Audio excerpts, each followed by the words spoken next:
Tea parties are a must for the well-mannered. If you'd like to learn the proper etiquette, I'd be happy to teach you.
Boring! Isn't there anything else more interesting to do?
Tea parties are a must for the well-mannered. If you'd like to learn the proper etiquette, I'd be happy to teach you.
Being too popular can be such a hassle.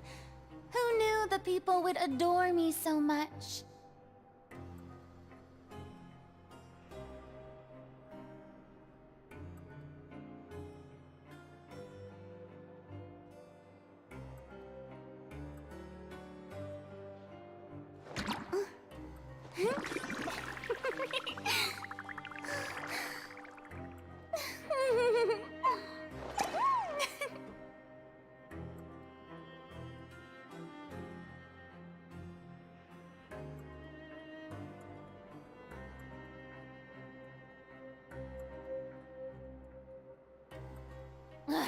Boring!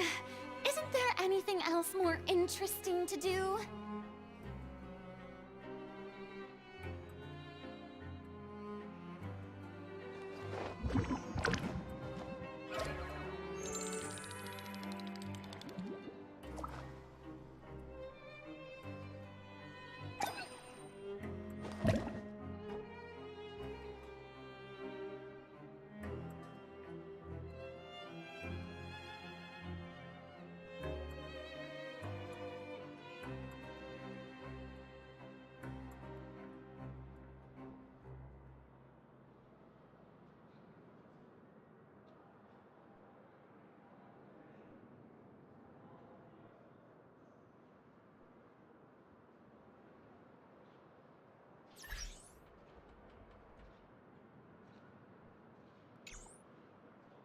Tea parties are a must for the well-mannered.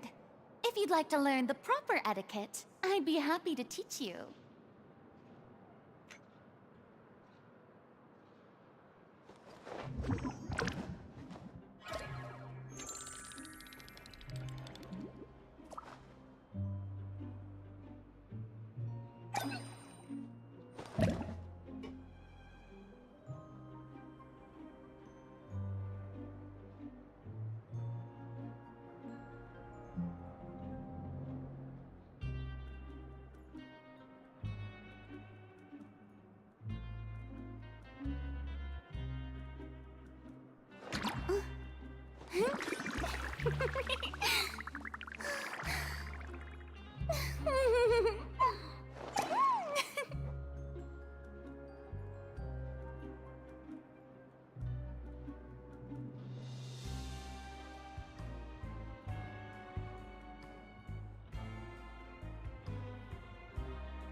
Boring!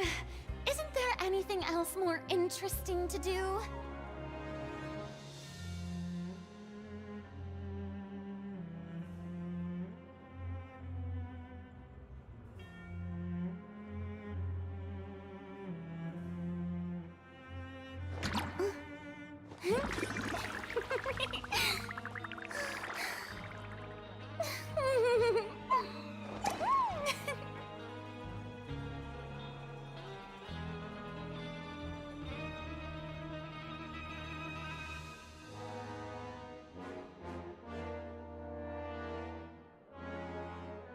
Tea parties are a must for the well-mannered.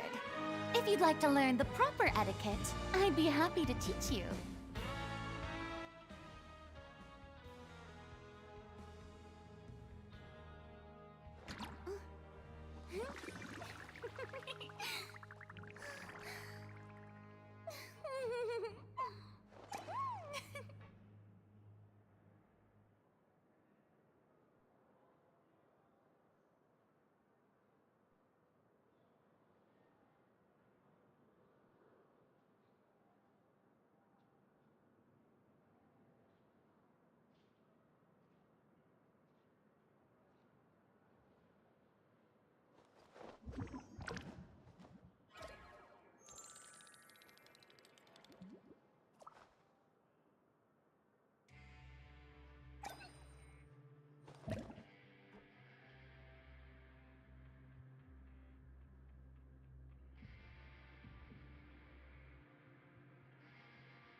Settle down.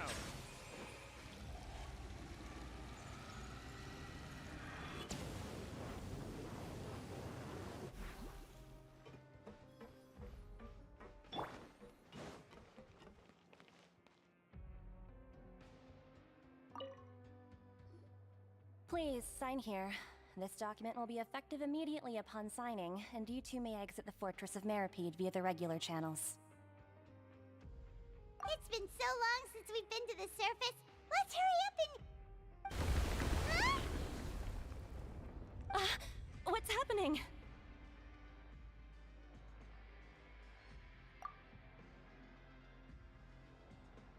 I'm fine, thanks. But I wonder what that tremor was just now. Let's go ask the Duke.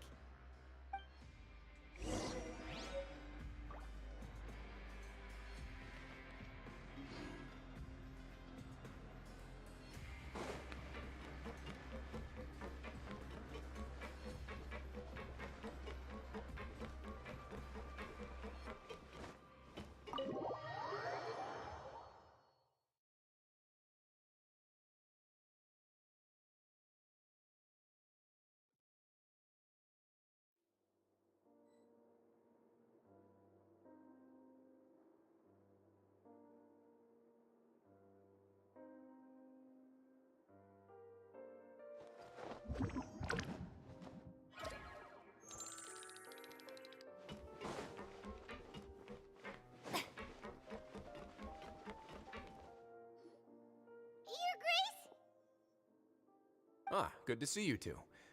Is there something you wish to see me about? Yeah, what was with that earthquake just now? Ah, that. The tremor didn't originate from the seafloor. In fact, it seems it came from the surface. Over the years of serving as the warden here, I have developed a sense for distinguishing between what occurs on the surface and what occurs underwater. Besides, the seal that Monsieur Neuvillette set in place won't fail so easily. So the fortress is okay? If you recall our last incident, if there really were a problem, there would be crowds of inmates in a panic right now. Huh, you've got a point. Okay, seems we need to get back up to the surface and ask about what happened. By the way, do you know what day it is today? I believe today is this month's pipe cleaning day. Wait, seriously? Ah, yes. Have you completed your release papers? Yep. It's you two. Are you leaving now? That's right! Today is our last day in prison! But now that Paimon says that, it doesn't feel like we were confined here. It's actually been pretty nice. Oh yeah, Paimon feels fond of this place now. Then be sure to come back and visit. I'll miss you. If you've signed the release papers, then you're free to go. The guards will escort you out. You're not going to see us off? I knew you'd ask. All right, sure. Let's go. Well, you actually agreed. No worries, you must be busy. Paimon was just joking. Ah, so you do have a polite side, I see. After being down here for so long, I imagine you must feel like you're lacking companionship. Shall I come along too?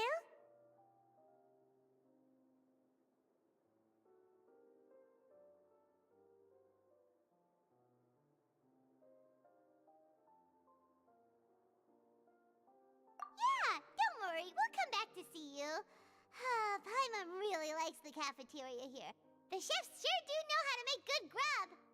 I hope you won't be here as convicts the next time I see you. We'll do our best to stay out of trouble. Well, it seems our work in the Fortress of Meripede is finished. That's the end of another chapter in our journey. And since Neuvillette was the one who asked us to come here, we should probably go report to him now. Next up, the Palais Mermonia. You're going to see Monsieur Neuvillette? Please pass on our kind regards. I'm sure just your regards will do, no? I believe it would be the polite thing to do. You're right. I've heard the Palais has been terribly busy these days. Tell him that I hope he hasn't been overwhelmed by the recent string of troubles.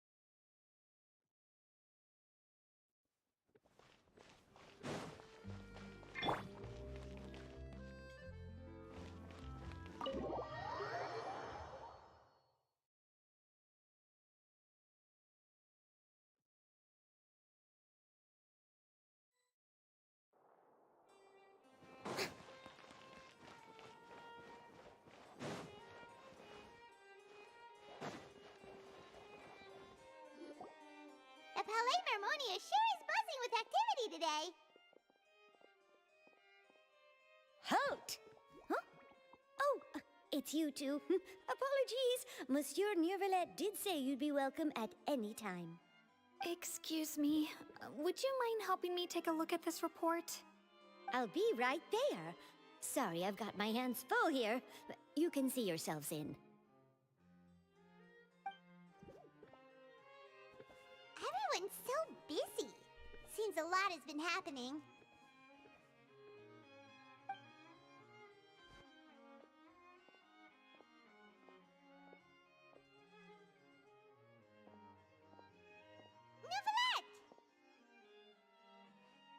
Hello. You've come at the right time, but you'll have to wait for just a moment, as there are some urgent matters I must tend to first. In the meantime, please, have a seat. If you'd like to have something to drink, let the Melusine outside know. That's all right. We just ate. Very well, then. Let's take a break over there while we wait for him to finish his work.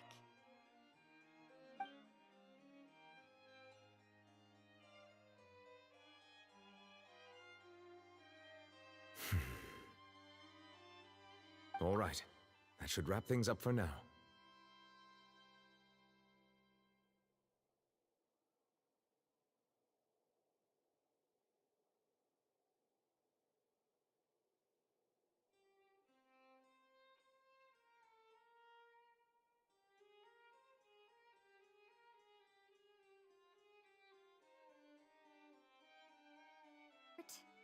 I'll be right there.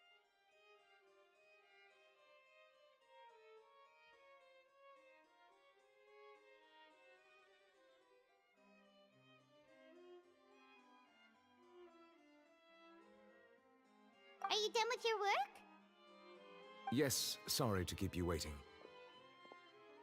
Today should be the day you were released from the Fortress of Meripede, and it appears that you've managed to complete all the release paperwork. That's right, and we came here to see you right away.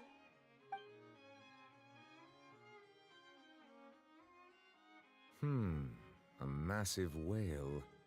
Do you have any idea what that might be?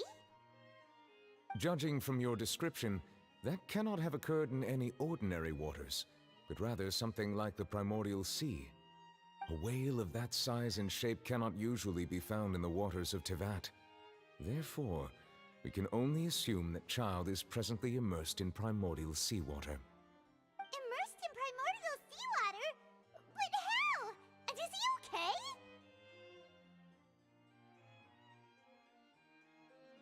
Most people wouldn't be capable of entering in the first place.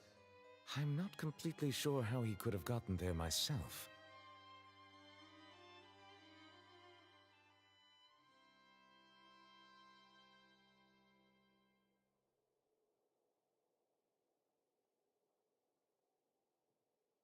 Yes? What is it?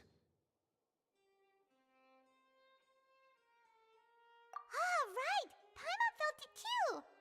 We asked the Duke and he said it wasn't from underwater, so we figured you might know something about it. It turns out that I have just received a report about this particular matter.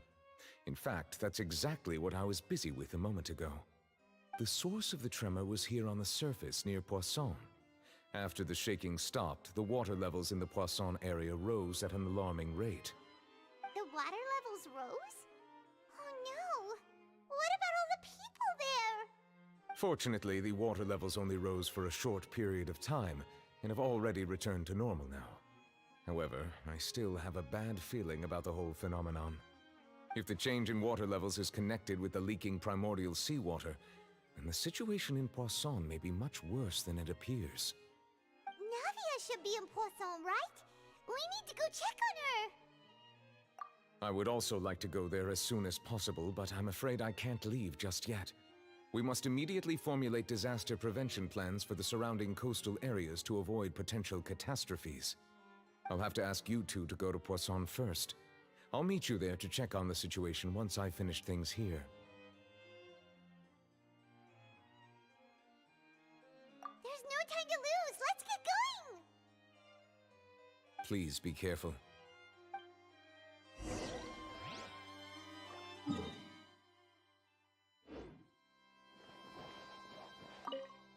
The two of you have my thanks.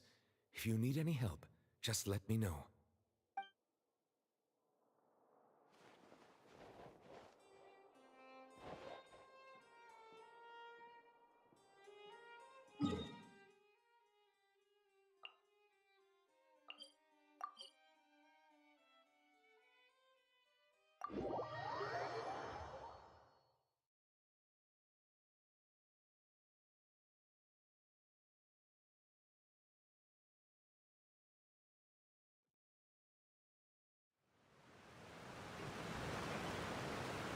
Oh no!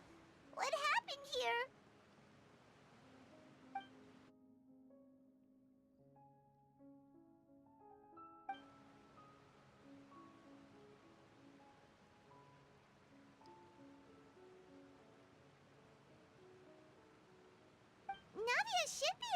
here, right? We need to make sure she's still... Paimon means we need to check on her.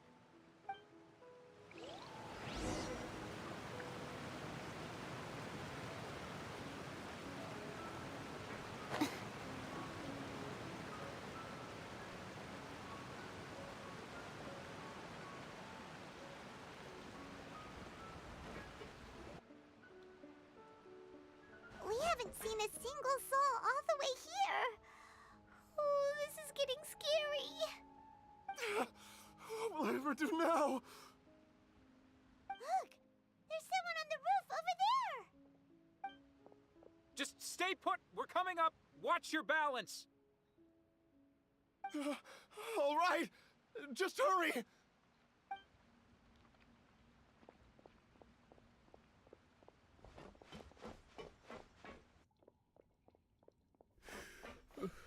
I'm not young anymore. How will I survive on my own? My Desiree! Oh, he looks pretty sad. My leg! My leg! How could this have happened? It hurts! Just hang in there. Help is on the way. You can hold my hand if it makes you feel better.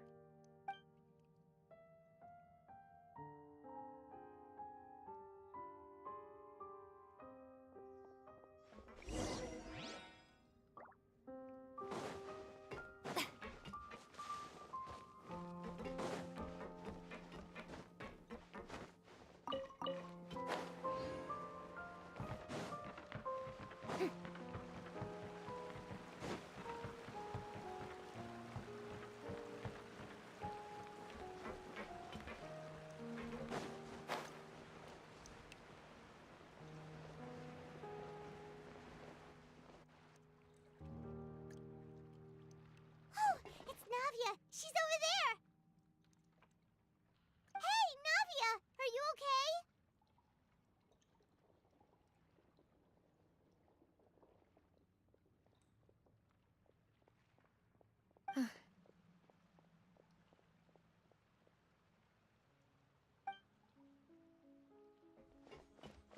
You're here. We heard there was a situation in Poisson, so we came as quickly as we could. Yes. As you can see, the water level suddenly rose. It caused quite the disturbance, in fact.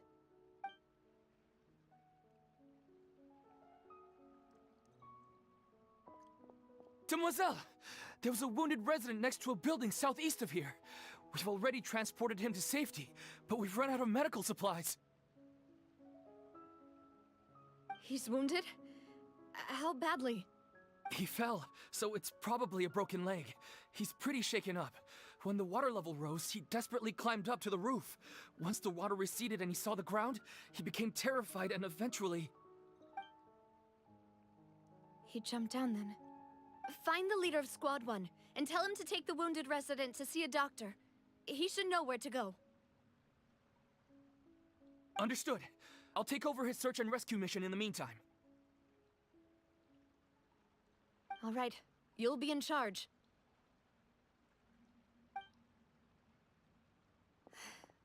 I'm sorry. Where were we? The situation in Poisson? Ah, right. Allow me to explain. A little earlier, we suddenly heard a loud noise. At first, everyone thought that something might have exploded in the waterways. But before we knew it, water started pouring out from everywhere. The rushing water seemed a little odd, almost like the unique color of primordial seawater. Some people didn't realize the danger and thought it was just ordinary water, leaking from somewhere. Everyone on the street who happened to be close to the water didn't have a chance to escape. As the water levels rose, they suddenly disappeared. They were all dissolved. Those who realized what was happening started to flee in a panic, desperately trying to get to higher ground. Many were injured in the stampede, and some people fell from significant heights.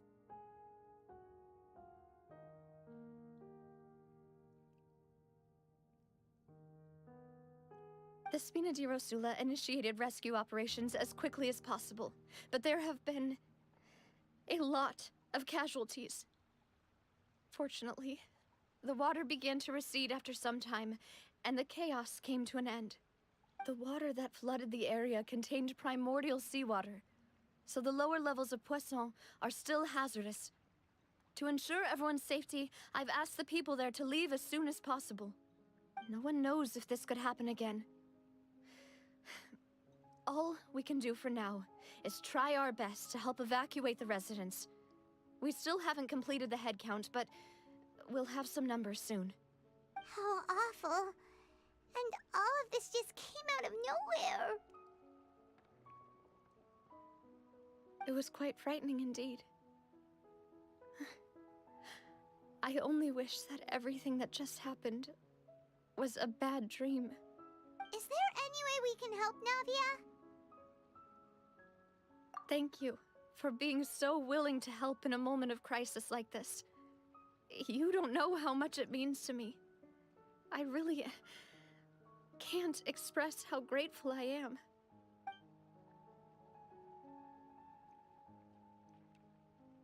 Don't say that, Navia. That's what friends are for.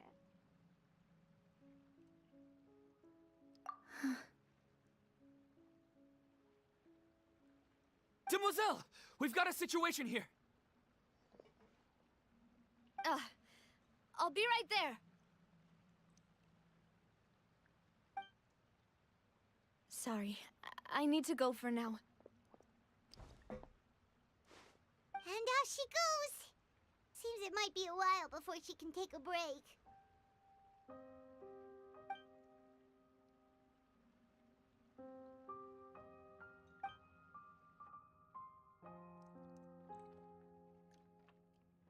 Okay, the wounded are being tended to, and we finished a preliminary head count. More support has just arrived, so I suppose I finally have a moment to focus on my own matters. Of course, we should remain ready for anything, and continue doing our best to rescue others. I'll be sure to have everyone at the Spina di Rosula ready to render assistance. Traveler, Paimon, would you two accompany me to my father's grave for a moment? Huh? Right now? Thank you.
You took your time. Sorry, I bumped into the Traveler and Charlotte en route, and we ended up chatting for a while. It's been a while, Annette. We're working as Lenny's temporary assistants in the investigation of the Phantom Weasel. Thank you. It's good to have you helping. So, what's the situation? Have you seen Gemma? Nope. I've been here a while, and she still hasn't shown up. How bizarre. Maybe it was bad intel. Well, we won't get anywhere by standing around waiting. Traveler, Paimon, let's go ask around.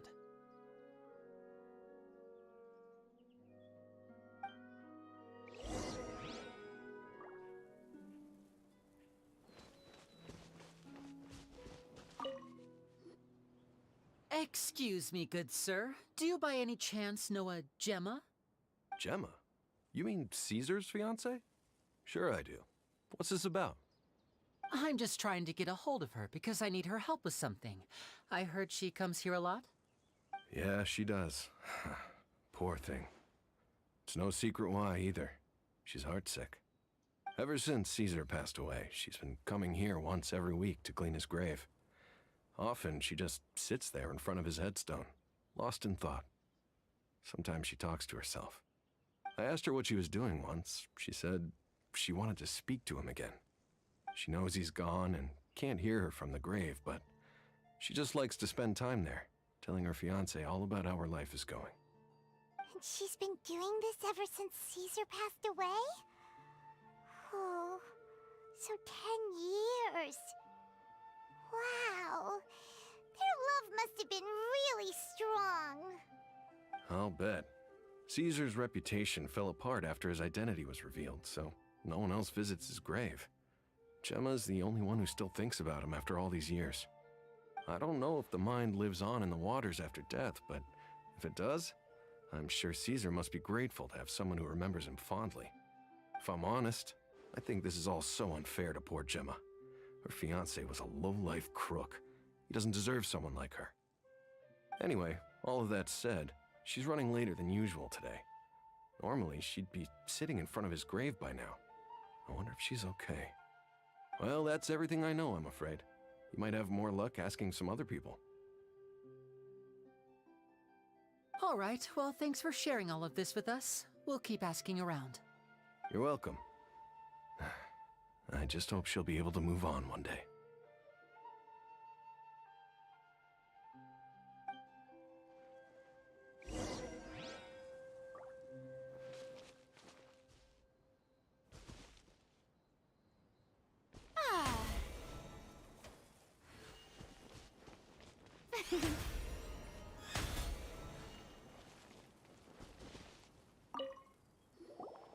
Did you hear the news? They're saying the Phantom Weasel's back. You're kidding. Wait, isn't he dead? I don't know anymore. All sorts of news flying around nowadays. I can never tell what's true and what isn't. But what if, just hypothetically, I mean, what if this weasel's the real deal and Caesar was framed? Called it. Seriously, 10 years ago, on the day it all went down, I said to myself, you know what? This guy's been set up. The Caesar I knew was a good guy. He gave balloons to children on the street, for Pete's sake. What, are we supposed to believe that he was a balloon thief or something? Give me a break. Oh, please.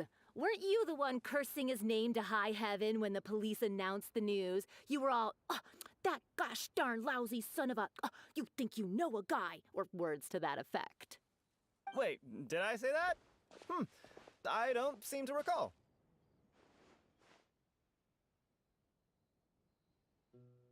Hello there. Sorry for disturbing you, but I couldn't help but notice you were discussing the Phantom Weasel. We're actually quite interested in this topic as well, but we're struggling to get to the bottom of it. Do you think you could spare a moment to tell us a little bit about Caesar? You've come to the right people. Yep, I was there. Back when Caesar used to perform magic tricks on the street. He was a great magician.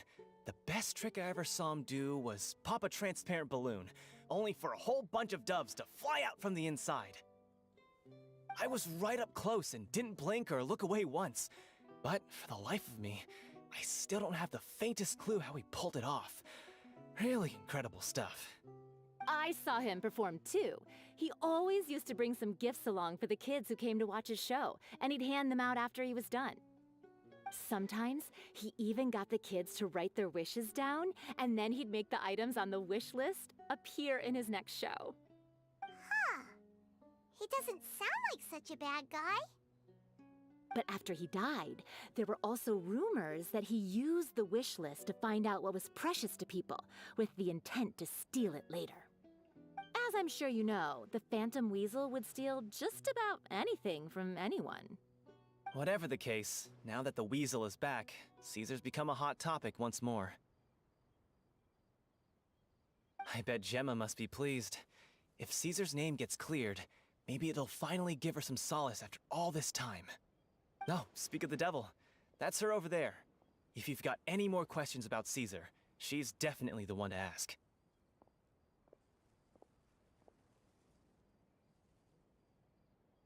So that's Gemma. Is it just Paimon, or does it look like something's wrong? Wait, it looks like she's injured. Come on, let's see if she's okay.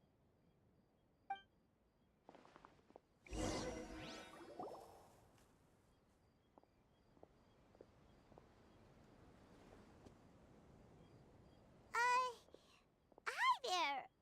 You're Gemma, right?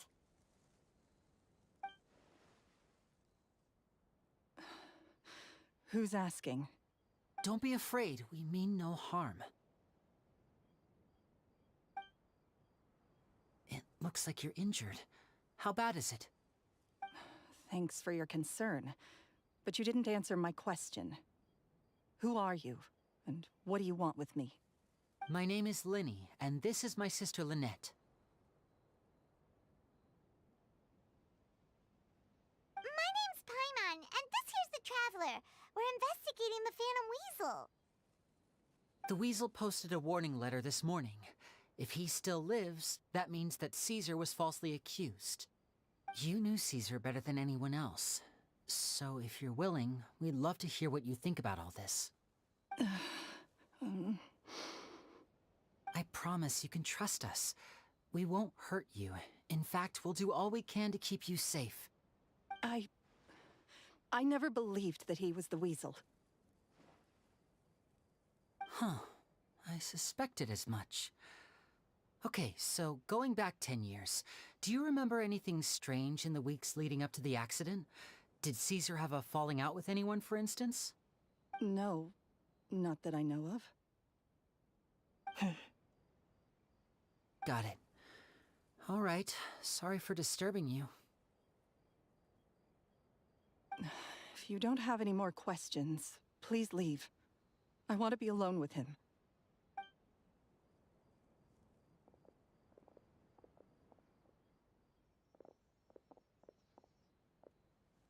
Judging by the look on her face, there's definitely something fishy about her. She's lying. She definitely knows something. That's fair. We're just a bunch of strangers who showed up and started questioning her about things that happened a whole decade ago. It makes sense that she'd be wary around us. In any case, I doubt we'll get any further here, so let's call it a day. Meet me outside Hotel de Boer tomorrow, and then we'll start the next step of our plan.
Not a lot of people here, huh? Well, given the time of day and the whole situation in Poisson, Paimon doesn't think there'd be a ton of people here visiting graves. Right. That's how things are now.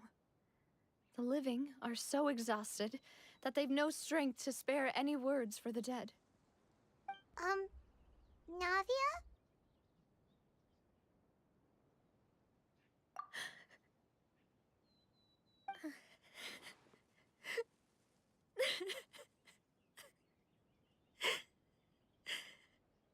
Navia, what's wrong? Sorry. I just... Malus and Silver. They won't ever come back here again. What should I do, Papa? Huh? What happened to them? Everyone agreed on the rescue plan, but still, I was the one who initiated it. They were helping evacuate the residents, but they couldn't leave in time. And they were caught in the seawater.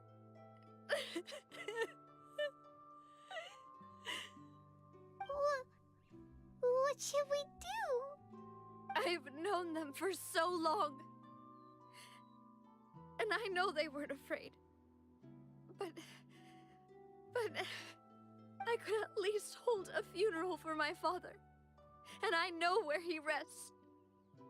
But as for Malus and Silver, they're just gone. I just can't.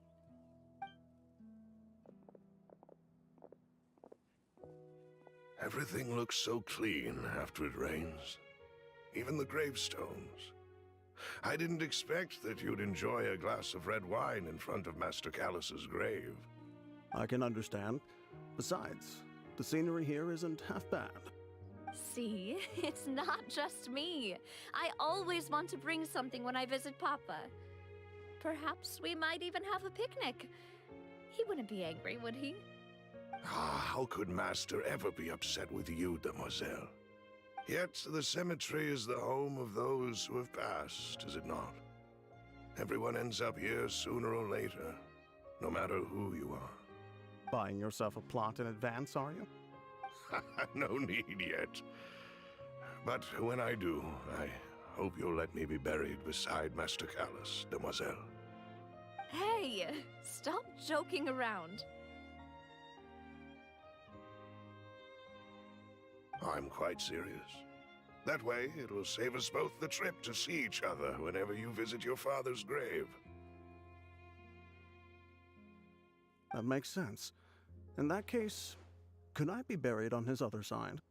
After all, besides you, demoiselle, the two of us could certainly be considered Master's closest companions, no? Personally, I believe we fill those shoes just fine. Why are you bringing this up all of a sudden? Seriously.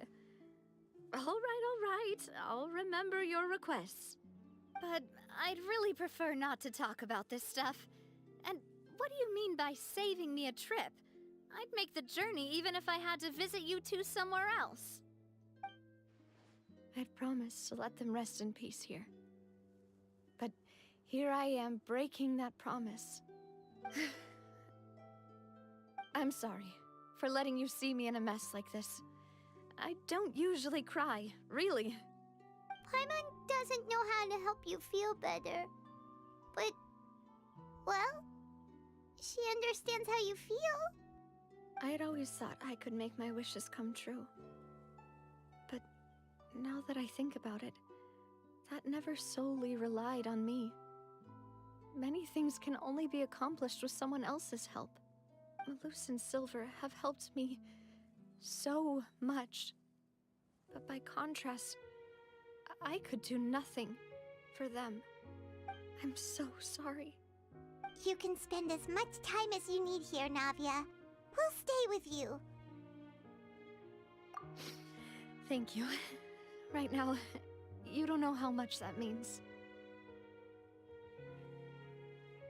By the way, you can have a look at this. It's a list of victims from the incident that took place here. Obena, Khan, Burnett, Giverny, Francine, Karina, Daisy Ray, Joinville, Julianne, Esson, as well as Malus and Silver. So, everyone else is safe. But still... It's okay. I know what you're thinking. And you're right. We lost Malus and Silver. But we were able to save more than we anticipated. The overall outcome indicates that the cost was worth it. Right! Don't think that way, Navia. One person might be saved at the expense of another, sure, but that isn't something we should ever consider a trade. Malus and Silver were not the price for saving anyone. They're heroes. You're right. Thank you, Paimon. What you said just now was pretty amazing, actually. I'll remember your words. Oh, really? Seems you've become more eloquent in the time since we last met. The knave? What are you doing here? Is everything going well on your side? Yes, my people are carrying out the mission according to your request. All the residents of Poisson have been evacuated, and we're preparing to relocate them to higher ground. As for these supplies, we have everything taken care of. There is no need to worry. Thank you very much. Wait, do you two know each other? We just met recently. Right, Miss Navia? Usually, I would call this a coincidental encounter. But that doesn't quite fit this time. Besides, it never even crossed my mind that a Fatui Harbinger would come looking for me. Thanks to the Knave, Spina di Rosula received generous support from the Fatui, which allowed us to complete the rescue and evacuation work so quickly. Mutual aid is essential to fostering positive developments. We were already in the area, in any case, so it was nothing. That said, I must say that you're a lot sharper than you let on. I'm sure you understand what I mean. I apologize for all the ways in which I tested you previously. We've never worked with a Fatui before, and it's extremely important for us to know who we're working with. My subordinates have reported that Fatui soldiers have been observing water levels and taking head counts in various locations. I hear that they've also prepared a large amount of emergency supplies. I'm quite surprised. This is nothing to brag about, nor do I intend to. It is simply the way of powerful organizations to act forcefully, whether they are doing good or ill. You've witnessed that firsthand, in any case. As I've told this traveler before, I know of the prophecy, and I intend to prevent the impending disaster. Lending your organization a hand was a natural first step in accomplishing that. As such, do not be troubled by this token of our sincerity. Perhaps one day, you'll also be able to help me in the same way. Without your help, there would have been many more casualties. I won't forget your kindness. Furthermore, I sincerely regret what happened to Malus and Silver. I only wish that my people could have arrived a little earlier to prevent this from happening. Don't say that. You and your subordinates did everything you could. As Paimon said, Malus and Silver didn't choose to sacrifice themselves for any specific person. And they weren't the price paid for other salvation. They chose to become heroes themselves. I've never liked hearing people put it that way. It's like trying to relieve pain by saying some noble-sounding words. But right now, there's nothing more suitable. They really did become heroes. You're right. I'm sorry for your loss, Miss Navia.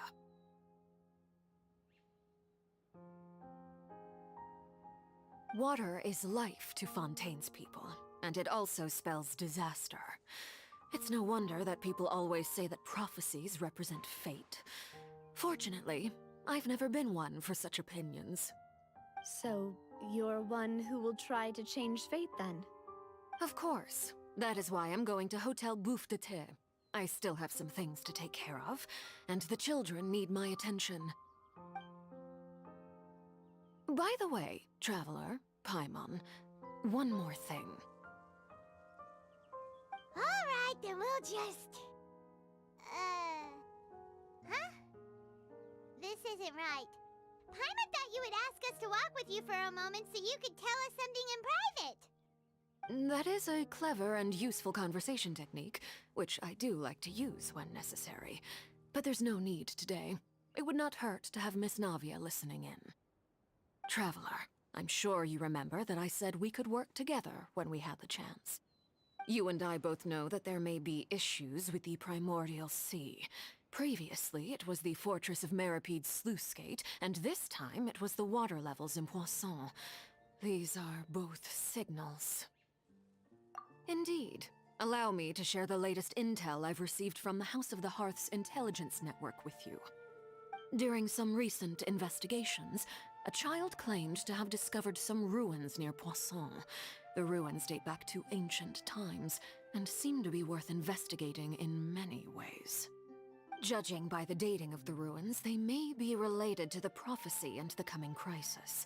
The situation is becoming more urgent, so any pertinent information will prove extremely precious. My people initially came to prepare for ruin exploration. Unexpectedly, this disaster struck, and at present, we're all busy prioritizing the rescue effort. So that's why the Fatui were already in Poisson. I wanted to take the children along, but unfortunately, Linny, Lynette, and Fremine have all been dispatched to higher ground to assist affected residents. Linny told me that outside of the house, the person they trust most is you. Which is why I want to give you this task.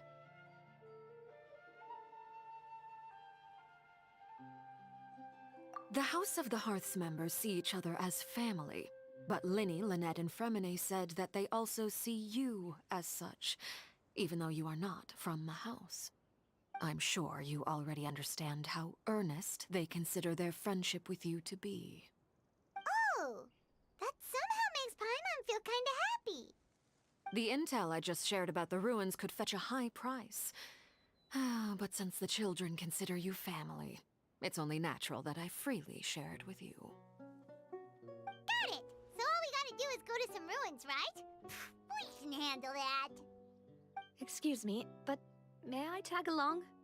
You wish to join, Miss Navia? But are you sure you're up to exploring some ruins? You need to rest. Well, I'm sad, yes. But I can't just go back and plop myself into a chair by the roadside and do nothing. There's no point in being depressed while we still have a disaster on our hands. As my father's successor, I must live up to the hopes he had in me. Besides, I'm also doing this for myself. I need something, a distraction, to keep my mind off Malus and Silver.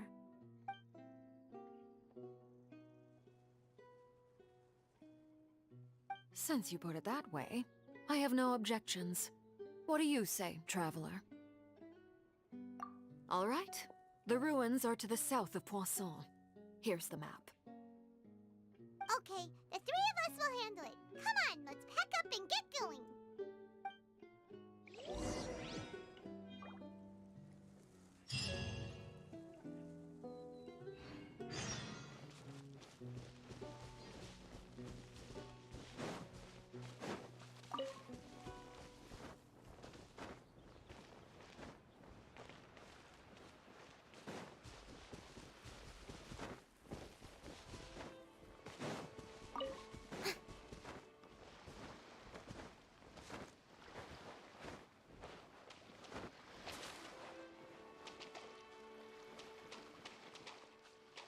Yoo-hoo!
Over here.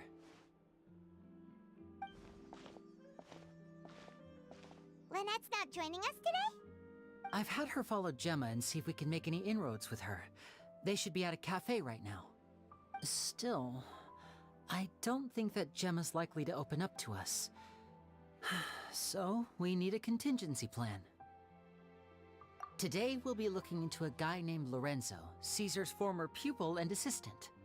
When Caesar passed away, all the stolen goods discovered in his home were confiscated and returned to their rightful owners. But Lorenzo was the only one privy to all his magic secrets, and he inherited his craft. Before long, Lorenzo was the next big magician in town, his fame surpassing even that of his master, and it made him very wealthy. He's since left the magic scene, though, and these days, he's a wealthy businessman with his fingers in a lot of different pies. I had to pull a lot of strings, but I managed to get him to agree to a couple of drinks with me. Be warned, though, I hear he's got a hair-triggered temper. We'd best be careful.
So, are these the ruins the knave was talking about? Whoa, talk about old.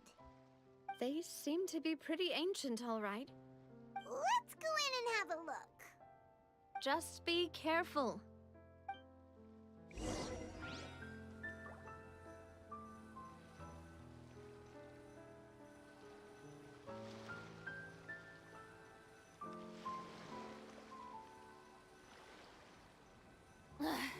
Boring. Isn't there anything else more interesting to do? Yep.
This place has also been contaminated by primordial seawater. Yeah. And a lot of it, too.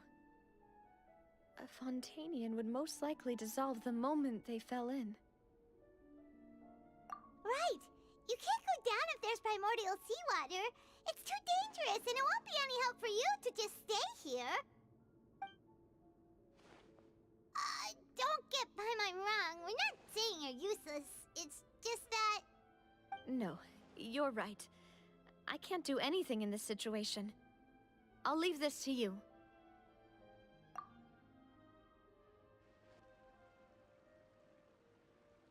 That complicates things.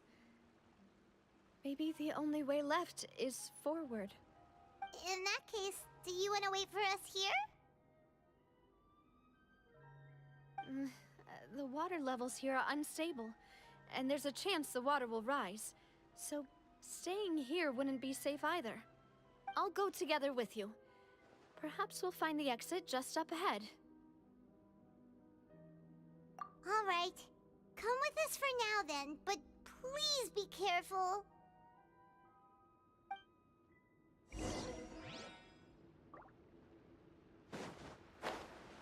Oh no, it's a dead end! Let's try climbing over from the side.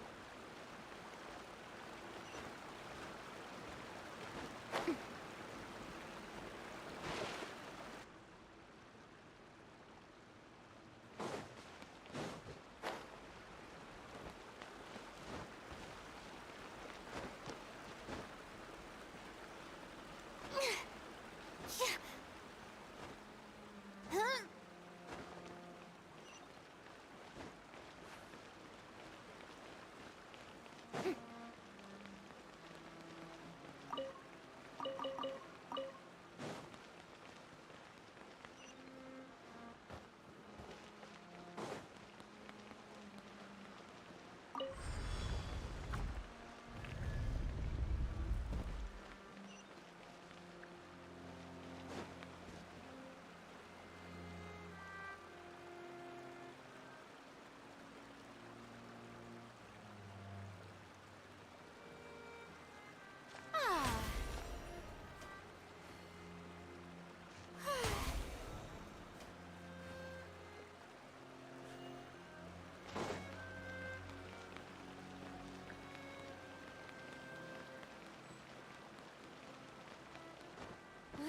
Wait, there's something wrong with this bridge! Run for it!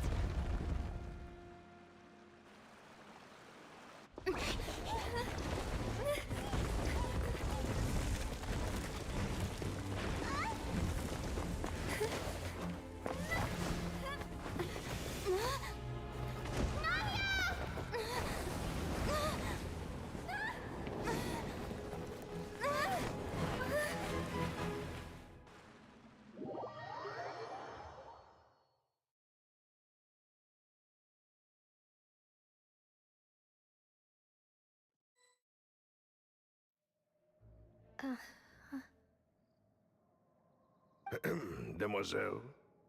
Huh? Demoiselle, what are you doing here by yourself? Would you be standing here till dark if I hadn't come to get you? Maybe she just wants some time to herself, Malus. Hmm? Oh. Was I sleeping? Yes, it would appear so. I must be tired. That's quite possible. However, you were the one that suggested we go out for a walk. Oh, right. I nearly forgot. It must have slipped my mind when I dozed off. I haven't had a nap today yet. Have I? This is a familiar feeling, yet something's a little strange. Is something the matter, Demoiselle? Oh, no. No, I'm fine. I was just trying to recall why we came out for a walk. Do you remember Mr. Giverny? He'd requested our help before with foreign merchants who had a debt dispute with him, and we'd resolved the matter not long ago. We were headed to see how things were going with him at the moment. Ah, right. Yes. I remember now. Oh, Miss Navia. Ah, Mr. Malus, and Mr. Silver, too. It's good to see all of you. How have you been? I've been great. Thanks to your help, those bothersome merchants finally realized that I wasn't the one they were looking for. Why, I wasn't even the guarantor for that person. They were knocking at my door day and night. Even my neighbor, Obina, was getting fed up with them. Sometimes force is required to calm someone down and get them to listen to what you have to say. That's right. Oh, by the way, Burnett, what was it that you wanted to give to Miss Navia again? Oh, yes. One moment, I have it right here. Miss Navia, these are some flower seeds that I prepared. Please take them. They're a very good variety, and they'll become very big and beautiful once they bloom. I don't know what we would have done without your help, so this is a little token of our appreciation. I hope you won't refuse. Ah, did you cultivate them yourself? Thank you so much. I'll certainly take them. Malus, we do still have some empty flower pots at home, right? Why, we can have as many pots as you'd like, demoiselle. Perfect. In that case, we'll swap out some of the decorative plants for some of Mrs. Burnett's flowers. Very well. Wait.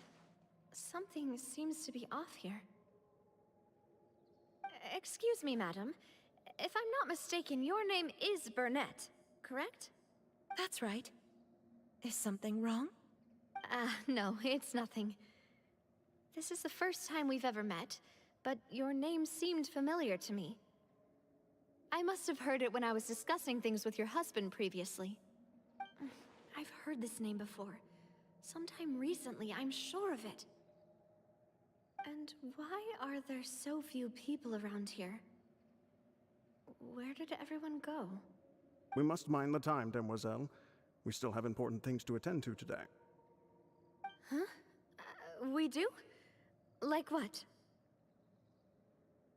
Well, now, did you forget? Miss Navia, here you are. I've been looking for you. Please, come to the Opera House. Your trial is about to begin. My trial? Wait, why would I need to go to the Opera House? Yes, she's right, demoiselle. It's just about time now, so we should get going. Oh? All right then.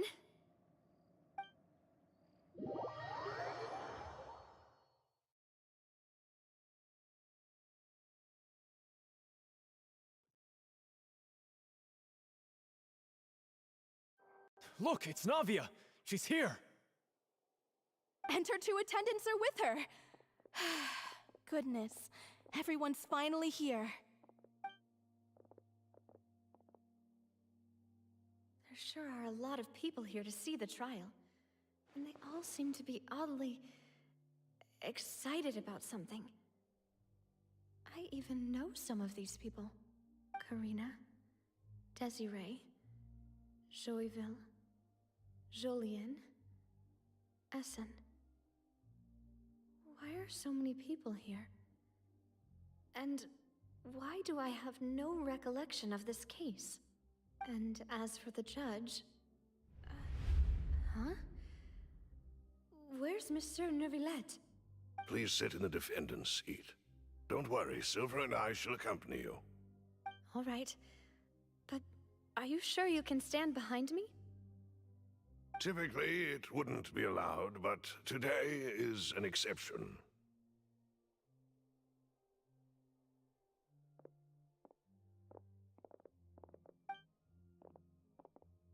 Hey, what kind of place do they think this is? Come on, do they have any idea what they're doing? Seriously. Enough with the whispering! Could someone please tell me where Monsieur Neuvillette is? And why I'm standing trial? My dear Miss Navia, have you not yet realized what you've done? In that case, allow me to explain. As all here know, you are Master Callus's successor, the head of the Spina di Rasula, someone held in high regard by every soul in Poisson. After you took over the Spina, you treated all of us just like the late Master Callus had. If anyone in need reached out to you for help, you responded. Not only you, but your butler, your subordinates, nearly everyone in the Spina di Rasula fought for the well-being of those in Poisson. Wait a moment. Aren't you just proving that I'm a good person? Yes, correct. Absolutely right. And that is why you stand accused. You have helped so many people get through so many difficulties. You are one with us. We are inseparable. We are one big family, all of us who are from Poisson, inextricably linked. And with you being so important, we couldn't possibly do without you. Therefore, this fair and honorable court shall declare you guilty, and you shall stay here. You will be together with us forever. Huh? What are you saying? Everything you have said is correct. I have indeed done a lot for my hometown, and I would be willing to be with you all, but what is the purpose of having me stand here like this? What is there to discuss? Ah, well, if that's what you think, then I have no further comments. How wonderful, Miss Navia!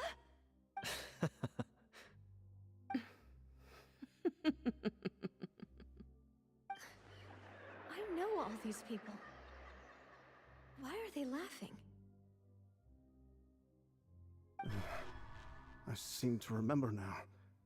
Yes, I get it. This trial is... Wait just a moment. This isn't right! Malus? What was that, Mr. Malus? Our conclusion is very clear and unanimous. Let the court judge her now. She's guilty! Stay here, Navia! You're one of us! Demoiselle, don't admit guilt. This trial means to keep you here forever. I wish to exercise my right to defend Our Lady.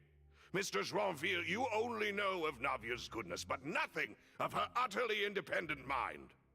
She was born a free and independent spirit.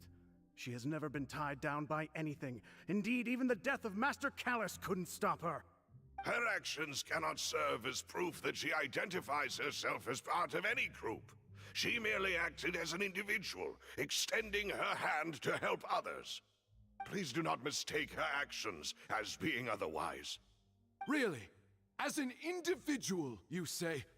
Don't forget, we are all Fontanians here. This is the nation of justice, the nation of Hydro! Even if Miss Navia only voluntarily rendered her assistance, that doesn't change the fact that her beautiful soul must return to everyone. Water accepts all, blends with all. It will surely accept her kindness. Everything is measured here in the nation of Hydro, and in the end, everyone shall meld together. Thus, when a unanimous opinion emerges, that opinion represents justice. Now I speak for everyone. Our opinion is consistent. Navia should stay. We and Navia are one. And you would call this justice? Preposterous. You are merely jealous that Demoiselle still has a chance to exist as an individual. Have you forgotten how much you all once longed to become individuals, to become independent? Do you mean to defy our justice? If your justice is flawed, then why should we acknowledge it?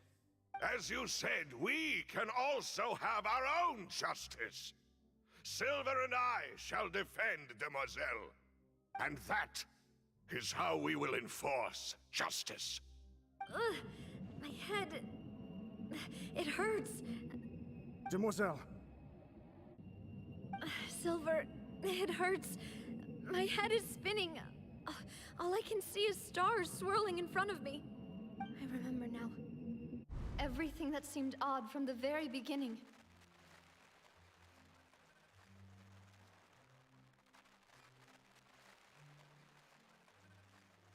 Karina, Desiree, Joyville, Jolien, Essen, and Mr. Giverny and Mrs. Burnett, who we met earlier. Even Malus and Silver. I don't want to admit it, but they're all dead. don't be afraid, and don't admit guilt. We will protect you to the very end. Absurd! Who are you to say that she cannot be judged? We are the majority, and in the nation of trials, the majority is absolute justice. We are the will of all. Don't let them escape! We shall keep Navia here with us! Mr. Malus and Mr. Silver, must you be so stubborn? How could the two of you possibly hope to stand against the collective? Do not resist. This judgment is fair and just. Navia belongs to us. After all that happened, she should not be left alone in Poisson. What are you saying? No more excuses! He says we're jealous. Jealous? How could she possibly be an independent individual? What's with these people? Who's jealous of her? She belongs to us! Miss Navia, she... Silence! That's...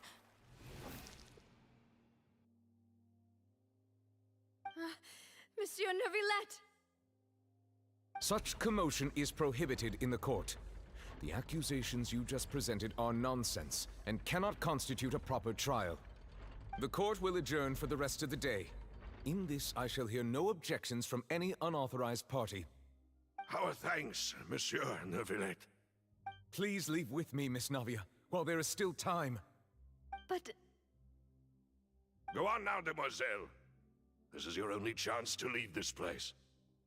What, can't bear to leave us behind or something? Malus. My apologies. I couldn't resist making one little joke once I realized that this shall be our last goodbye. Malus... Silver... Quickly, you must come now! Goodbye, demoiselle. Farewell.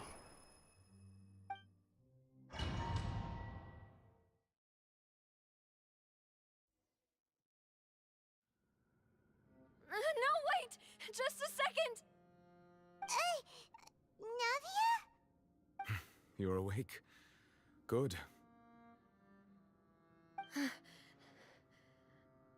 I must have been dreaming.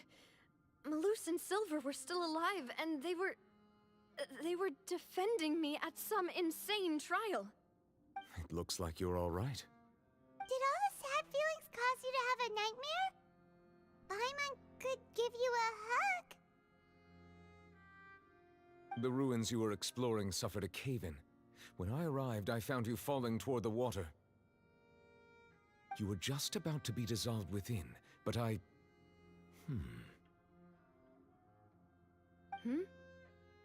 What is it? I think I saw 2 Oceanids protecting you. It was only for a moment, perhaps even a fraction of a second, but they gave me the chance to retrieve you. Were it not for their intervention, I would not have been able to rescue you before your consciousness dissipated. Wait, did you say Oceanids? You mean like what happened with Vache? Perhaps those 2 Oceanids were the people you saw in your dream. I always told them that they didn't have to protect me. To think that they'd keep doing so even after death.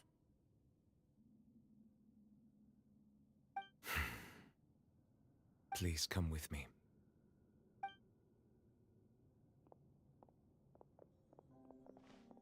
Neuvillette, are you okay? Hmm? Oh, I am quite all right. Perhaps there's something we could chat about? Why do you look so stiff all of a sudden? Oh, Paimon knows. You're the type who feels awkward when there's nothing to talk about, right? I merely thought that we should give Navia some time to herself. Huh? Why didn't you just say so then? Don't you think it's even more awkward to call us over like this and then have nothing to talk about? I suppose so. Ah, Sigewinne.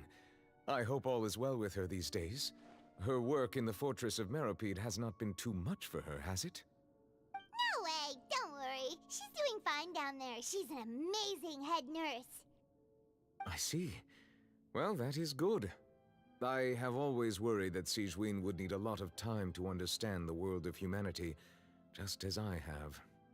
Oh, and the Duke also says hi. Even though Sigewinne made him do that. He hopes that you haven't been overwhelmed by all that's happened lately. Thank you. I have indeed been busy lately, and I also hope that everything is going well in the Fortress of Meropide. He still doesn't know what to talk about. Let's chat about something else then. So, Neuvillette, you're probably quite the swimmer, huh? Yes, of course. This isn't going anywhere. Let's try something else. How did you find these ruins? Did the knave tell you? Yes, in fact. I had arranged to meet you in Poisson, but when I arrived, I discovered that the Fatui were helping the residents evacuate. They had even transported a large quantity of supplies to the area. Amid my astonishment, I ran into the knave, and we had a chat. She informed me that she had asked you to investigate the ancient ruins here. Yeah, we originally planned to meet up with you, but we thought you might still be busy with all those official documents. We didn't think exploring the ruins would take very long, and who would have thought you'd wrap things up so quickly?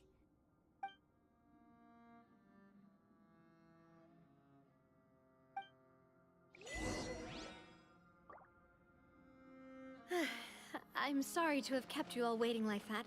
I'm feeling much better now. I guess we should get going again. Will you come with us, Monsieur Neuvillette? Yes, if you wouldn't mind my company. All right! Another one joins the party! Let's get going then!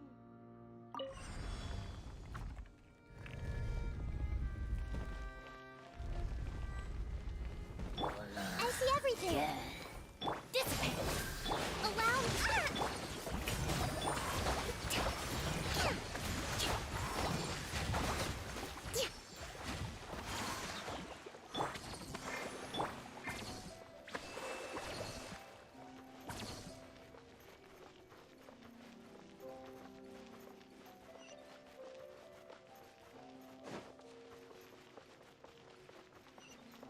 Oh no, another unstable path.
Looks like we've reached the end. This is the place. There should not be any other hidden spaces in the vicinity. The path sure had some twists and turns, but it turns out that this place isn't actually that big.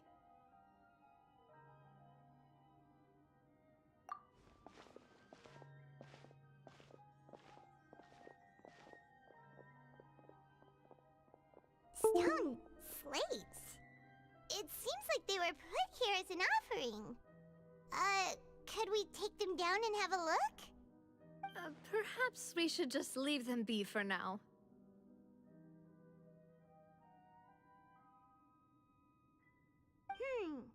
There are 4 locations in total, but only 3 stone slates.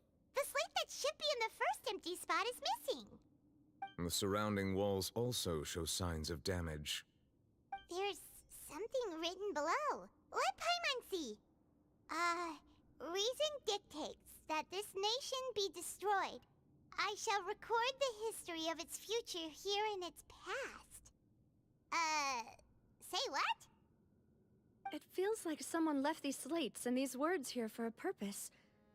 But does he mean that Fontaine should be destroyed? That would fit the circumstances dictated by the prophecy, yes. Indeed, the slate's contents correspond to it. Take the second slate, for example. There's a person kneeling here. She seems so dedicated. And there's a whole bunch of other people behind her doing the same. She's facing this... what is this? Some kind of island in the sky? And is that Lady Farina in the third image? Did the Hydro Archon fall into the water? And is that a ring of people around her? Paimon doesn't quite get it. Are they all in the water? The fourth image. I know this one. This exactly matches the content of the prophecy.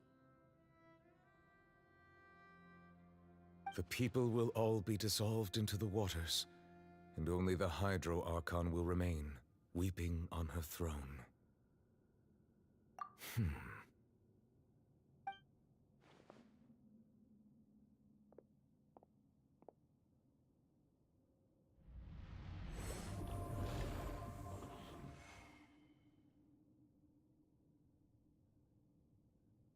More information should be hidden in these slates, but I fear I cannot easily uncover it, most likely due to us missing the first slate. I am very sorry. Don't blame yourself, Monsieur Neuvillette. Deciphering ancient stone slates isn't one of your duties. Ooh, Paimon's getting the chills just looking at these slates. This says that it's the history of the future, right? That means the prophecy's sure to come true. I really hope it doesn't mean that. Still, Paimon feels like these images are kind of weird when you look at them together.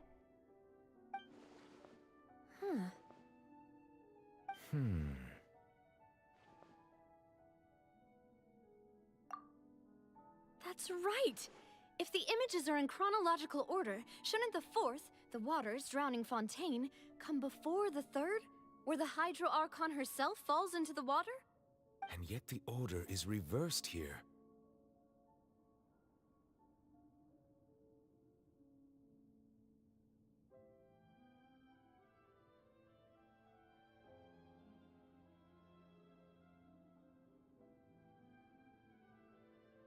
If we go by timing, Lady Farina only emerges in the third image. That means that the person in the second image might be the previous Hydro Archon. Egeria, then. I had never met her, but her appearance here does match the records. The previous Archon kneeling before the floating island in the skies, as if confessing a sin. Did she herself commit that sin? And if not, why would she be in such a posture? Also, I'm still wondering why these ancient stone slates are here at all. Judging from their contents, could this place be the origin of the prophecy? Does that mean that someone, or some people, once saw these slates? But who would have created these slates and left these words here?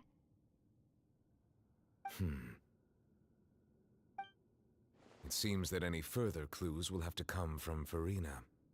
In that case, there's no time to lose. There's nothing else to be gained here, so let's head back first.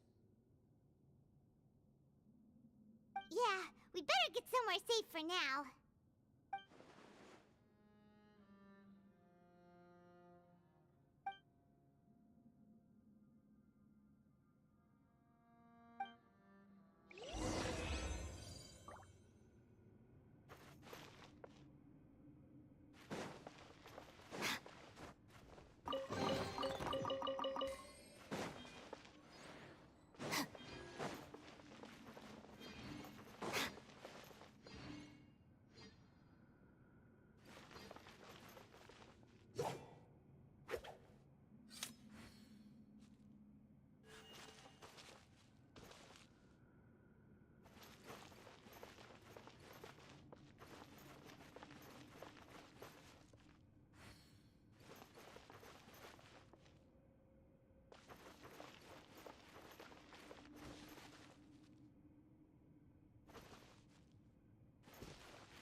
Let's split up here. I'm going to check on what's happening with the Spina. You know how it is. There's some things you just need to be there for yourself. You still have energy for that, Navia? Paimon's already beat!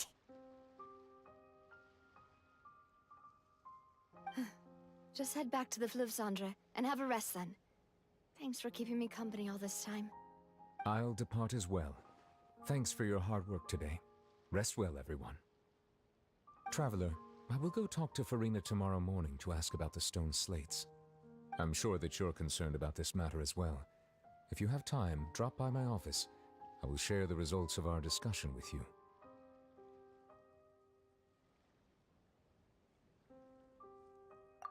Are you really gonna talk to her about this directly? Will that be a problem? Paimon's getting a little scared now that it's come to this. She has long been harboring secrets and will not give them up easily, which makes it all the more my duty to ensure that she understands the present situation.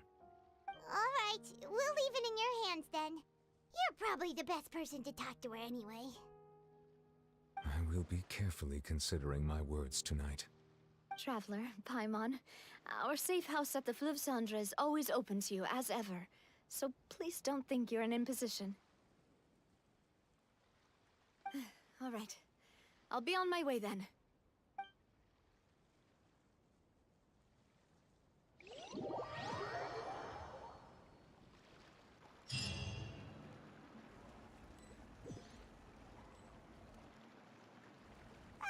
We're finally back! Welcome back.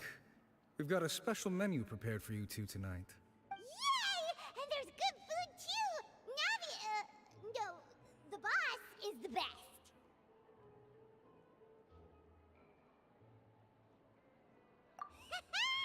Ooh, desserts! Nice, these are all Paimon's! Paimon's already starting to forget what happened today. Oh, that voice. Is that who I think it is? Huh? It's you two. What are you doing in Fontaine?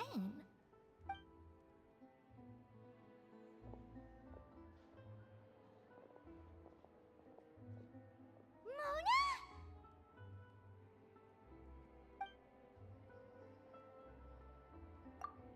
Seriously, nobody just uses a scry glass whenever they've got time to just see who they'll meet on the road. Still, we didn't expect to see you here. Wait, you're not a Fontanian, are you, Mona? Well, I have some business to attend to here, so I booked a hotel in the city. I was just out for a stroll when I bumped into you. Quite unexpectedly, if I might add. Why did you think I was from Fontaine, though? Is that because Magistus doesn't sound much like a Mondstadter surname? Yeah, let's go with that. Well, I used to have my own surname, which was, well, some other thing.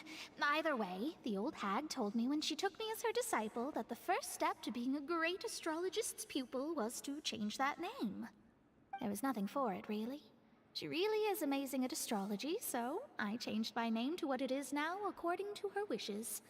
To my surprise, however, Magistus is not the name of some ancient house or clan. It isn't? Nope. Although it is used by us in place of surnames, it generally just means great. Wow! Imagine including a boast in your name. Wait, are you gonna have to put that into your genealogy as well? I reckon so. In any case, I'd give my disciple a name like this as well, if I were to take one. Astromancer Barbeloth Trismegistus.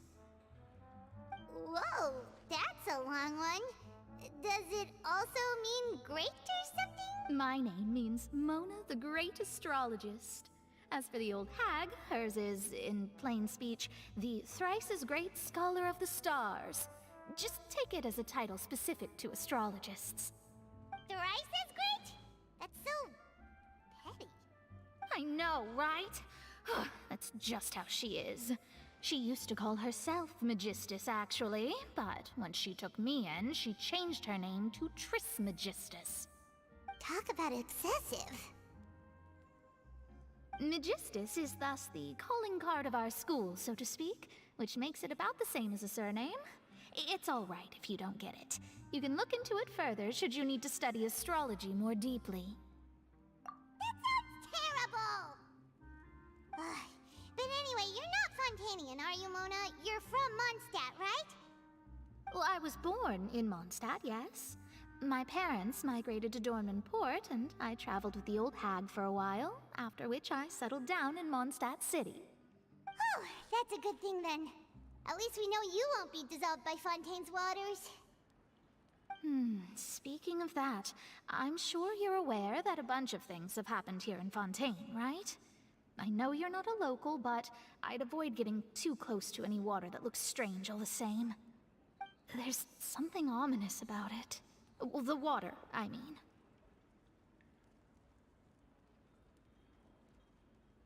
That was the main reason, yes. Just a while back, the Steambird invited me to take part in a panel and speak about the circulation of the prophecy as an astrologist. The invitation was sent quite early on. I don't think anyone expected Fontaine to be in this much trouble. What do you make of that prophecy, Mona? Just tell us what you think as an astrologist. Your word would go a long way to make things more certain and less scary. What I can tell you is that I'm an astrologist, and that this prophecy concerns the fate of Fontaine, even that of all Tevat. Ascertaining this is akin to reading the fortune of the whole world. I'm afraid that this is not something that just anyone can do.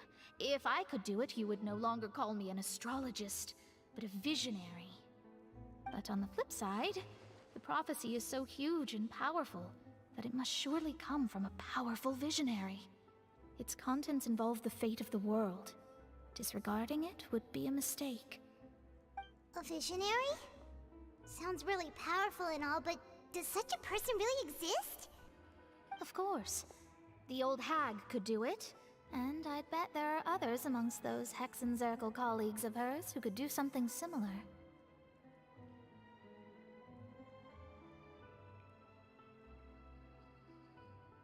Huh? Are you sure? All right, I'll help you. It isn't often that I see you with such a serious look on your face. I'll tell you once I hear back from her. Thanks, Mona! You're amazing as always! Oh, well, this is something only I can do after all. So yes, your praises are quite welcome. That's the greatest of astrologists for you! Of all the people we know, you know the star's the best! Indeed, indeed. That's the spirit. Oh, sorry. I came to see what all the commotion was about. If there's anything you need, do not hesitate to inform the Spina di Rosula. Oh, whoops. Guess we were getting a little too carried away there. Well, I'll go tend to my own business now. If I receive any news, I'll be sure to come find you two again. And there she goes, quick as rushing water. And here we are with the Spina guy giving us suspicious looks. Right, but we were able to recruit Mona's help, didn't we? Our Fontanian friends will thank us someday.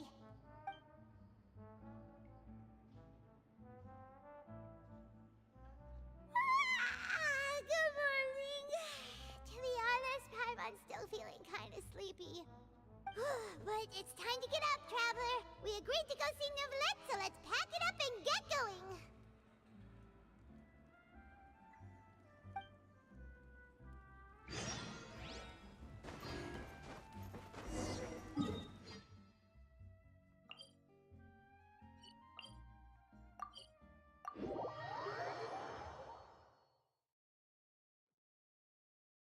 Stand with me!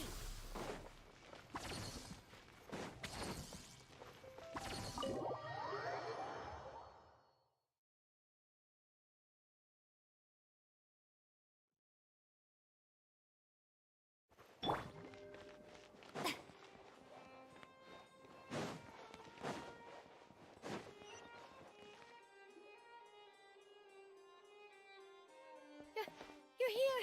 Finally! Is something wrong? Monsieur Neuvillette and Lady Farina, they seem to have gotten into a dispute. Please go see for yourself.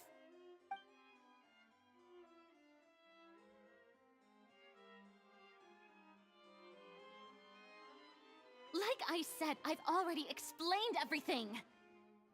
And yet the problem has not been properly solved. There is little space for excuses between us. It is not my intention to offend you, but please, tell me where you stand.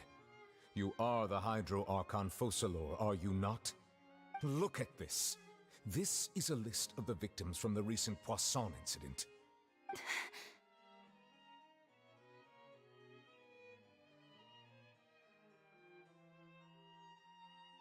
You mean...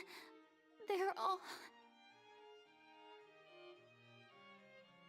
We did not arrive in time to avert this disaster, and I will not have it happen again. I will say this once more. You must tell me everything you know. Yesterday, I found 3 stone slates in some ancient ruins near Poisson. Do you know anything about those? Seriously? You're questioning me like this is a court case now. I don't know anything about that. But you found them in some ancient ruins, you say? That's correct, which is why I came to ask you some questions. There should have been 4 slates, but one of them was missing. The other 3 feature different images that seem to correlate to the prophecy. The prophecy? The second of these slates depicts the previous Hydro Archon Egeria kneeling before a floating island in the sky, as if confessing something. Do you know nothing of this either? I don't. I've never seen such slates. I'll ask you again. Do you really have no information regarding the previous Archon? My deciphering of the slates indicates that the Hydro Archon Egeria once had to confess to, or apologize for, a certain sin. If anyone would know about it, it should be you. All gods don't have the same secrets, you know. She was herself and I'm me. Is it really so strange that I know nothing? I understand your concerns, but I'm sorry. I just don't have anything to tell you. Forgive me for saying this now, Lady Farina, but I have long known of your various secret investigations into certain matters. There are several indications that you have been investigating the prophecy on the sly. This is not strange in itself, considering that you are the Hydro Archon. But it is strange that you should also claim to not know any of Egeria's secrets, as well as do nothing following your inquiries. You have never been as superficial as you have presented yourself to be, nor are you a fool. And yet, your behavior is very inconsistent.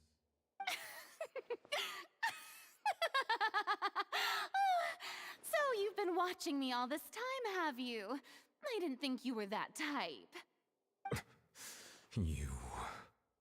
Well, since you know about my secret investigations, then you should know I'm actually working to take care of it. There's no point questioning or suspecting me. You're the Eudix, but you're still my subordinate. You should be following my lead. Just trust in me. You're Archon, and do as I say. Never mind whether you can truly convince yourself to or not. It'll all turn out fine. That's all I have to say. We do not discuss this matter again. Oh, the opera's about to start. Toodles!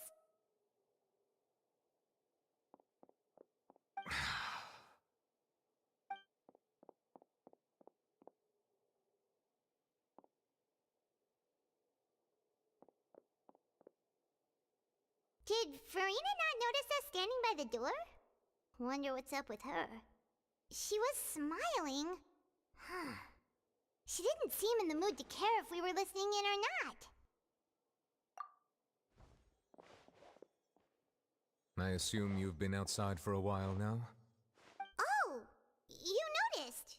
Seems Farina didn't even realize we were here. She was in a great panic, though I cannot discern the reason. Our discussion reached impasses time and again, a state of affairs that we cannot allow to continue. Still, I do not understand. Dialogue is the basis for understanding, so why did she keep refusing to engage? Everyone in her inner circle has noticed that she is hiding some secret. The issue is her attitude. I fear that she will not reveal anything unless absolutely forced to. We may have to create a situation in which she will have no choice but to speak. Oh? Like what? Normally, people will only reveal the truth when standing trial. Perhaps we must have the Hydro Archon experience just such a scenario. But Farina's seen so many trials, and she's really good at dodging questions. How do we make sure that she won't just slip away at the first chance she gets? We will need to consider this thoroughly, join forces with various parties, and then do what we can. If at all possible, I would prefer to recuse myself from this affair, but we must prevent the prophecy from coming to pass. This may be cruel to her, but all Fontaine is in crisis. The information a god possesses is too precious, and so we must take a chance on this. But who will lend us their aid to do such a thing?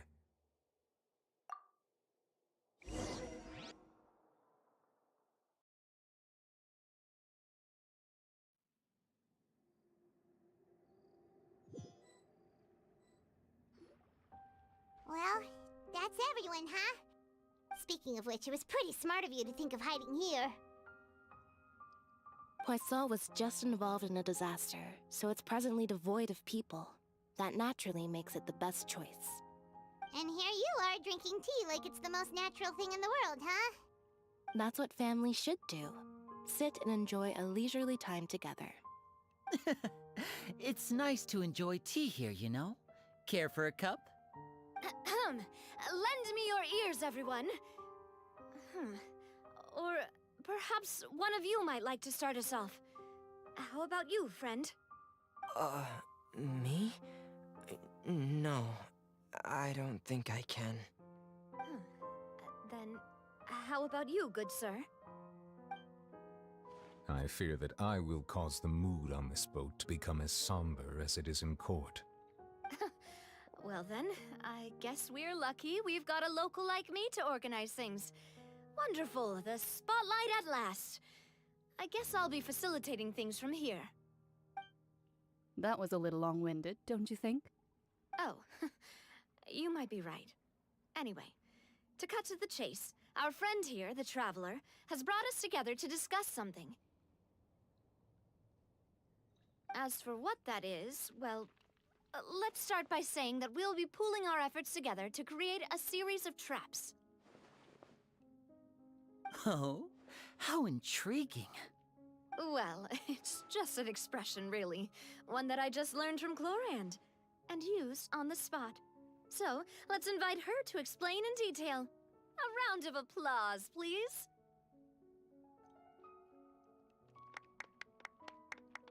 Huh? Didn't you say that you would be facilitating this? Oh, come now. Your work doesn't involve much public speaking, right? This is a good chance to practice. You might even pick up some fancy oratory tricks to impress your boss with in the future. I see. And what does my boss say? He is glad that you consider him your boss. Do go on.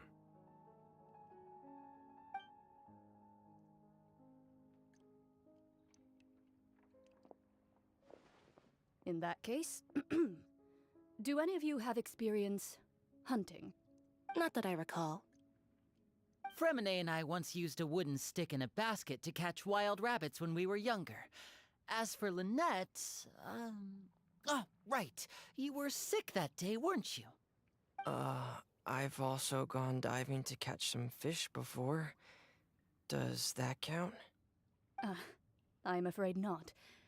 You may or may not have heard, but Fontaine once played host to a group known as the Marechaussee Hunters. Though that was their name, they did not hunt animals, but rather various monsters left behind by the ancient dynasty of King Remus. Today, Fontaine's monster population has already thinned greatly, so the hunters have blended back into society, taking up arms in other lines of work. They even left a unique methodology of hunting in their wake. A trap comprises of the following components: bait, a trigger, and a containment device. Sometimes a lethal implement will also be necessary to deal with the prey. So, if we were to build a trap together, right now, what would you choose to build it with? For me, I would prefer something basket-shaped. Pigeons and rabbits will see the bait and naturally enter the snare. Our line of work requires a deft hand, and we're some of the best in the industry, so you can count on our techniques. You used some of those techniques while moving the people of Poisson, didn't you? My subordinates mentioned that you even performed some magic for the bawling children. Yes, and I even managed to gather some intelligence in the meantime. I'm quite the multitasker if I do say so myself. I'm afraid I can't claim that as my strong suit. I prefer more stable methods, like placing bait in the water and waiting for the fish to come within reach. That's the kind of method I would count on. Calm and steady. Exactly the kind of person who would catch loads of fish. And I can be their assistant. With discretion, I'm sure. I'd probably use some sort of mechanical animal. Papa once bought me some small clockwork squirrels, mice, and such. When placed in the forest, they can attract others of their kind. I remember that you liked those too, didn't you? I did. And that would be a good way to go about it. If they're realistic enough, animals of the same kind will follow them all the way to the trap. What about you, Monsieur Neuvillette? I fear I do not have any related experience. That makes sense. You usually solve problems directly, without the use of any such tricks. But I do have one more question for you, Monsieur. If we were to create a trap now, how would you design it? I would like for it to be effective, but bring no harm to the prey. A more gentle trap would be ideal. Kind, as always. However, our intention doesn't necessarily change the containment device and the type of implement we need. If we wanted to kill the prey in one strike, we would need a powerful implement. However, that also goes for prey that must be captured and safely contained. Wait, why's that? Only a hunter who's a true expert at subduing their prey can snare it without harming it. The line that divides life and death is often exceedingly thin. So are we going hunting together? We hadn't thought of seeing ourselves as hunters. It kinda works, but maybe it's still not the best metaphor. If our means of capturing and dealing with our prey is to put them on trial, then the hunting metaphor is actually quite accurate. But we shall require much more courage than any hunter to judge a god, a being whose seat is an exalted throne. Oh, so that's what's going on. Sounds very interesting.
It's been a tough few days, hasn't it? So much has been happening. Paimon didn't think the meetings would go on for so long, but everyone seemed pretty fired up, huh? Paimon thought they'd be at least a little frightened. Well, Fremine was, now that Paimon thinks about it, but everyone else just looked a little surprised. Well... It's hard to say. Paimon doesn't have any experience with this sort of thing. But with you around, Paimon sure will do great. After all, you're the most reliable person in the world, aren't you? Did you just pour some tea? Paimon didn't notice you doing that at all. Then what's that? Paimon's never seen that cup before. Don't be frightened. I'm just joining you two for tea. I merely refrained from saying anything till now. Who's that voice? But there's no one here. Ah, have you forgotten me already? Wait, you are familiar. You're the voice we heard from the sky in Sumeru. The voice from the sky, I fear that description is wrong. Though, not completely wrong. You're feeling lost now, just as you were feeling previously. I sensed that confusion and thus came to you. Guiding people is an irresistible hobby of mine, after all. Consider me a passerby, just accepting a commission from my friend's disciple on a whim.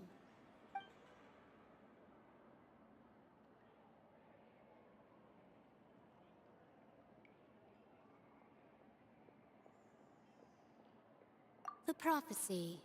Yes, what has been prophesied will be fulfilled. You may view such things as the history of the future. What? Then is there any way we can stop it? I believe you have witnessed a failed attempt with your own eyes. Can everything in Tevat so easily be changed?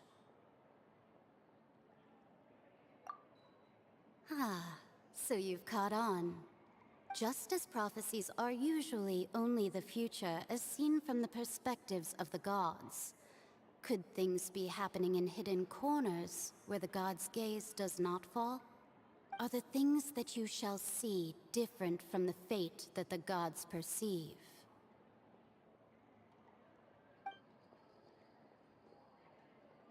What is she talking about?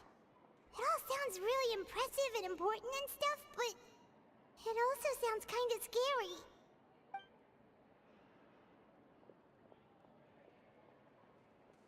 I believe that you understand, right? Some things are insignificant, but others you must reach out to change. Ultimately, fate shall serve as your only guide, no matter what will happen in Tevat's future. All you need to do is to play your part. This was good tea, by the way. Thank you for your hospitality. Well, that'll be all for today. The voice. It's gone.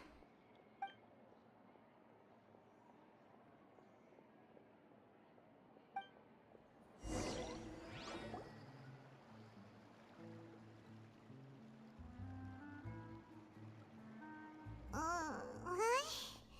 Paimon hears someone talking. Alright, coming! Hey, it's you who's getting lazy, okay? Well, I see I've walked in on some lively banter. Luna! Fine, just fine. I went to take part in that Steambird panel. It turned out to be more interesting than I expected. Not all Fontanians are pessimistic about this. One journalist mentioned that sitting around and waiting for the end to come would be wrong, and that they should make their own rescue preparations. I agreed, so we had a brief chat with her. Did she have pink hair by any chance? Why, yes! It was Charlotte. You remember her, right? That daredevil journalist? I'm in full support of her view. Prophecies are very important, but how can people allow their lives to be commandeered by just a few words? That's right! Paimon's glad to hear something sensible for once. Ah, yes. About what we had discussed before. I did try, but I'm afraid I couldn't reach the old hag. I'll try again tonight, but I wouldn't get your hopes up. Huh?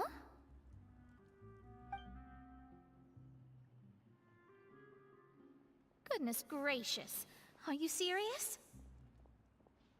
She said that even the god's gaze has blind spots. Pretty bold if you ask Paimon. Most people would believe the gods to be all-knowing, right? The Hexen Circle members are certainly anything but ordinary. As for the mage named N, the old hag has mentioned her a few times. She said that N's sense of direction is incredible, and that she loves guiding those who are lost. But I've never met her, and if she were still alive, she'd be... well, suffice it to say that the hag's at least a few hundred now, and N's been around for longer than that. Whoa. The Hexen Circle sounds like a scary group. But they must really stay in shape to live so long. Their abilities alone are pretty terrifying. If she came to see you personally, then the problem you're facing must truly be of great importance. Well, it's not like Paimon could understand anything she said. Yes, she was quite cryptic, but I suspect she means that there is still a way to turn things around. She didn't say when or what that would be, though, so... perhaps it is something that you cannot know right now.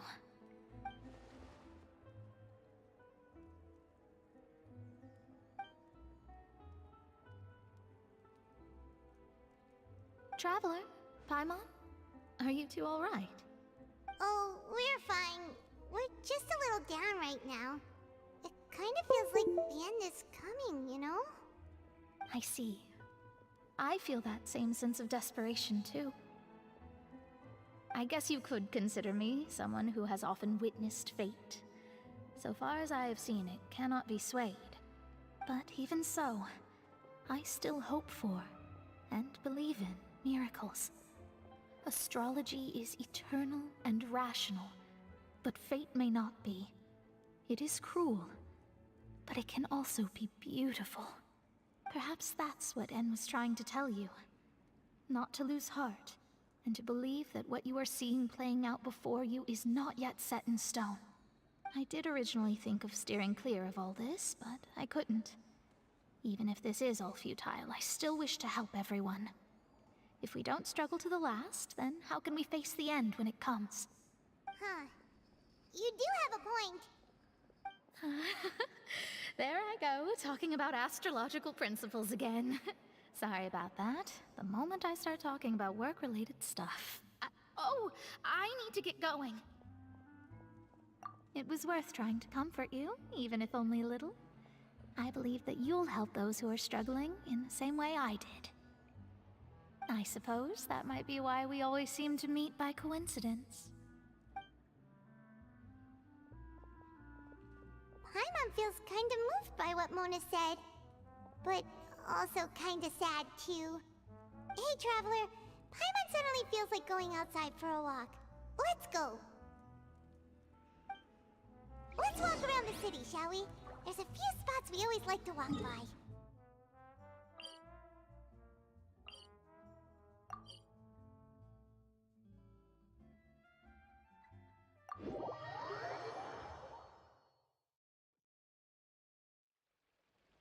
Strike a pose!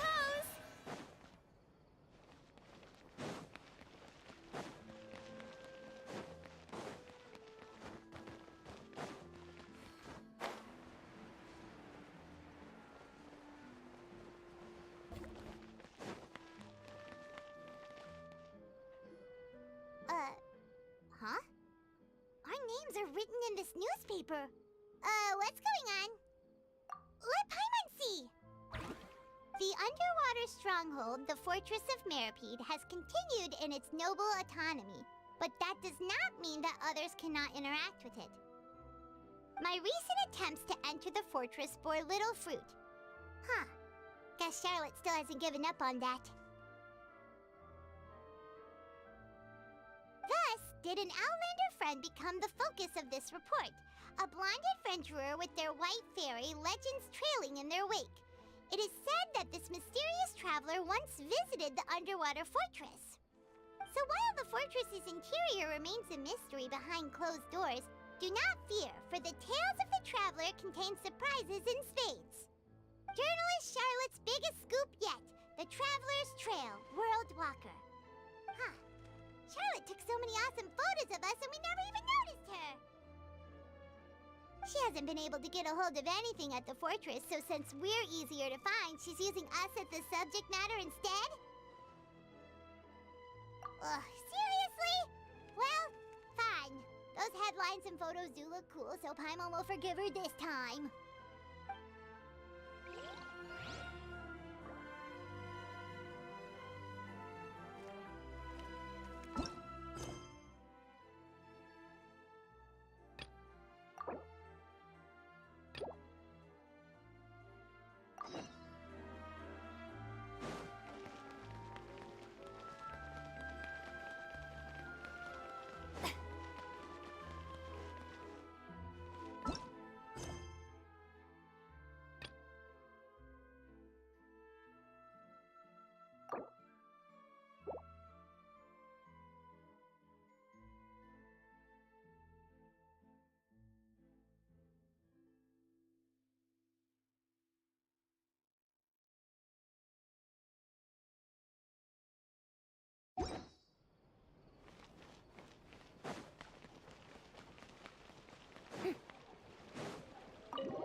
You neglected to mention that you were bringing 2 other people with you.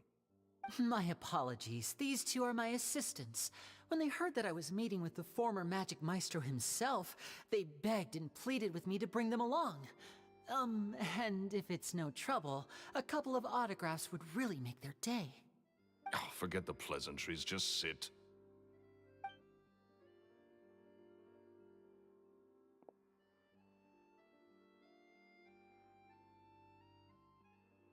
Get a load of this guy. Forget the pleasantries, he says, but he looks pretty happy about Lenny stroking his ego. I only agreed to meet since we're both magicians. Do me a favor and cut to the chase. I have more important things to do than drinking. Much obliged, sir. As it happens, the matter I want to address is also related to magic. Yesterday morning, a warning letter from the Phantom Weasel appeared on the entrance to the Opera House. He claims to be planning something for the same evening that I'm scheduled to do a magic show there.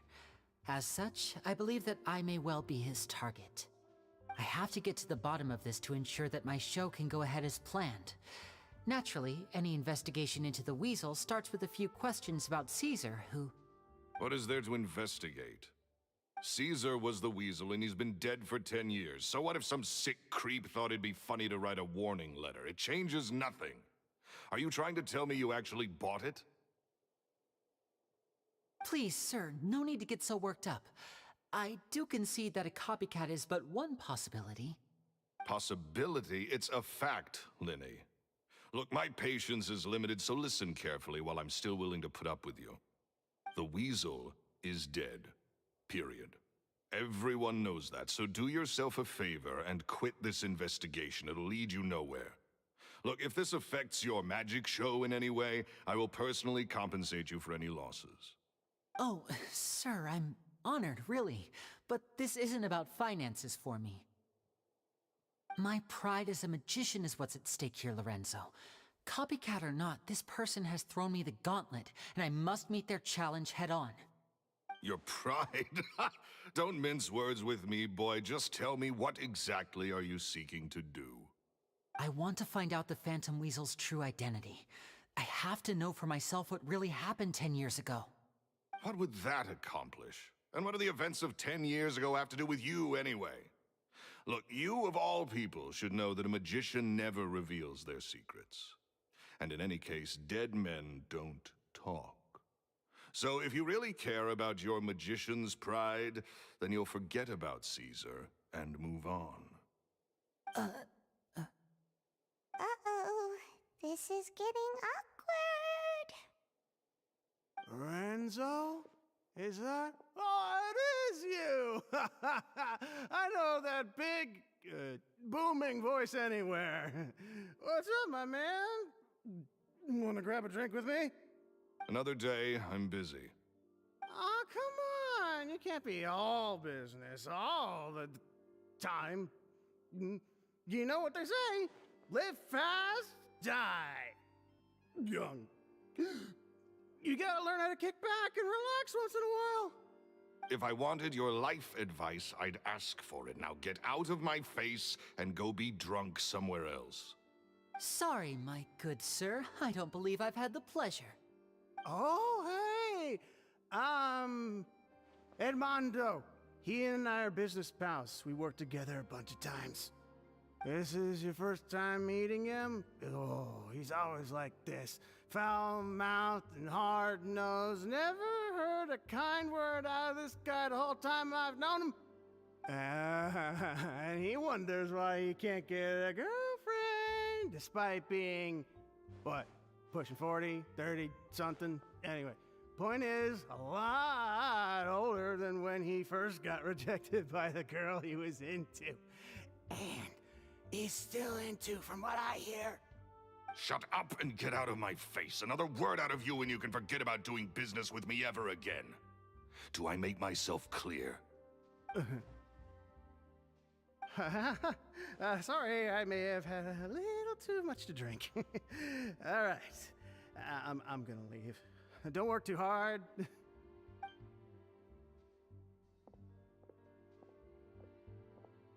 I think it's high time I made a move as well. If you really want to investigate this, Linny, be my guest. But if nothing good comes of it, don't say I didn't warn you.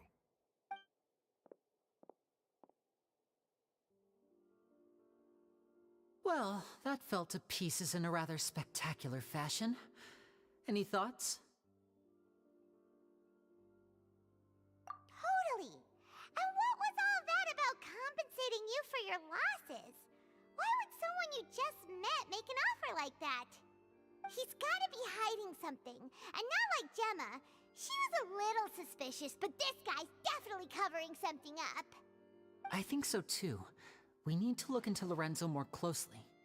That guy Edmondo seems to know a thing or two about him. He only just left. Let's see if we can catch up with him.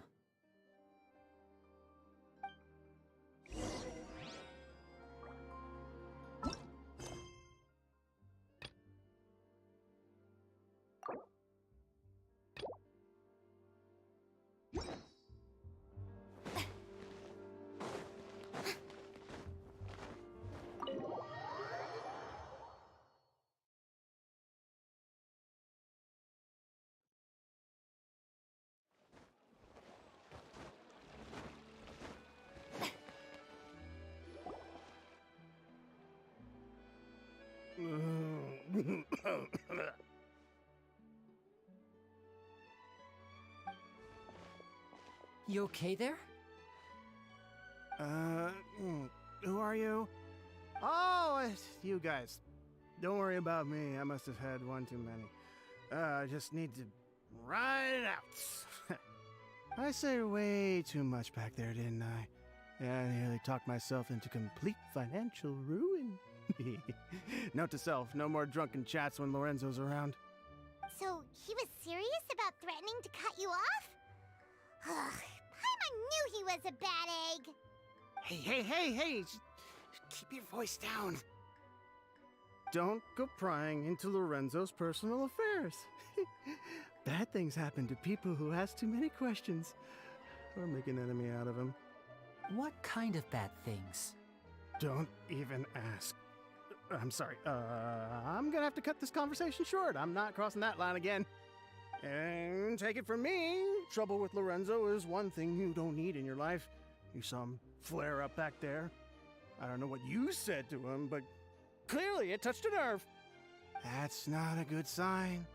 You're too young for this. Don't get in over your head. I'm leaving.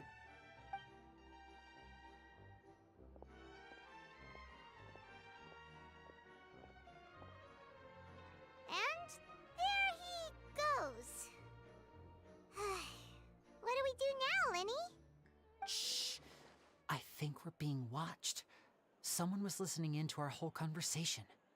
Don't say anything and don't look back. Any altercation in the city will attract the guards. We'd better take this elsewhere. We're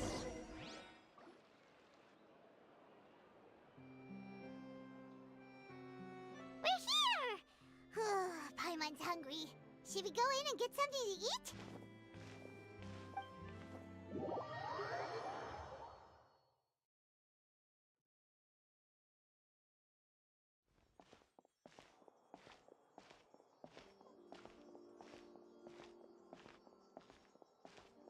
Hey, quick! Look! That's the limited edition only 16 slices a day cake! It was so delicious the last time we tried it! Despite the tense situation we were in, let's give it another go! Paimon's sure it'll be great! One slice of cake, please. Someone showed up after all! Oh, wait, you're the one from the Palais Mermonia. Oh, are you here to buy cake too? It seems Monsieur Neuvillette was right. You really can eat. Wait, did he really say something like that? That's right. Even he has his own preferences when it comes to food. As for me, I love the cake and coffee here. Do you come here often? Usually every day. Every day? It's part of my daily schedule, apart from work. I shall have my cake and coffee. Then what if someone told you one day that this place would be closing soon, and you wouldn't get to eat cake here anymore? What would you think? But why would it close? Well, Paimon doesn't know either, but maybe the waters will rise tomorrow. You know, like in the prophecy. Oh, the prophecy.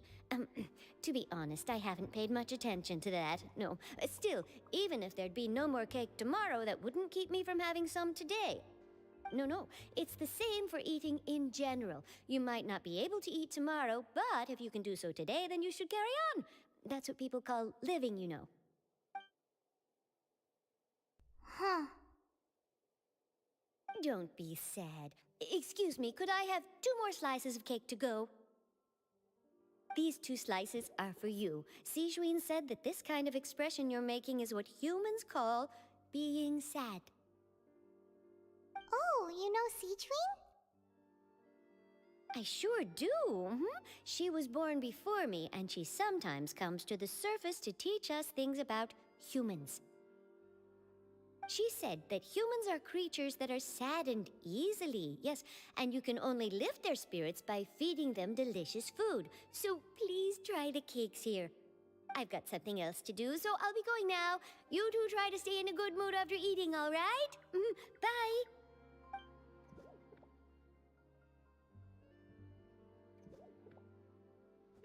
There she goes! Alright, let's dig in. Paimon's sure this cake will be delicious.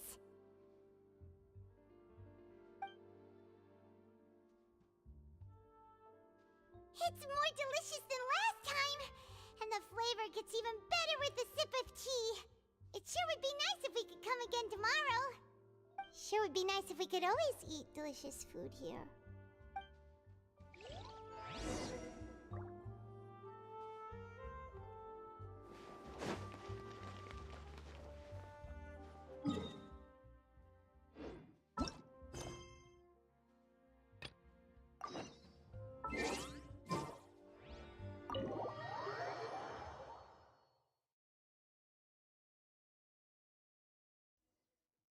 Oh, we're near the Steambird office. Let's go look for Charlotte and have a chat.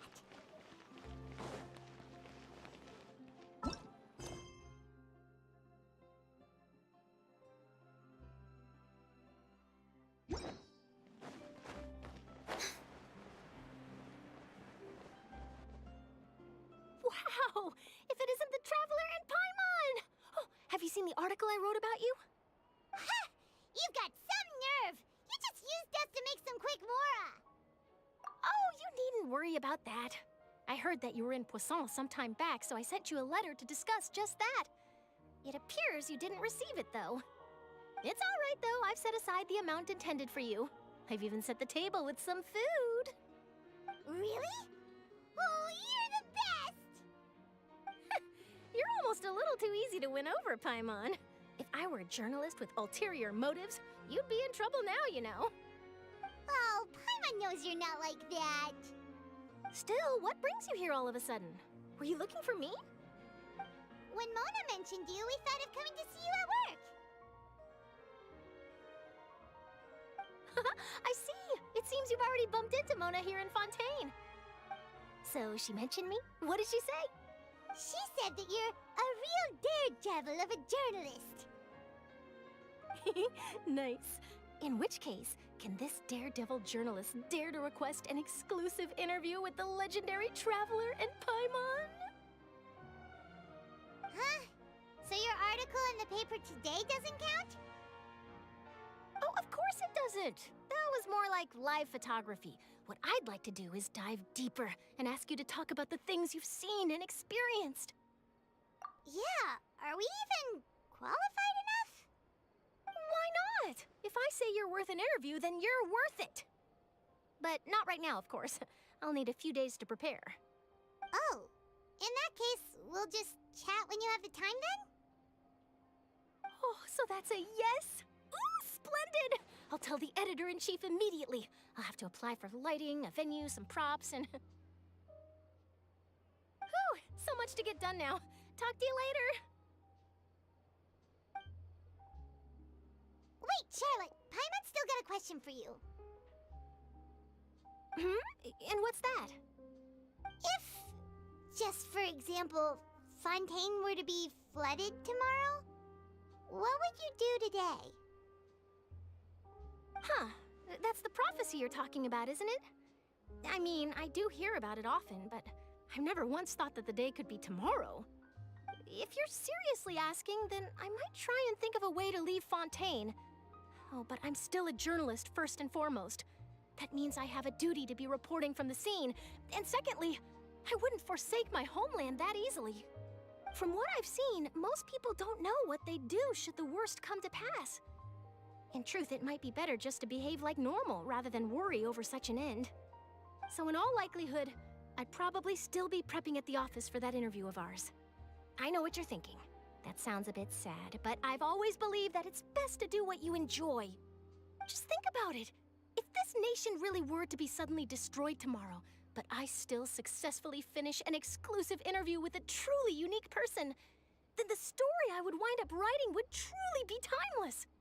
And then do you know what I'd do? Well, I'd write that story, send it for printing, and use messenger pigeons to get copies out to the various nations as soon as possible. I'm not a dreamer, nor am I a workaholic, but I do love my job, and I'd be proud of leaving such an article behind. I guess you could say that I was born to be a journalist. But anyway, that's my answer. And on that note, I'll get back to my preparations.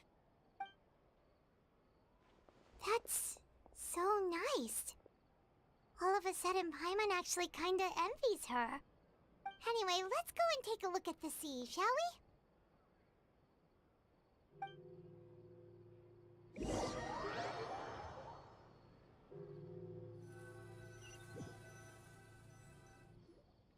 The sea breeze and scenery can be a pretty soothing combo, huh?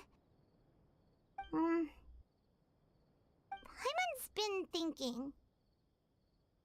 If it wasn't Fontaine, but all of Tevat that would be destroyed tomorrow, where would we go and what would we do? No, Paimon should ask, if you could choose, what would you like to do?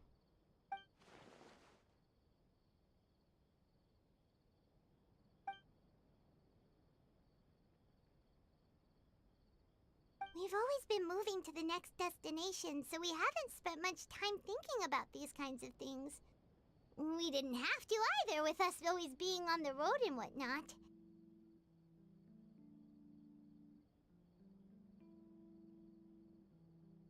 You mean, still traveling?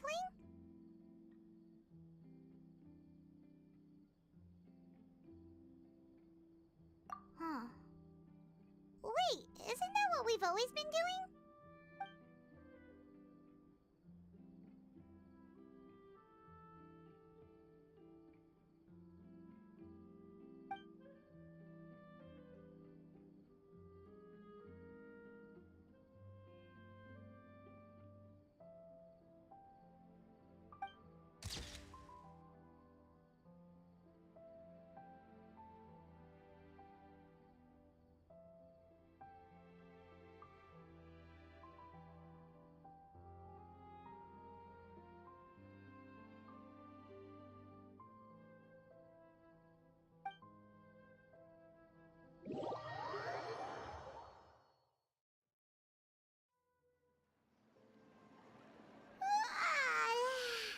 Feels like you'll grow mold if you stay here long enough. But it's still better than the Fortress of Mirapede, that's for sure. It's not only damp there, but salty too. Ah, so the two of you are still here. Wonderful. Oh, you're from the Palais Mermonia, aren't you? Yes, I'm Isadora. Monsieur Nervillat sent me to look for you two before. I heard that afterward you went to the Fortress of Meropide.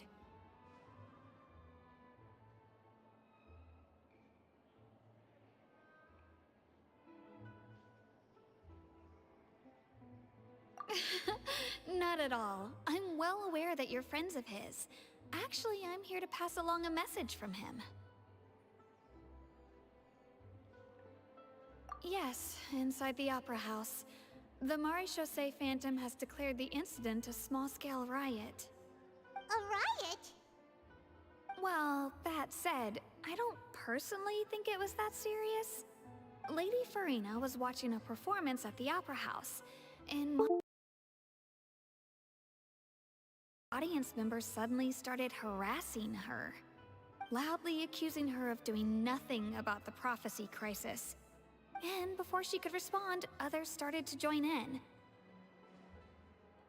The crowd continued to grow, and protests against the Hydro Archon started to break out. So people have started to put the blame on Farina. Guess they finally found an outlet for the pressure they've been under due to the prophecy. I agree. People will naturally rely on gods, as is customary. But the moment people feel threatened, gods are also the first to be blamed. So what happened after that? Is Farina okay? Seeing that the situation was spiraling out of control and that further argument was pointless, she claimed that she'd gotten tired of this and left in a hurry. The Maréchaussée Phantom had their hands full maintaining order and did not catch where Lady Farina had gone. Only when things had stabilized did we realize that she had gone missing. So, you mean she's still missing? That's right. The Maréchaussée has dispatched many people to search for her, but we don't have any leads yet. That said, I don't think there's much to worry about. She is a god after all. Even if she were to fall into the hands of rioters, what could ordinary people do to her?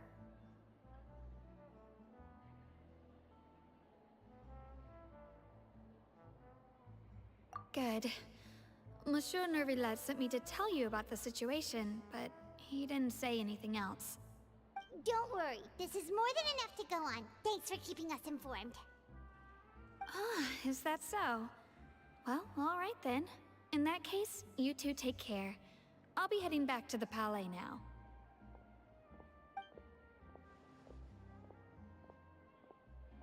Well, sounds like we should hurry over to Poisson then. If we know Farina, she won't try to fix things in this situation. Instead, she'll look for a place to wait out the heat. And, as we also know, she may be loud and dramatic, but she doesn't have a heart of stone. When Nervillet was talking to her in the Palais Mermonia, and she heard about Poisson, she couldn't hide her sadness and remorse. It would be hard for her to ignore being accused by the public today. Paimon thinks Farina's probably taken the opportunity to slip away to Poisson and try to relieve the sense of guilt that she's feeling. Huh! Well, what do you think? Paimon knows the answer, of course, but Paimon can do the analysis to back it up, too. Cool, huh? In that case, there's not a moment to lose. Poisson, here we come!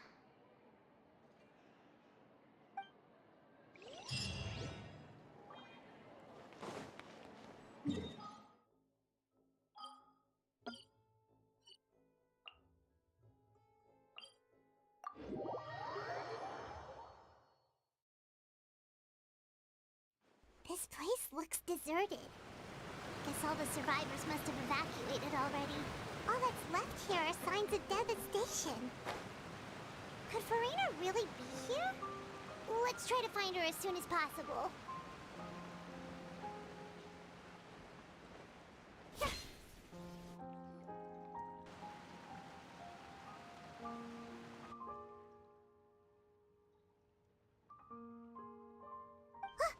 That's Farina, right over there. She really is here all on her own.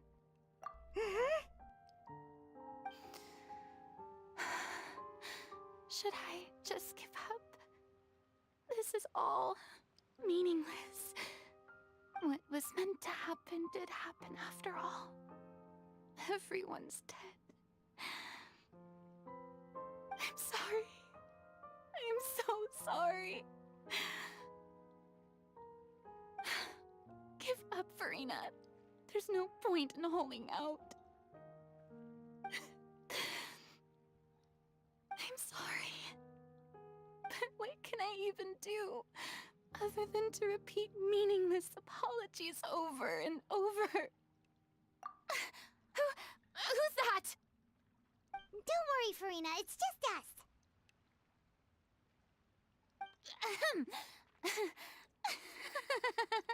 So it is you, blonde traveler from another land. Why, I almost thought you were someone from that mob of my ignorant subjects, come to kneel and beg for my forgiveness. Farina, you were crying just now, weren't you? The tear stains on your face are obvious. What do you mean, tear stains? Oh, I remember. The show at the Opera House earlier this morning was so moving. I'm still trying to process it. Who did that uncivilized rabble think they were, disturbing my enjoyment of the arts? They even dare to tout their ARCHON. I must teach them a lesson. I can just imagine their twisted and frustrated faces once they realize that I'm nowhere to be found. Oh, and I'm sure Neuvillette and those people from the Marche Chaussee Phantom are freaking out right next to them, too.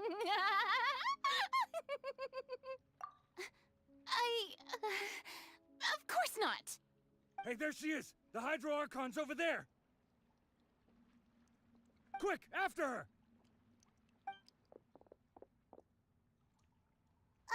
Farina, those people seem to be after you. They are? They're just some rabid fans who want to cut the line because they haven't been able to meet me in person, aren't they? That's against the rules. I can't let them get their way.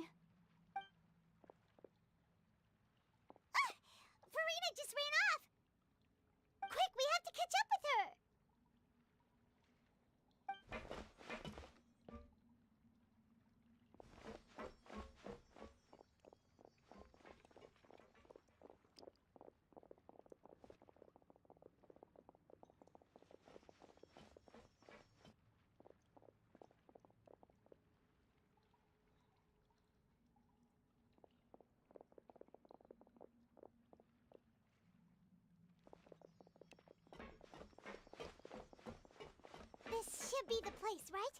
Hey, Farina! There's a good hiding spot over here. Quick, come to Paimon before the rest of them catch up to you. What? What is this place? Hurry, they're almost here.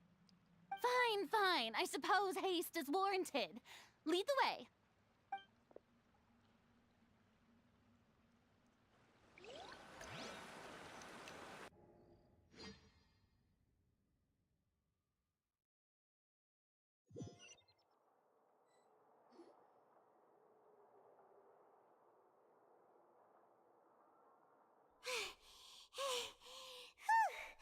Paimon's exhausted.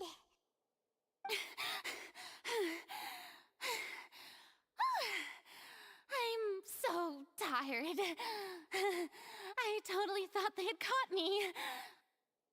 No, I mean, I merely gave in to the sheer enthusiasm they displayed. You're right. Yep, that's a good girl.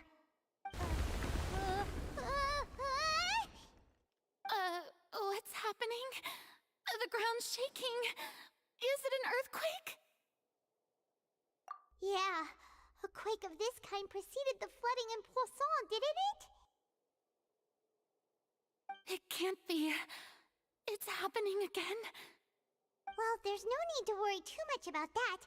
Neverlette's made some emergency plans, so the evacuation should go a lot smoother this time. Yeah, I hope you're right. But the people of Poisson, they've already...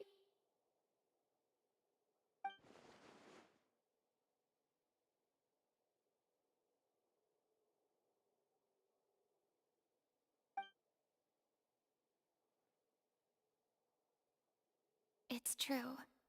I've been investigating the prophecy for hundreds of years. I once had informants all over Tevat, searching for clues and feeding information back to me. I've tried all kinds of ways, too, to hold back the sea. Anything to keep the coastline from advancing. But all my efforts proved to be futile in the end. Really, the truth has been clear to me for a very long time. We cannot make an enemy of the divine. No matter what we do, the will of the heavenly principles will have its way, and the prophecy shall be fulfilled. Give up. I do love the sound of that phrase.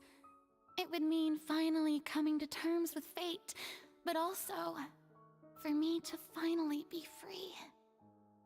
Indeed, I've thought about giving up so many times, especially after we almost lost Poisson.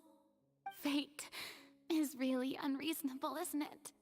It has no heart and obeys no rules. The prophecy has only just started to come true, and so many people have already lost their lives. But just now, it all became clear to me. I still don't have the right to come to terms with fate on behalf of everyone else. As long as the final moment hasn't come, it's still not too late. Don't worry. I will keep hope alive for everyone until the very end. Well, that's enough for now. I got the impulse to play the stricken maiden, but honestly, considering my rank and station, that wasn't a good fit at all. Don't take any of what I just said seriously. How could I possibly let Fontaine fall to the whims of trivial prophecy? Come on! Paimon could have sworn you were actually being honest just now.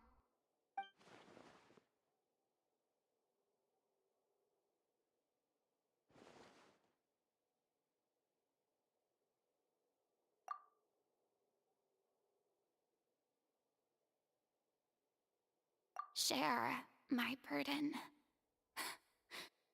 That's impossible. It was fated right from the start that this would be my duty alone.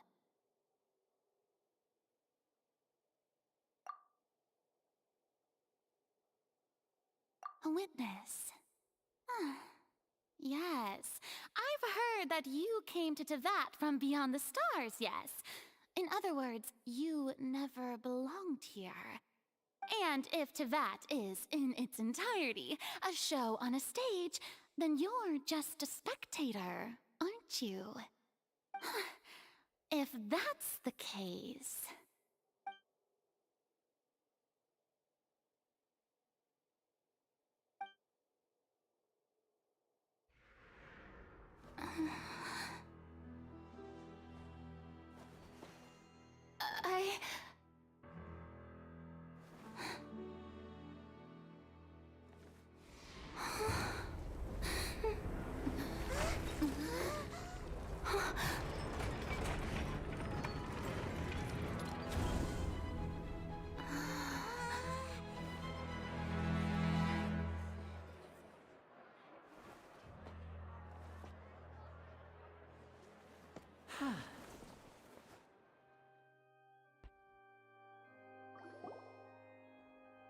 Ladies and gentlemen, this concludes my opening performance. Now, without further ado, we may proceed to the trial of our god. So this is what it is. Yes, you deserve praise for the effort you took to raise the dramatic stakes. Do not forget, however, that I am Focalor, the god of justice, the embodiment of justice itself. Does it not strike you as even the least bit absurd to bring the very concept of justice to trial? May I interpret these words as your refusal to stand trial? In that case, you will have the opportunity to defend your honor through a duel. You would draw your blade against a god? I see. It seems like you have made up your mind.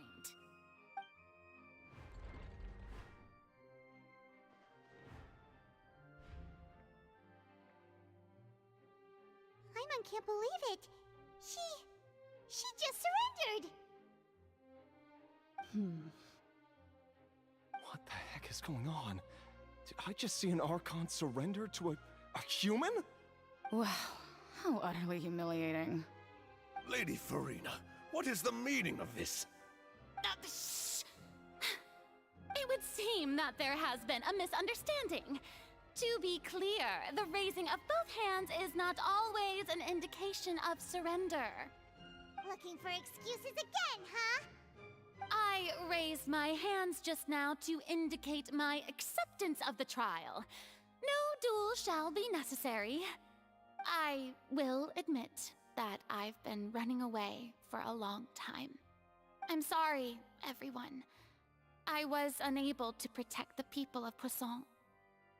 It is my duty to stand trial for my crimes. You are not the only ones to be disappointed in me. I, too, am exceedingly disappointed in myself. But now, it is time for the Hydro Archon to show you her courage and resolve.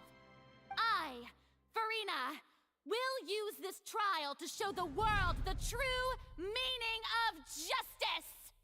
This time, I will protect you. Applaud and rejoice! One of the most outrageous and fantastical arcs known to the opera epic Playz is now unfolding before your eyes. Mark my words, this shall be one of the most exhilarating and brilliant shows ever to grace the stage of Fontaine! The trial of the Hydro Archon, Focalor, will now begin! Woohoo! Oh, now we're making history! Why does it feel like Farina just took over the whole thing? Like, come on! Didn't she just get forced to stand trial for her crimes? Also, even though she's still acting super dramatic, she is taking this seriously this time, right? All right, then. Who will be my opponent in this trial? The court asks the prosecutor to please take the stand. Is that so? Very well. Then please speak, witness of Tivat, my accuser and fated opponent.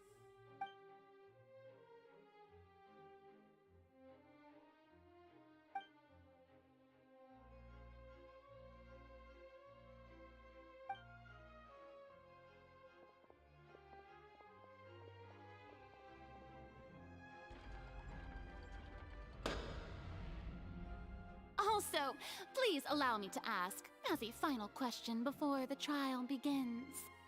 Just how much work did you do to force me onto this stage? Well, we did do a lot of prep after the meeting that day.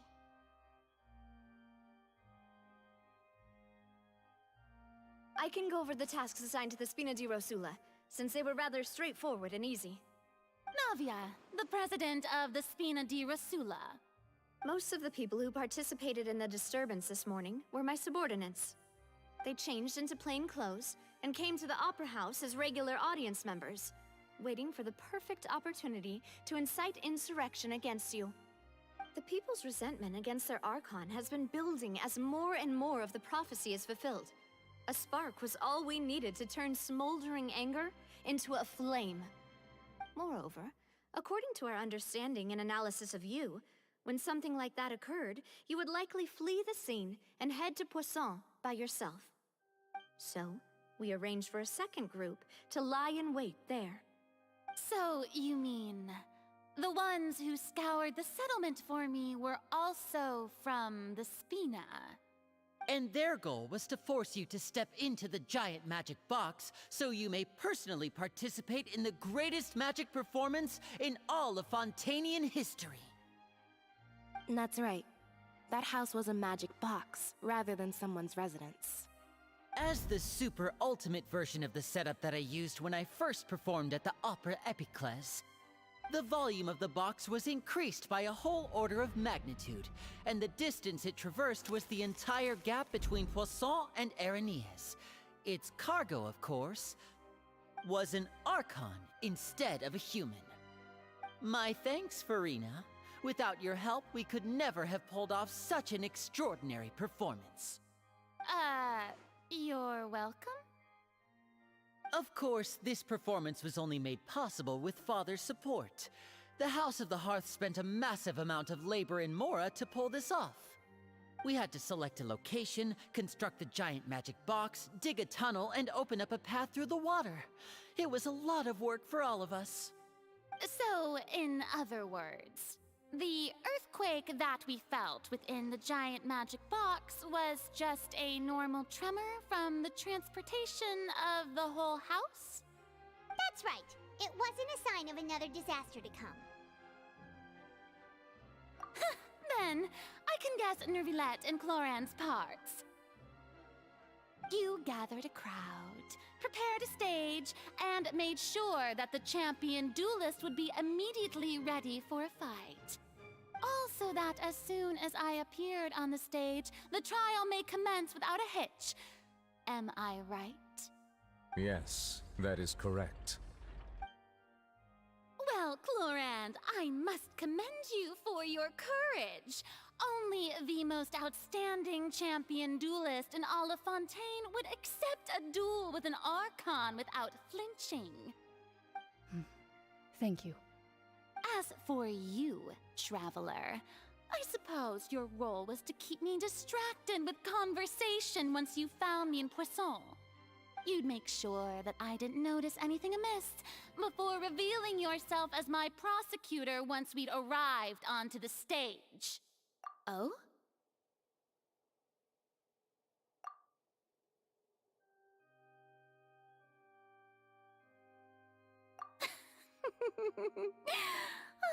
Is that so? Then I suppose I must have missed my final chance. It's fine. It matters not. What's done is done. The stage is already set, so there's no reason to disappoint the audience. Let's see this trial through to the very end.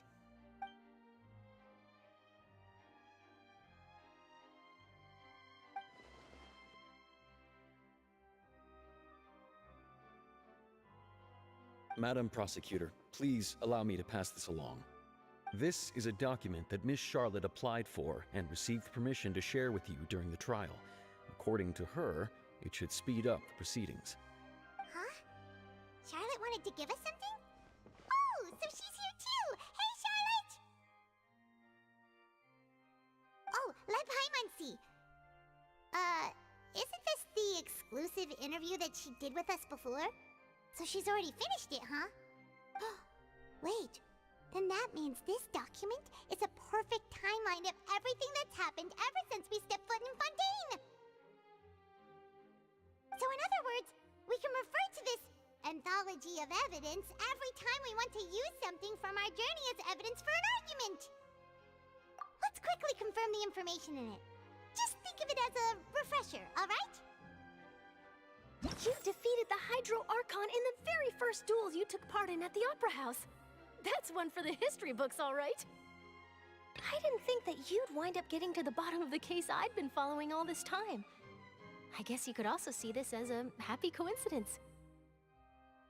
This is the first time Monsieur Neuvillette had a difference of opinion with the Oratrice. Even the Hydro Archon can't figure it out. A Fatui Harbinger. She's an extraordinary person. Her instinct must mean something. The fortress of Meripede was almost destroyed in a single day. That I didn't witness that scene personally will always be a source of professional regret, I think. According to Monsieur Neuvillette, both Child and that whale should have been in the primordial sea at that time. I nearly lost my awesome friend Navia. To be honest, that still gives me shivers. The words of someone as extraordinary as a witch can probably only be truly understood when something surreal happens to you. The words of someone as extraordinary... The prosecution and the defense are both in position. The trial shall now begin. Oh, come on, Neuvillette. There's no need to repeat all the unimportant legalese.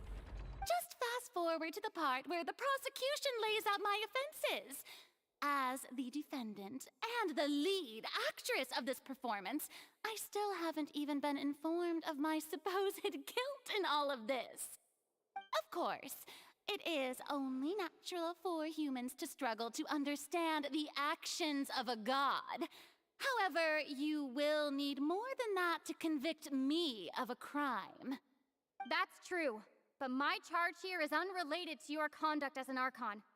Instead, I would like to charge you as a fraud who's never been the Archon in the first place. Wait, what was that? Lady Farina's a fraud?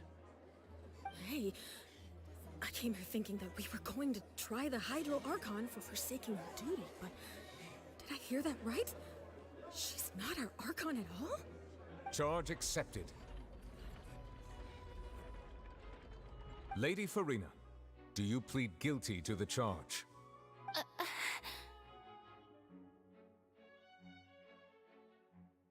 Lady Farina. I plead not guilty. How can I be guilty? There is no way that I, Focalor, otherwise known as Farina de Fontaine, a member of the Seven and the Regina of all waters, kindreds, peoples, and laws of Fontaine, could be anything other than your true Archon. Yeah, even though Lady Farina can be rather eccentric, isn't it going too far to doubt her very identity? Yeah, I've never questioned her identity either. Sure, Lady Farina can be super irresponsible, but what grounds does that prosecutor have to make such a huge claim? I have cause to believe that common sense will prevail in this case. Many of the members of the audience have known me as the Hydro Archon ever since they were born. There would be no fooling their memory. See? Even the Oratrice has decided to show me its favor. Are you sure you want to commit to a charge that will never be upheld? If you wish to drop the case, I can promise you as the God of Justice that you will not have to face trial for making a false accusation. We will treat everything that's happened as a dramatic spectacle and move on with our lives. What do you say to that? Huh. An argument with near impossible odds, huh? We have to not only refute Farina's claims, but also overturn the long-held beliefs of the people. Well, I tried to give you the chance to surrender. If you must persist, then let me ask. If you believe I'm not the Archon, then what manner of being do you think I am? And if I was not the Archon, then how did I manage to live for over 500 years?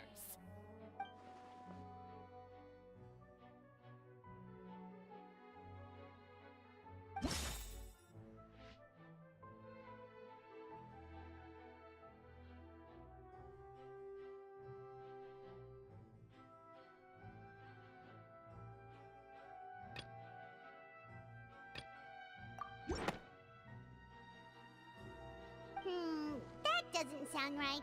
Paimon doesn't think this clue can be used as compelling evidence to build our case.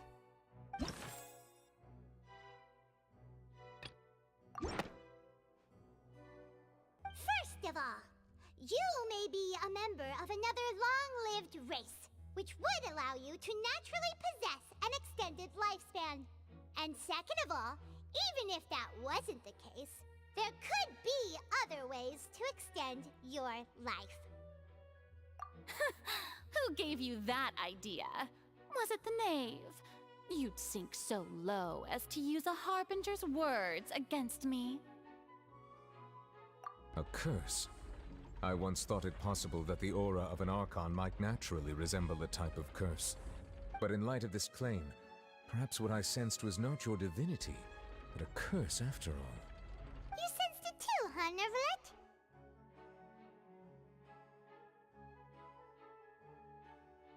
Lady Farina is actually a human? Well, it is true that it's extremely difficult to tell humans and gods apart just by looking at them. It's not impossible.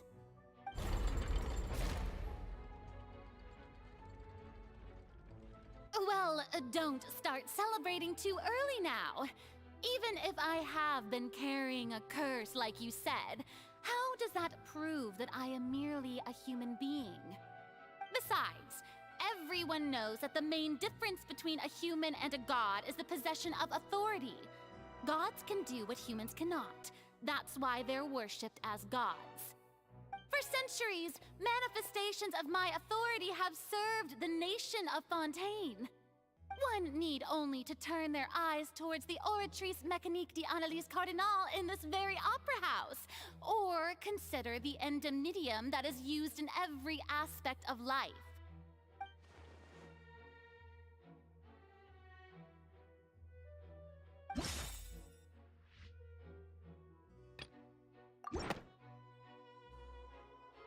You tried to reference the Oratrice. But weren't you as confused as all the rest of us when the Oratrice declared Child to be guilty without any proof? Otherwise, you should have come up with a good explanation for that by now. Didn't I make myself clear at the time? The decisions of the gods are naturally difficult for humans to comprehend. There is no need to provide an explanation. Lady Farina, I believe a reminder of your current circumstances is in order. While the court is in session, the principles of justice and the law must come before all else. While you are an Archon, you are also first and foremost the defendant in this trial.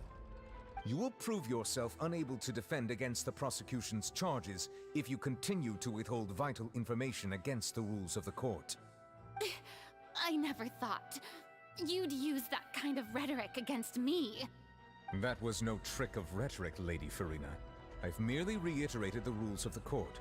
Rules that all should respect and follow. So, you neither knew why Child was declared guilty, nor did you understand the structure and operations of the Oratrice.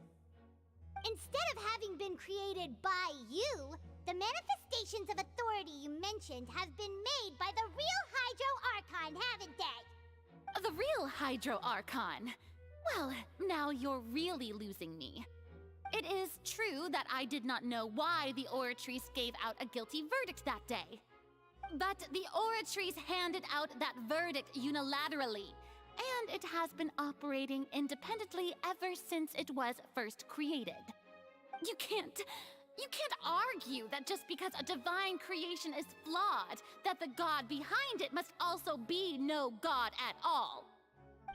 She's still throwing out all kinds of excuses. Seems like she's confident that we won't be able to produce proof that she has no power over the Oratories. My power as an Archon. There are many ordinary citizens in the audience. How can I just carelessly demonstrate the formidable power of an Archon? If that poses a concern, I'm prepared to extend my protection to the audience. You don't need to go that far.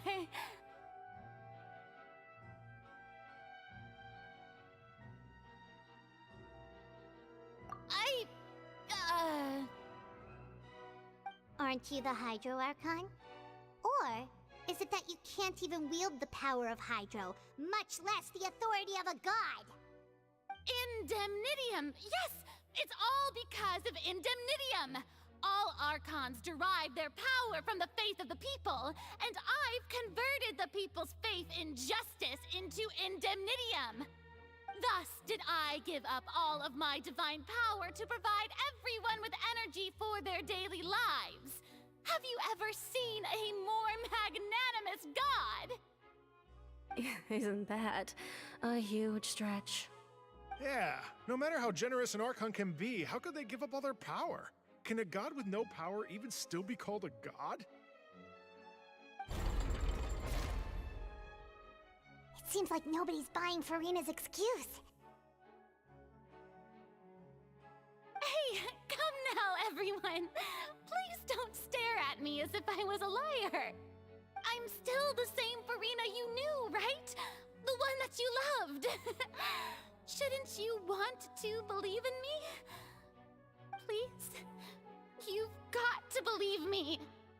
If what the prosecutor said is true, she really has committed a grave offense. Did she deceive all of us? And all of our parents and grandparents too? And then all of our ancestors? Ever since they were born? Enough! That's enough. Tell me then, if I'm not the real Hydro Archon, then who is? If you have no evidence of another Hydro Archon's existence, nor can you find anyone who can back up their claim to be such, then what grounds have you to say that I'm not actually the real deal? Wow, she came up with yet another argument. How can we refute her now? Seems like she really doesn't want to give up.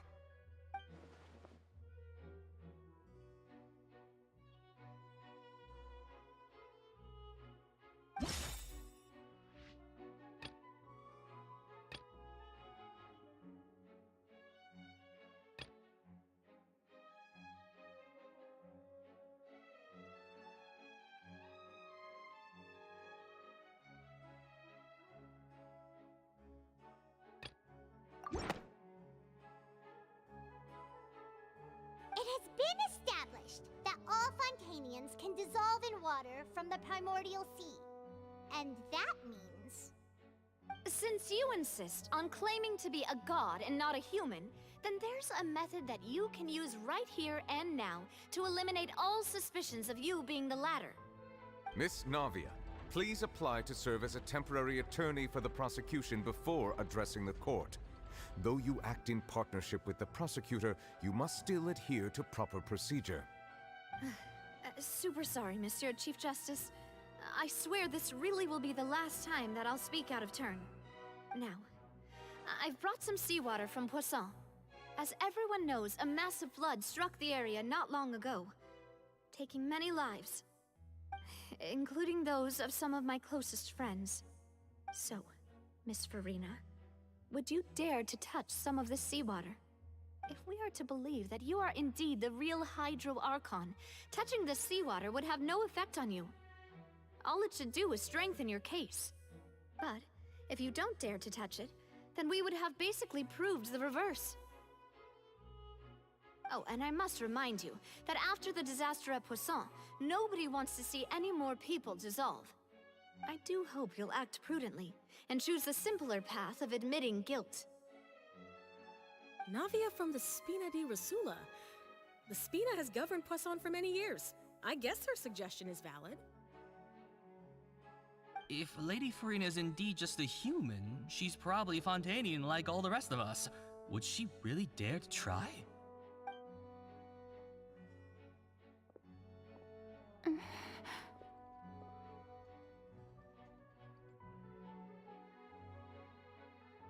Lady Farina, this test has been unilaterally proposed by the prosecution.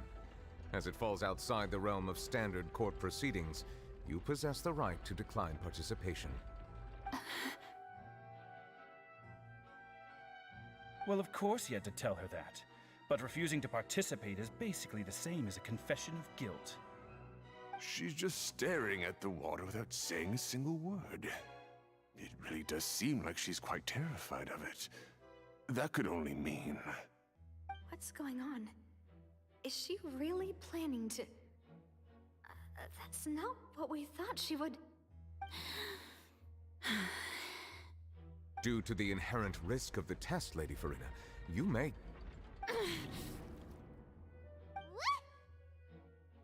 Hey!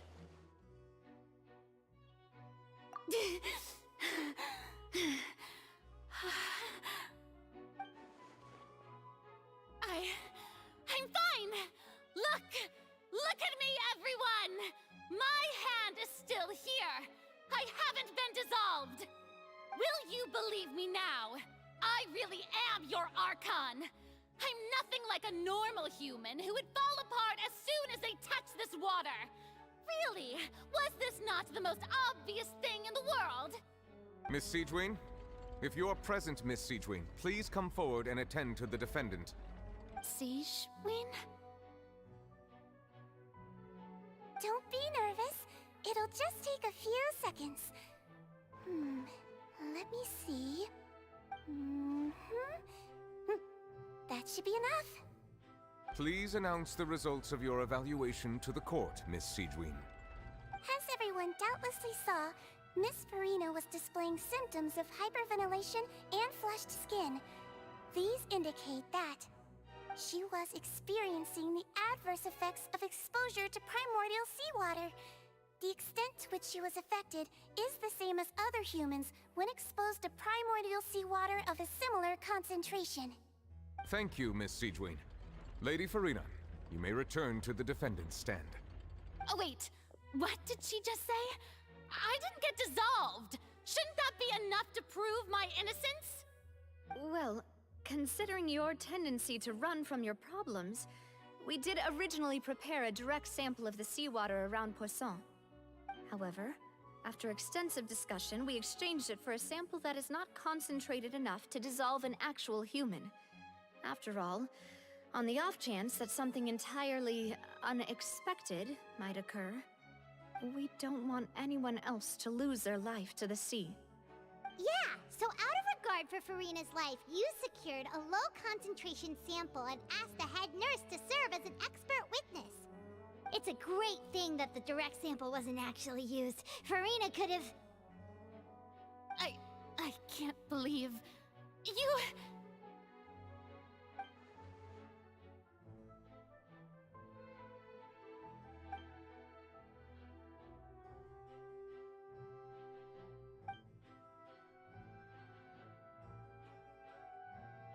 Listen to me, everyone! Please don't give me such cold and disdainful looks! What happened just now didn't prove a single thing! Think about it! How can you conclusively prove that an Archon can't also be affected by the primordial seawater? Also, if I was really just a human, why would I dare to just put my hand in that kind of water?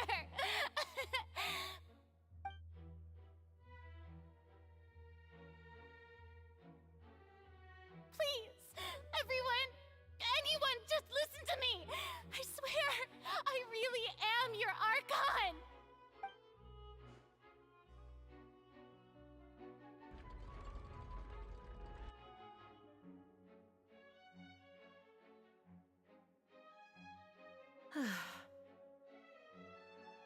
I don't think anything she says at this point will sway anyone. The odds are just too stacked against her now. With all the things that have been said, Paimon doesn't think there's any way left for Farina to win. I believe the time for arguments and presentation of evidence has come to an end. If there are no objections, we will move on to the final judgment.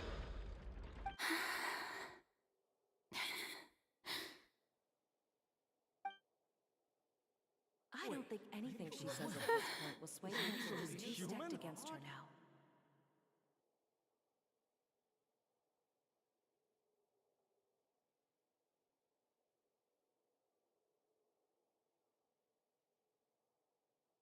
In my capacity as Chief Justice, I shall now render judgment on Farina's misrepresentation of herself as the Archon of Fontaine. As a human who knowingly deceived her fellow citizens, Farina is guilty.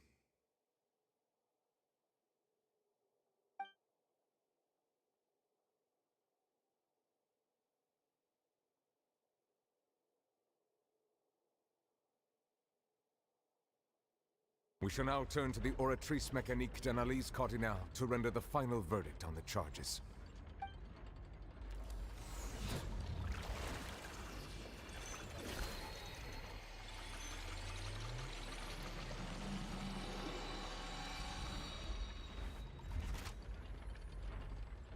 According to the judgment of the Oratrice Mécanique d'Analyse Cardinale, Farina is... Well, what's wrong? What's the Oratrice's verdict? No, the Oratrice also displays a guilty verdict. Isn't that correct then? However, the exact wording of the verdict is thus: the Hydro Archon, guilty, to be punished via the death sentence. The death sentence? That's actually one of the available sentences? I've always thought that it was just a myth. The one and only time the death sentence has been handed out at the court, and it's been given to the very person we've worshipped as the god of justice? What an unexpected twist. Farina's been sentenced to death by the Oratrice? We just wanted to use the trial to show her the seriousness of things so she'd tell us the truth. How did things escalate this quickly? This outcome is indeed quite strange. According to Fontaine's current definitions of justice, as well as its recommendations for criminal sentences, is this sentence really appropriate for the crimes that have been committed? Yeah! Even Fauché wasn't sentenced to death by the Oratrice. You know, the real evil mastermind behind the serial disappearances case.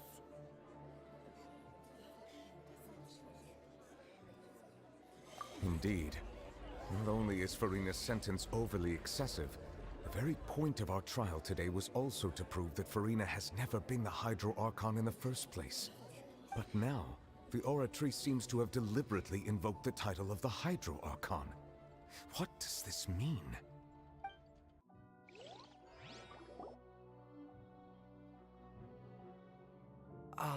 Excuse me, if I may interrupt.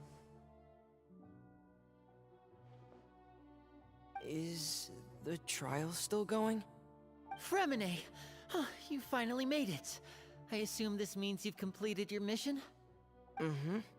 Any mission Father assigns to me will always be top priority.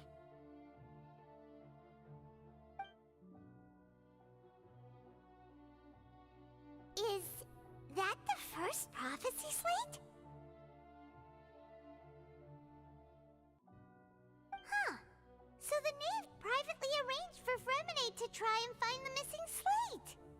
I looked everywhere and finally found it at the bottom of the sea. It took me a long time to get around some dangerous stretches of water. But has the trial already concluded? Then doesn't that mean I've come too late? Oh no. Father will be disappointed in me. Thank you for your hard work, Mr. Fremine. Please allow me to review the record left on the slate. Traveler, I believe that you have already seen the other existing slates, and would like you to come here and confirm their contents.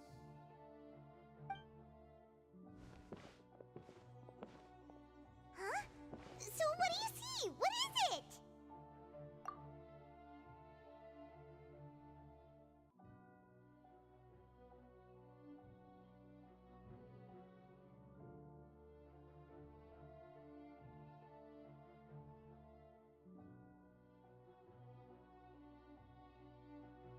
I believe I've now made sense of the Hydro Archon's crime. It has to do with Fontaine's lost history. Huh? Isn't the Hydro Archon just guilty of deceiving her people? Oh, wait, no, that's Farina, and we've already proven that she's not the Hydro Archon. So when you say Hydro Archon, do you mean the real Hydro Archon we've been kinda talking about? In truth, everything that you've encountered in Fontaine up until this point can be traced back to the contents of these stone slates. However, I'm uncertain as to how much sense they currently make to you. Okay, let's try to recall the contents of the other 3 stone slates. Paimon will do her best to help you remember.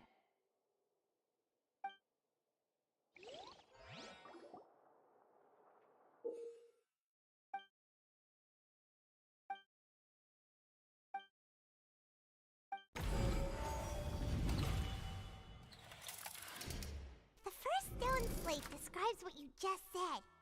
It seems to show the previous Hydro Archon using her divine power, and then the Oceanids turn into humans. Does that mean that Fontainians are transformed Oceanids? Oh, Paimon wasn't expecting that. But if Oceanids can turn into humans, then perhaps this process can be reversed as well. The second stone slate shows Celestia floating in the sky, and the Hydro Archon and her people worshipping it together. But the heavens still brought judgment down upon them.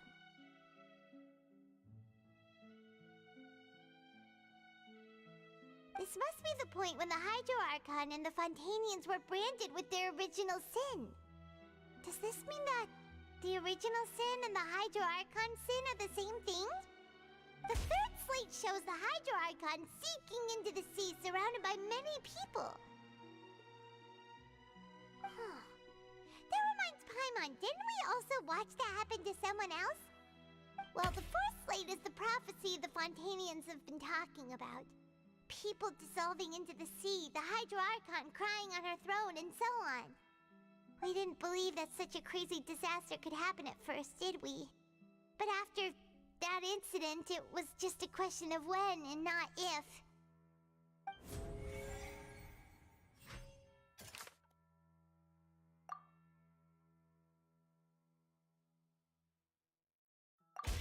We know from the case of the serial disappearances of young women that Fontainians can be dissolved in primordial seawater. And the first stone slate tells us that long ago, the Hydro Archon used her power to turn Oceanids into humans. This might be the reason that Fontainians can dissolve.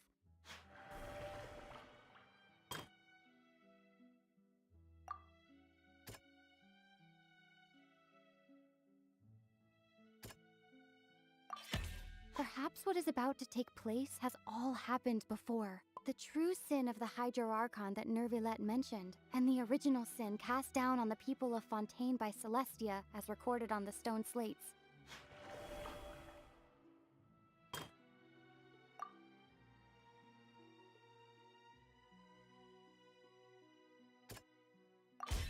It's not as simple as falling into the sea. When Navia fell into the sea, her consciousness was subjected to judgment. The stone slates show the people gathered around the Hydro Archon in the sea.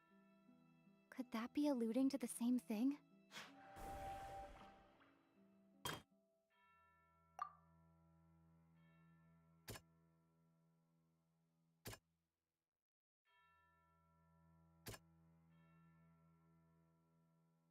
That doesn't sound The prophecy from the stone slates found its way into society, but not many people believed it at first. The fortress of Meropide was nearly flooded with primordial seawater, which we know can cause Fontanians to dissolve. It seems increasingly likely that the prophecy may come true. If we hadn't dealt with it in time, things could have gone very badly. They'll dissolve into the primordial sea but won't cease to exist. Their essence will flow in the seawater, converge, and take the form of an Oceanid.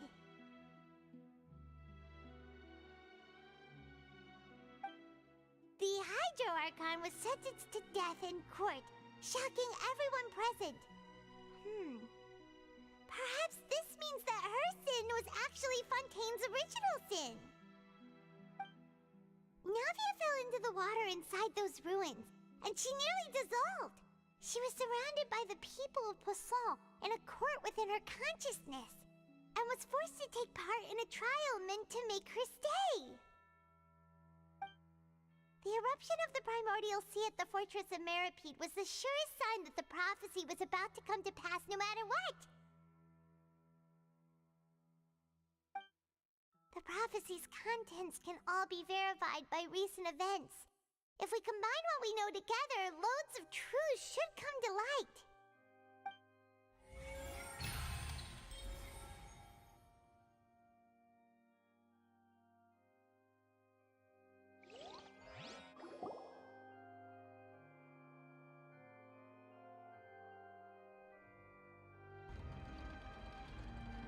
Huh?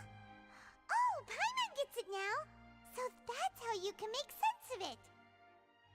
But then it feels like we're going to have to share some truly shocking revelations. Let's hear them.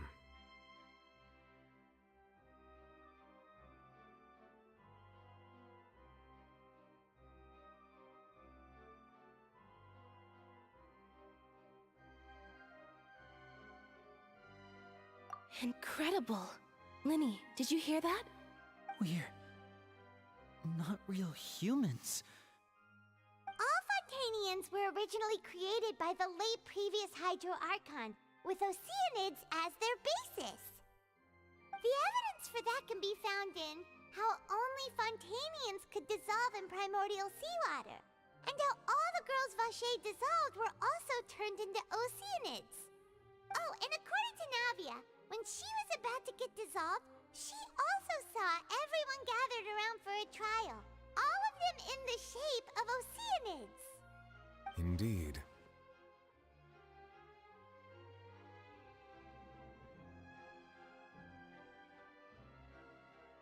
Yeah, and it follows from the content of the first slate that she probably angered Celestia by creating humans without prior permission.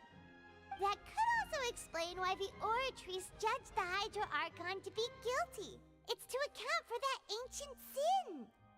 The Hydro Archon's true sin was creating us? And yet, after many hundreds of years, the Hydro Archon's creations have turned around to try to judge the Archon within the opera Epiclese. The twists of history are often the most unexpected of all. Yeah, isn't the image here just like when Navia fell into the sea?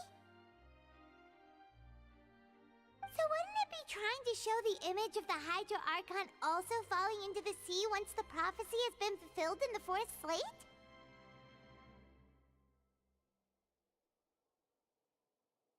In the end, the people will all be dissolved into the waters, and only the Hydro Archon will remain weeping on her throne. Only then will the sins of the people of Fontaine be washed away. Did Paimon get all that right? You've made some keen deductions. I must say, given how much you still don't know, it is impressive that you've already managed to connect so many pieces of the truth. However, while you were able to decode all the information on the slates, they've also been etched with an additional layer of hidden information using a different power source. When we were at the ruins, I tried to decipher the hidden information recorded in the slates. But since we only had 3 slates at the time, I was unable to come to a full conclusion. Now that the slate collection is complete, I shall make another attempt to decipher the narrative recorded within. If everything goes well, we should finally be informed of the unadulterated truth.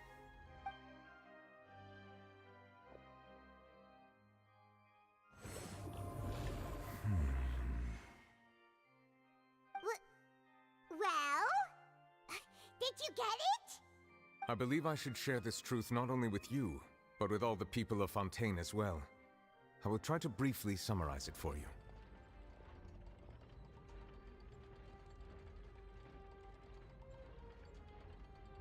Your hypotheses regarding the origin of Fontainians and the sin of the Hydro-Archon were both correct. In the Fontaine of old, the previous Hydro-Archon sensed the yearning of her Oceanid familiars for life on land.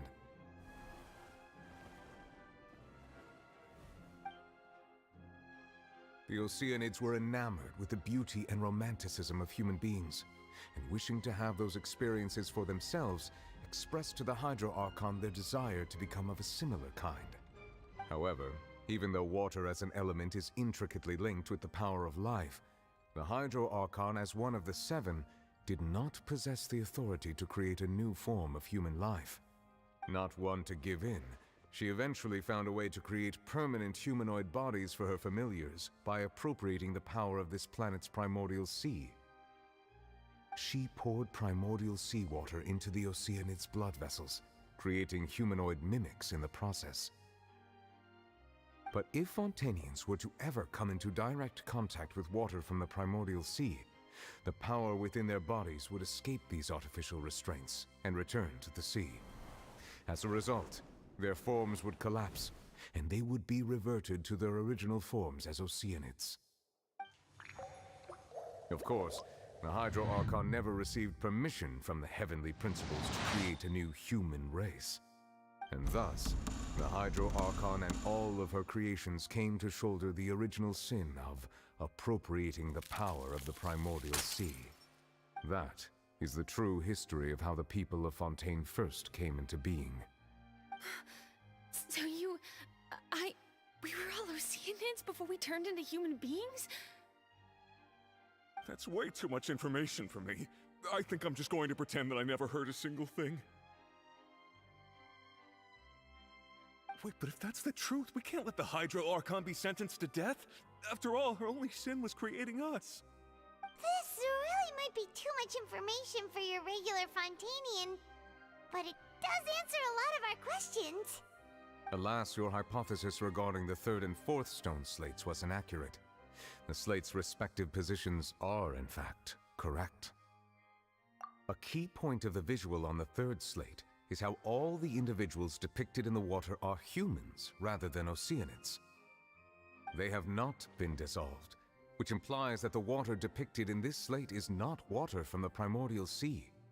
The nation of Fontaine is the nation of Hydro, as well as the nation of Trials and Justice. Instead of being the literal element, the water in the scene symbolizes judgment and justice. You may also recall Navia's experience. When she fell into the sea, her consciousness was surrounded by that of many others who intended to hold a trial to determine her fate.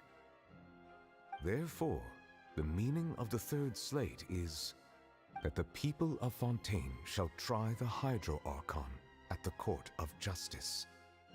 Yes, it refers to our present situation. I think I'm following now. So, what you're saying is, even though we decided to put on this trial to avoid fulfilling the prophecy, in truth, everything we've done has happened exactly as the prophecy foretold.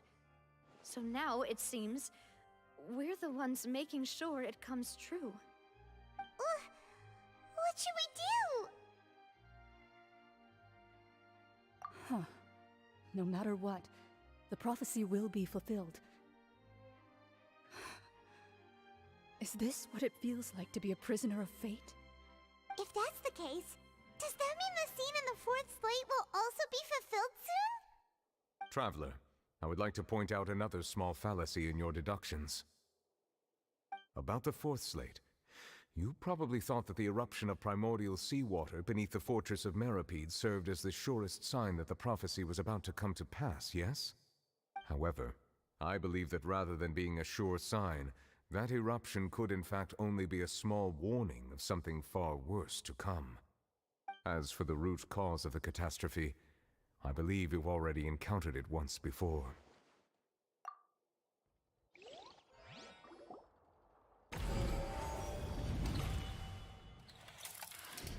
This eruption was just a small warning of the things to come. We must find the root cause of the disaster.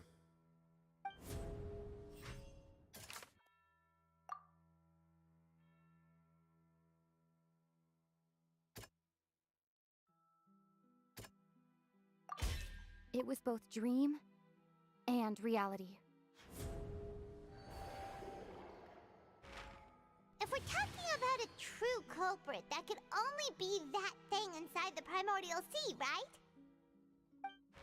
The truth, the original sin, the trial, and the root cause of the disaster.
That was way too close!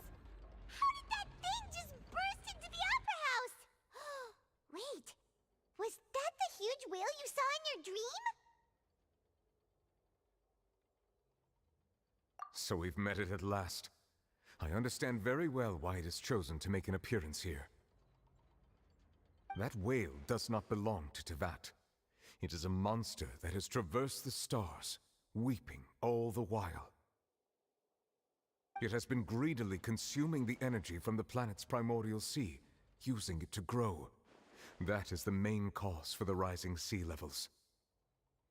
And once it has finished consuming all of the energy contained within the sea, its next step will be...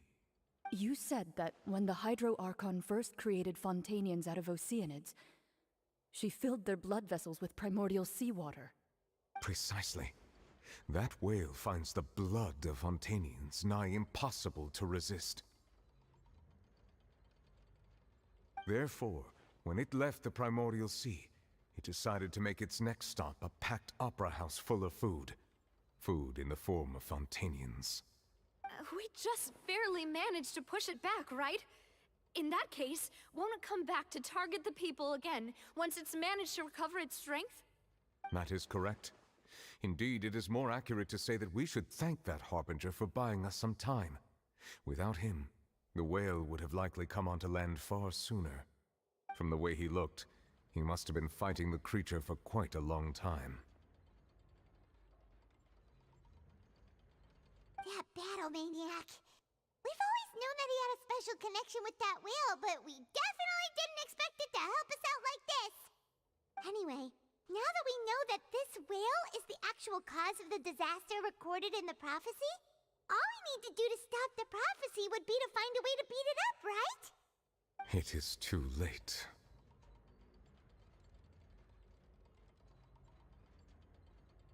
It had already absorbed too much of the primordial sea's energy before we could notice it. At this point, it has become practically integrated with the sea itself. Even if the entirety of Tevat were to be destroyed, it could still survive and swim off towards some other world. That's not not something I will accept. We've already done everything we can, and we even found the true culprit. We've come so far. You can't just tell me that the last hurdle is some impossible foe. That's just not fair. Indeed, that's not how a grand performance should end. I'll fight it to the end, no matter what. So the prophecy will be fulfilled no matter what, huh?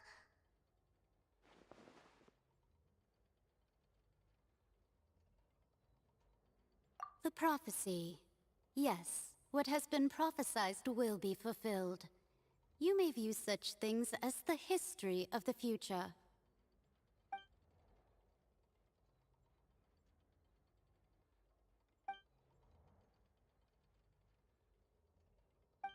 Just as prophecies are usually only the future as seen from the perspectives of the gods, could things be happening in hidden corners where the god's gaze does not fall? Ultimately, fate shall serve as your only guide, no matter what will happen in Tevat's future. All you need to do is to play your part.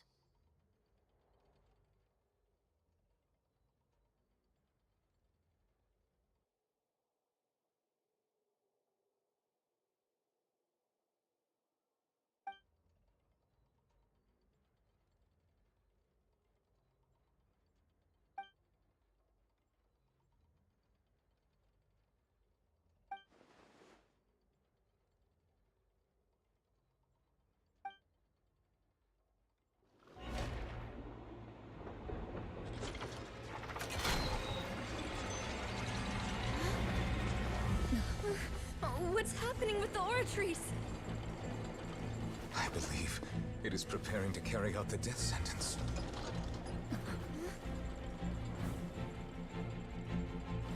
Farina!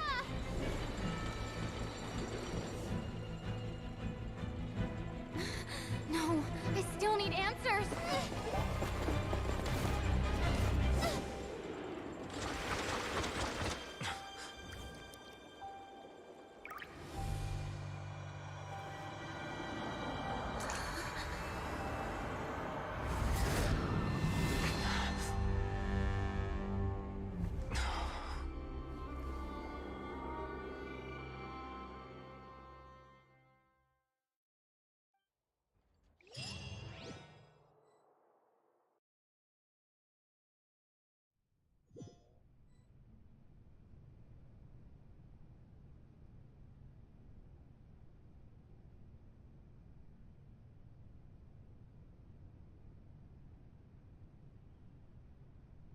You...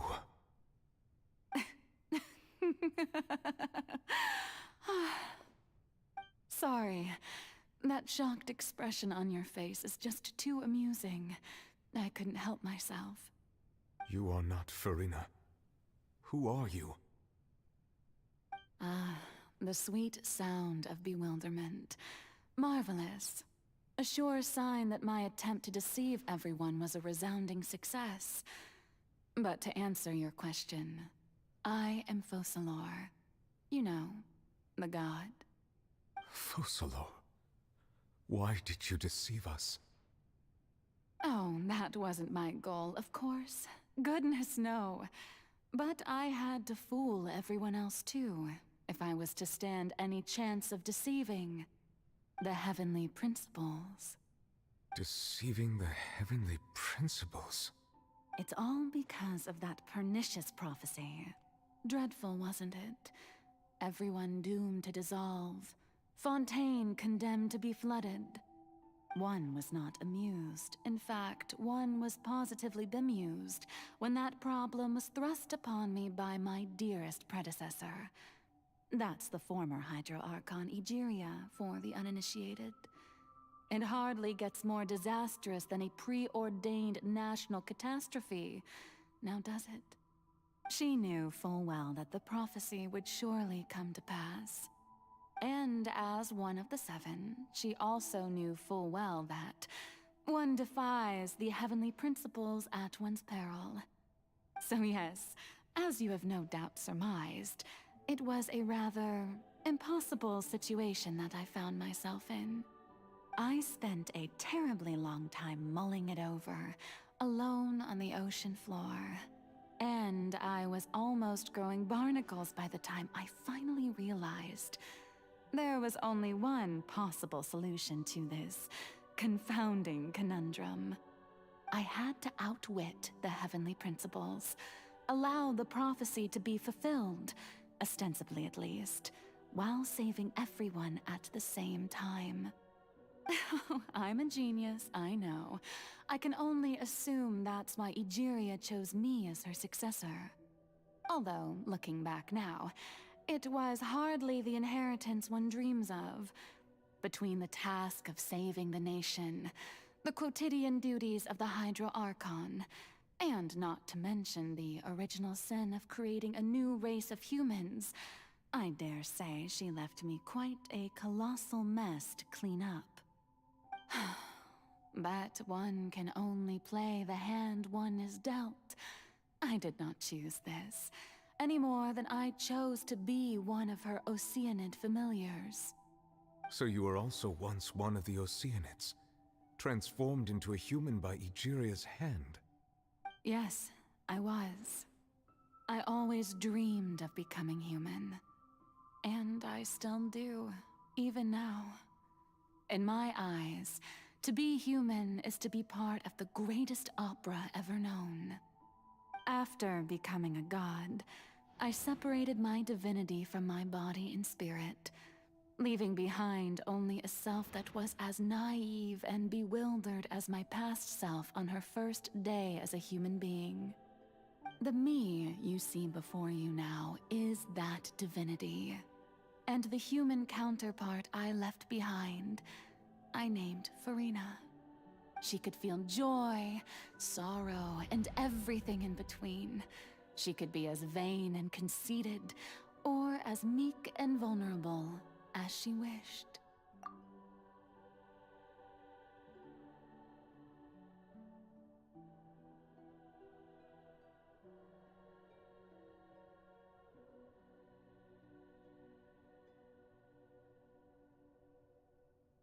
Her strengths were of a kind only a human could possess, as were her shortcomings.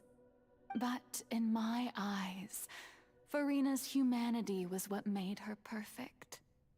She was perfectly human in every way. The person I always wanted to be. Anyway, so then I cursed her. All part of the plan, of course. The plan to deceive the heavenly principles. Do you still remember the final scene of the prophecy? The Archon alone, weeping on her throne. In order that the prophecy might appear fulfilled, I invited Farina to be an actress, to play the part of the Archon in the prophecy. Under the curse I placed on her, so long as I, Focalor's divinity, continued to exist, she could not die. But nor was she free to live her life in the pursuit of happiness. Instead, she was forced to take the stage in the opera house, to embrace the role of leading lady, to forever play the part of the god from the prophecy, all to create a deceitful appearance of that prophecy coming to pass. I suppose now you probably understand why your court is called the Opera Epiclese. But Farina is only human, isn't she? Even though she has had a long life, her mind is no stronger than that of any other ordinary human being. I cannot begin to fathom what she has had to endure. It must have been torture for her. It has indeed. And although she is, in a sense, me in human form, I most definitely owe her an apology for it. It's been 500 years, and all along, she's been playing her part in the most unimaginably long, unbearably lonely, and agonizingly painful opera of all time.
invited you to come onto the stage. Now, I understand your admiration for my august self, but I must ask you to keep to the rules. All right. It is not my intent to reprimand you. There is no need to state your name. Just be off with you. Do not distract me from my performance. Oh, do not jest. Can you not feel it? I am Focalor. The eyes of countless Fontanians are upon me. I must, at all times, display the utmost elegance and nobility.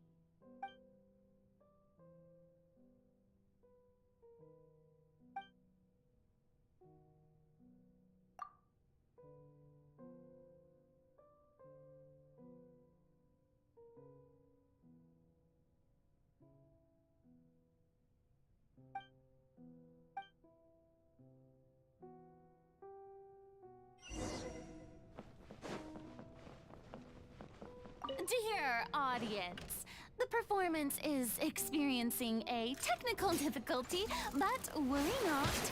The guards shall resolve it soon enough.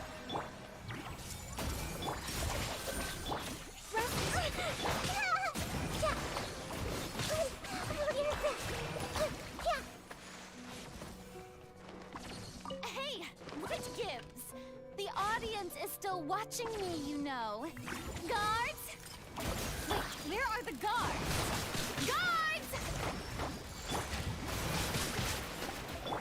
Shower me with this! This way, Hurley. Our bond is strong. Billowing surge! Ah!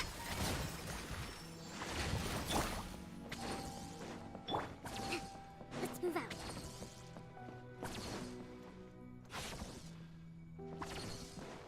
Hold the line!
Farina.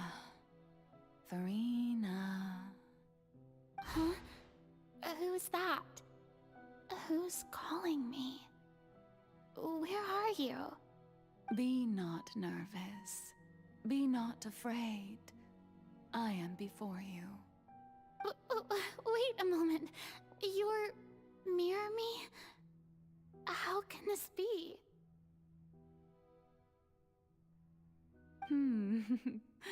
Mirror you, huh? You know what? That's not bad. Let's go with that. Mirror me? What do you wish to say? The prophecy. Have you heard of it? What prophecy? Wait. I know. I think. I don't know why, but it's in my head somehow. The people will all be dissolved into the waters, and only the Hydro Archon will remain, weeping on her throne. Only then will the sins of the people of Fontaine be washed away. Oh, very good. You know it well. What's going on? I can't seem to remember anything clearly. The only thing I know for sure is this prophecy. Will it really come to pass? Yes, it will. And that is why I've come to you. Disaster will come to Fontaine sooner or later. Things will develop just as the prophecy declared. There is no escaping it. But doesn't that mean everyone will die? I'm a Fontainian just like them. Will I dissolve too? Oh, don't worry. Magical meetings exist in this world precisely to give people a chance to turn things around. It is the reason why you met me today. I will tell you how to save everyone, but you may have to suffer somewhat. Oh, so there's still hope after all. Goodness, you frightened me. You spoke so much and with so much certainty. As for the suffering, well, I will admit that the first thing that came to mind was, why do I have to be the one to suffer? But if the prophecy will come true, I'll also die anyway, right? So if I've already met you as my magical meeting in this world, if there were scales, with all the people of Fontaine on one side, and my pain on the other, is it not obvious where the scales should tilt? You truly are the perfect human. My ideal. I suppose this would also be the justice that belongs to you. Huh? Don't worry, it's nothing. Listen well. Fontaine has just lost its Hydro Archon. I need you to play a role. That of the new Archon. Play as a god? That's right. You must begin a never-ending masquerade. You must never let anyone suspect your identity. If you can keep it up, then I shall have my way of defying this prophecy. But should your identity be revealed, then all hope will be lost. But how will I do this? A human assuming the role of a god without being exposed? Don't worry. What you must do is not to turn yourself into a real god. You simply need to play the role of a god as humans imagine them to be. Being a human yourself, I'm sure you already know what such an entity would be like. Remember, your true challenge will not be pursuing divinity, but contending against humanity. I'm still not sure I understand, but I'll try. I'll try to do this. So, how long am I going to have to play this role? To accomplish this mission, you will have to stay on the stage for many, many years. You will endure and not grow old until your task ends. But I promise you, all will eventually end in a magnificent and dramatic trial, and everyone will be saved. A trial, huh? How exciting. I'll be looking forward to it.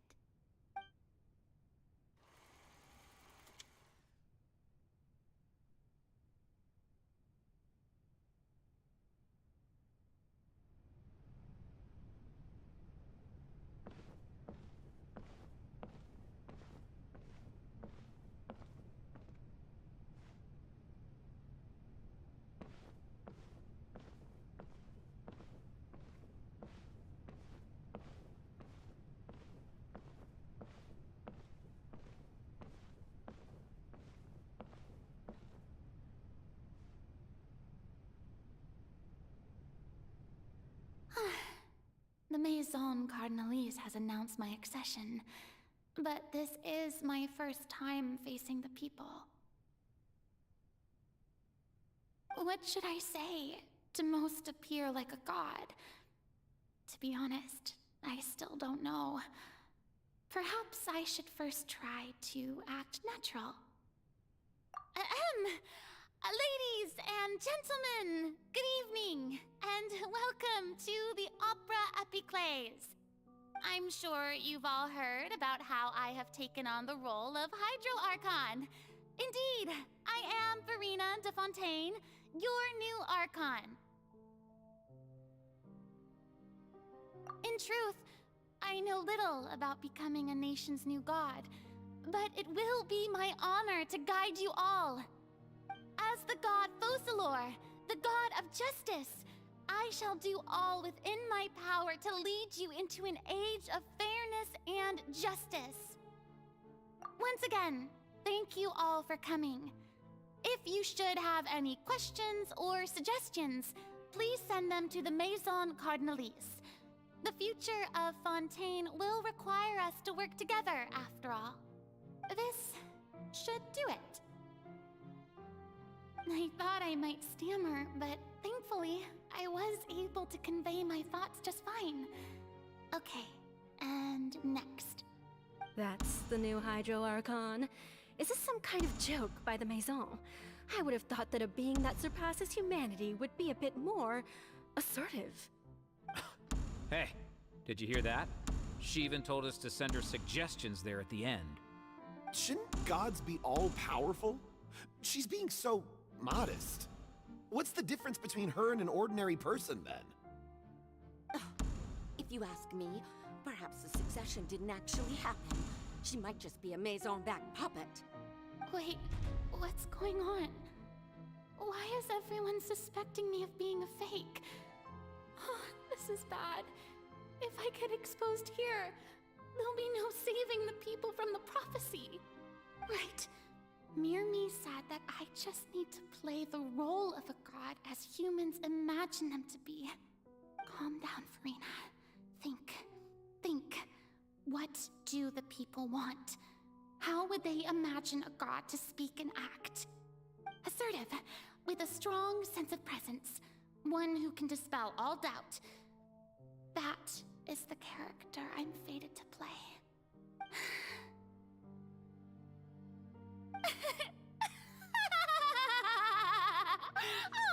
Oh, very good, my people. Only ones such as you are deserving of my rule.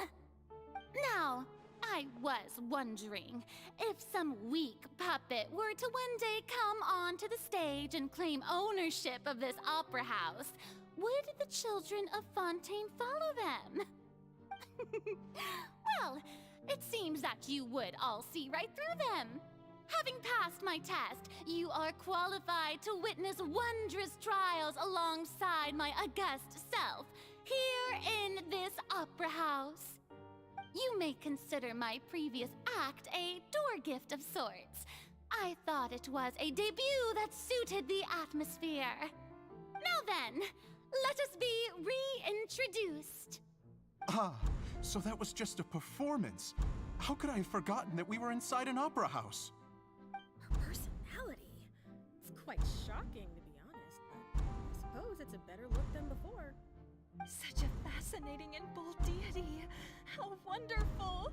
Our future may yet be bright after all. It seems I've turned them around. Best follow this flow and restart my accession speech. My dear people, whether you acknowledge me or not, whether you trust me or nay, I say to you, keep faith in your ardor for justice. We have heard it said that this nation's sins can no longer be washed away. Well, I say that justice is most fragrant when it blooms amid sin. The scales of justice should not weigh heavy in the hands of its God. On one side, it must carry fairness and justice. And on the other, praise and applause.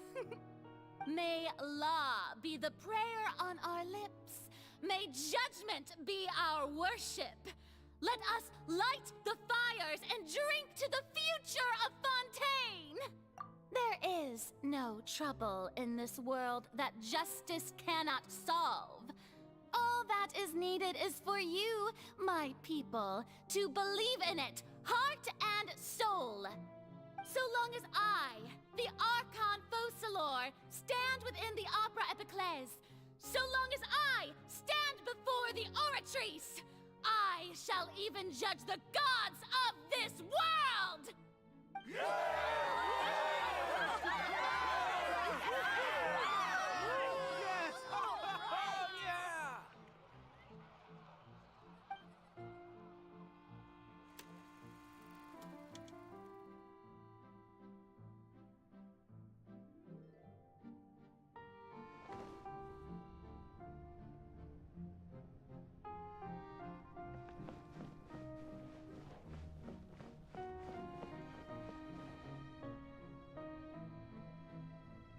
Lady Farina, here are today's case reports, as well as a summary of the follow-up for your perusal.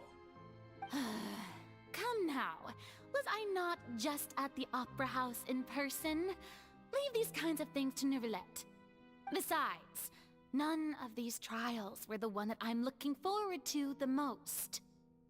If I may be so impertinent, what kind of trial are you truly looking forward to? A magnificent, dramatic, and wondrous trial. A trial to end all things. How could you hope to understand? That's true. I fear I lack the ability to grasp your divine thought, Lady Archon. No need for fright, and do not take what I said before too seriously. Go now, do your duties. The trial I await. It will come one day.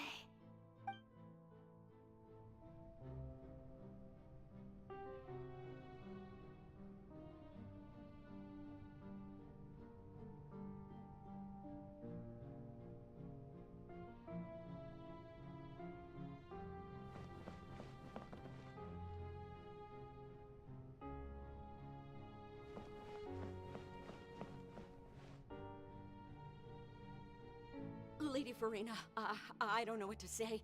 Thank you for agreeing to see me. No need to thank me. Or rather, thank your own sense of perseverance instead. Long have you stood in line to meet me, have you not? Oh, I'm afraid that's just an inevitable consequence of my divine charm. All right. Deoteria, is it? How is your son's illness? You remembered me, and you knew of my family, too. He is doing much better now. In fact, he is far more of an ardent believer than I. He was the one who forced me to seek an audience with you, and to bring your words back to him. Oh, good. Very good. If this should happen again in the future, please do not hesitate to come and tell me. Going down to citizens' homes every so often, while not usual practice, should serve as a fine change of pace. Ah, you're such a gentle and wise god. Thank you once again, on behalf of my son.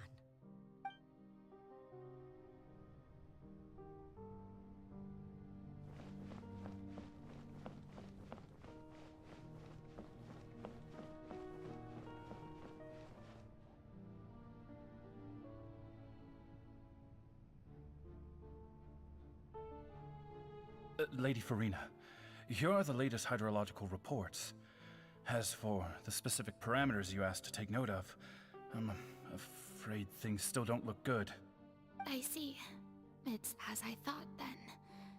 As your god, I did already expect this, but I wanted to see how far your human wisdom would allow you to analyze it. All manner of signs indicate that the prophecy will still come to pass. Forget it. That's not something you need to worry about right now. Well, as I understand it, the Fontaine Research Institute is also trying to find a way to counter the rising water levels. Really? Have they found anything? I'm afraid that they haven't found any effective solution thus far. Oh, is that so? Well, no wonder. This issue has reached the realm of the gods, after all. Still, their spirit is praiseworthy.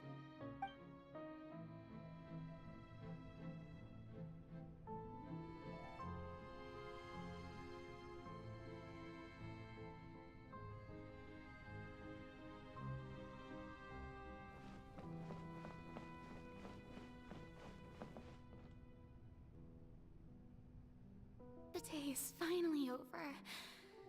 I haven't had a moment to breathe this whole time. But it's good to see that everything's getting on track. There are no longer any voices of suspicion. Maybe this is fine. I just need to keep going, and everyone will be saved. Alright, Farina, don't think too hard about this. You need rest. Tomorrow's a new day.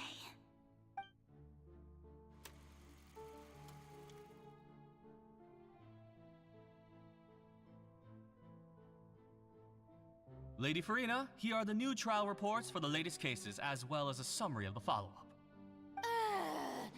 There'll be no need for that.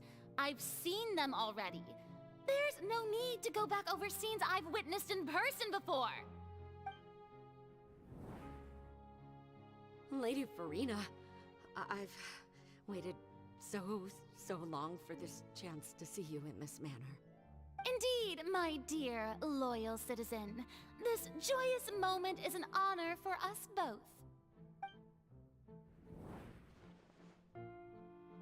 Lady Farina, we're detecting significant hydrological anomalies near Poisson. Understood. Keep monitoring. Keep me informed should anything come up at the Institute.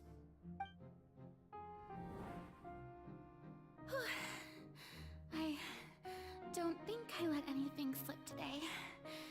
I must show the people that there is nothing to worry about. I just don't know when these days will end. I feel utterly exhausted. Best to rest early today, too.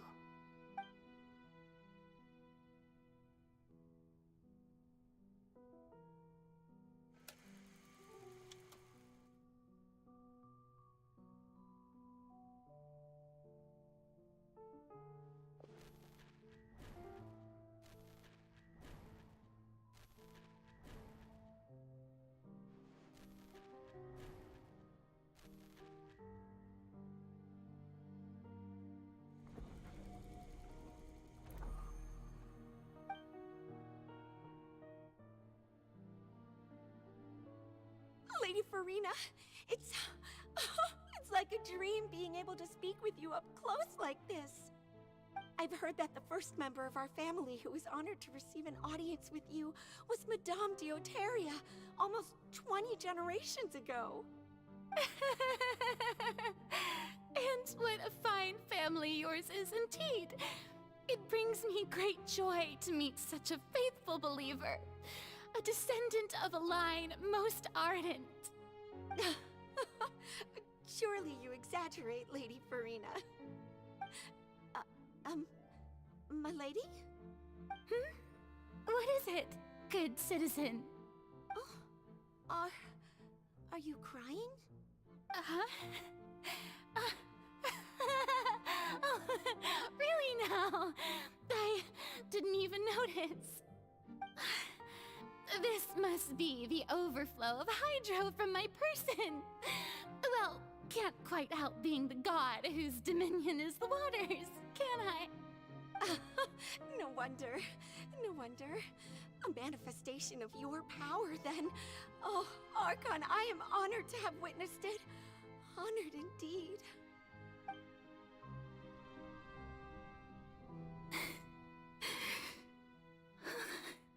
So interminable. So lonely. Just how much longer? Hundreds of years must have passed by now. Perhaps the show must go on for hundreds more. I never imagined that it would hurt so much. Have I reached my limit? No. Perhaps I reached it long ago. Today I didn't even notice my own tears. I want to tell someone, anyone, about this. But would that not destroy all I've done so far? I've conducted so many investigations across the centuries, but there's not even a sliver of hope that we might break the prophecy. All I can do is keep heart. I must maintain this act. It is the only way to save Fontaine. Please, mirror me. You have to succeed.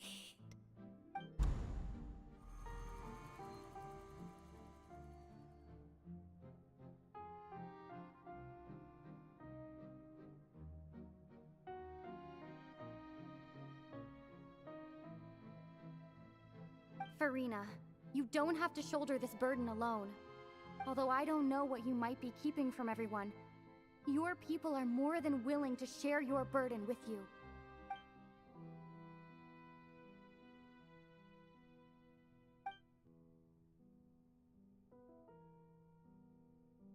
Share my burden. That's impossible. It was fated right from the start that this would be my duty alone. But even if your burden doesn't need to be shared, you can still choose to confide in someone. Just share it with me. I'm what you'd call a witness. A witness? Yes, I've heard that you came to Tevat from beyond the stars, yes. In other words, you never belonged here. And if Tevat is, in its entirety, a show on a stage, then you're just a spectator, aren't you? If that's the case... She's right. I could confide in her, couldn't I? But if things don't play out as expected, the people of Fontaine will be the ones to pay the price. No, Farina. You shouldn't be selfish. But what if it's really alright? Farina, you've worked so hard for so long. Surely it would be okay to put yourself first for once. Just this once. Is it such an outrageous thing to do anyway? To find someone in whom you can confide your frustrations and sorrows? Surely it could not hurt. If you let this opportunity slip through your fingers, it might never come by again. Think about it long and hard.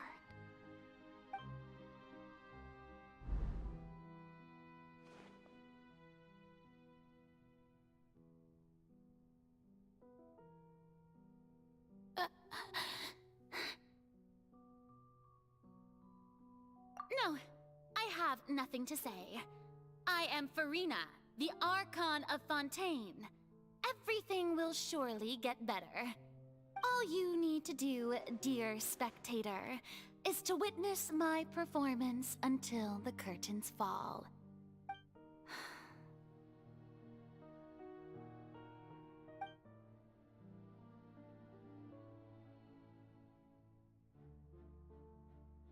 Fine.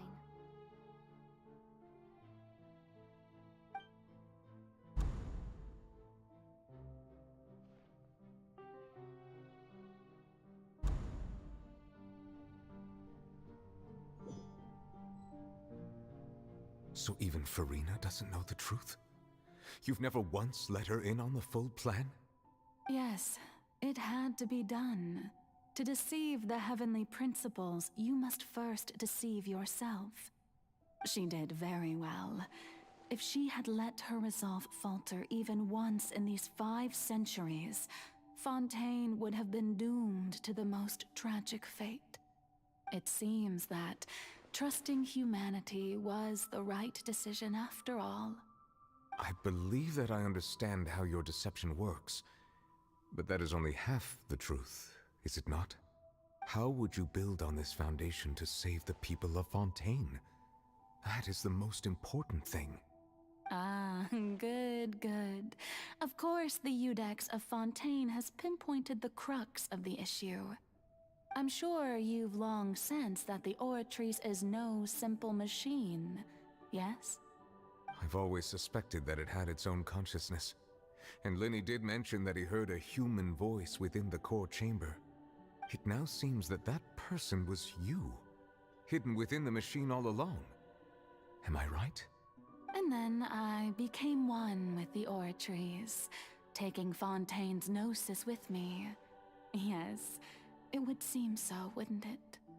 Alas, your understanding of this device still lacks sufficient depth. In truth, it is no enactor of justice.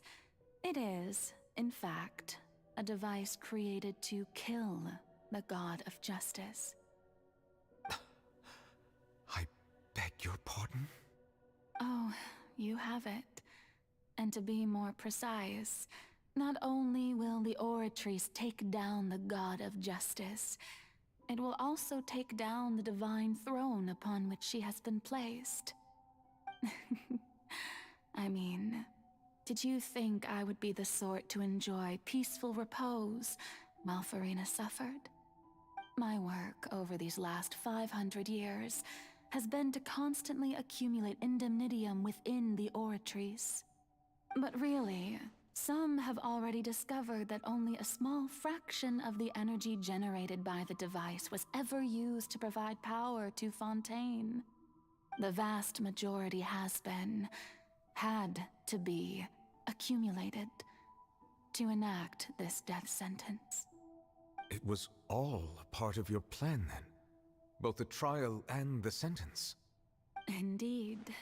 This power, accrued over 5 centuries, could have sustained Fontainians for millennia had it only been used for that purpose.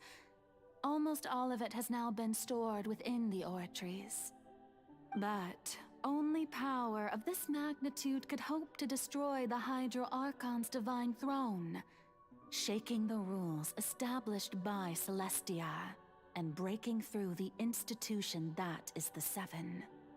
So the Oratrice's call for death was for neither Farina nor Focalor, but for the Hydro Archon. The destruction of that divine throne. If I do not misunderstand your intent, you must be... Returning what's rightfully yours to you, of course. In other words, this was all done to return the authority of the Hydro Archon to the Hydro Dragon of this planet. But...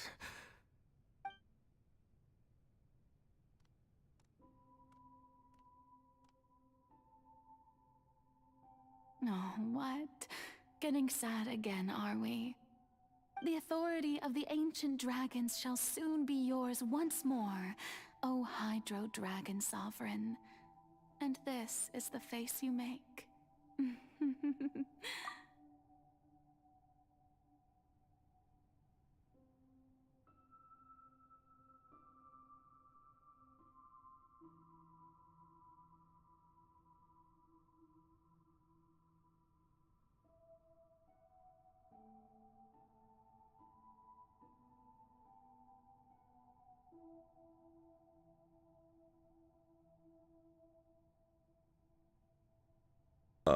Okay, now y'all can hear me. I need to change that. Anyway.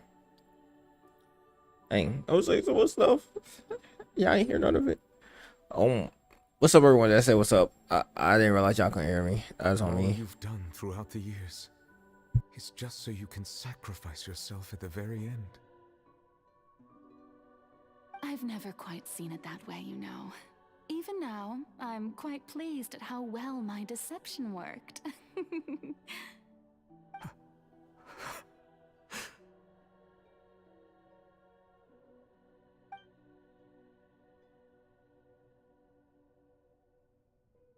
Hydro Dragon, don't cry. She gonna kill herself? I must say, had it been within my rights, I would have loved to judge the heavenly principles themselves. Were they not guilty of essentially the same crime? Egeria stole the power of the primordial sea, and the heavenly principles stole the power you ancient dragons possessed. That is I, true. for my part, am the god of justice. And is it not just that your original powers should be returned to you? Speaking of justice, I have always believed that justice lies in the process of pursuing human existence itself. So, if the theft of the primordial sea's might was Fontaine's original sin, then, leaving matters of procedural right and wrong aside, the descent of the Fontanians as humans and their right to exist in this world would be Fontaine's original justice. In other words, existence was Egeria's justice, and to me, justice is the continuation of that existence. Defying the prophecy and ensuring that Fontaine's people shall live on, that should be the justice enthroned over all others. At this point, we, whether it be myself or all other Fontanians, have shouldered the burden of this sin for far too long. Iudex Nervillet, the highest judge in our land, when you regain your full power as an elemental sovereign, what verdict shall you pass upon us? So when I was invited to the court of Fontaine to serve as Iudex, I see now that that was your idea too. At last, I now understand the true purpose behind this position. In the beginning, I was uninterested in human existence. But these 5 centuries of living alongside them have gradually brought about mutual understanding between us. And I have even attempted to feel as they feel. You are a devious one, Focalor. Things being as they are, surely you know that I could never declare them to be guilty.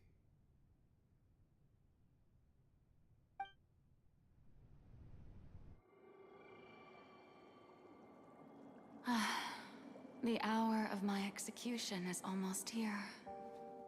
For the sinner, the curtain call has come.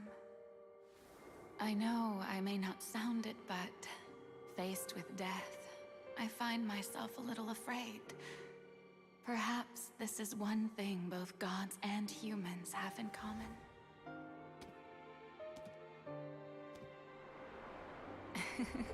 We should get a costume for it like that, bro. Nervillet.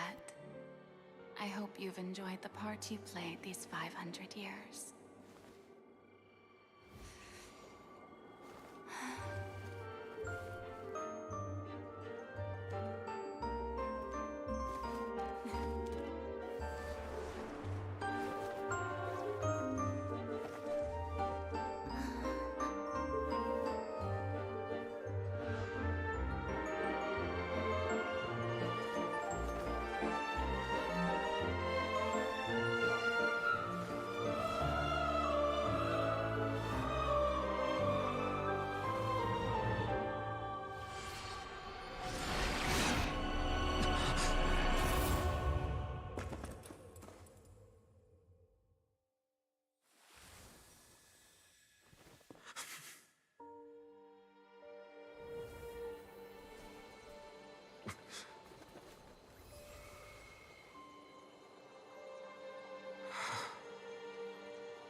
Oh, snap.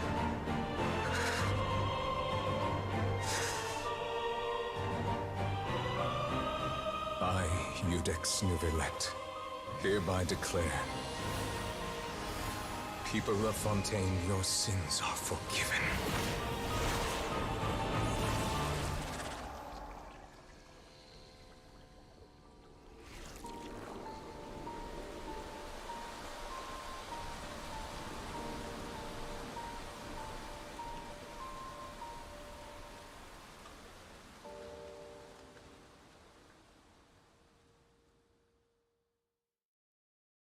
But that's someone with his full power?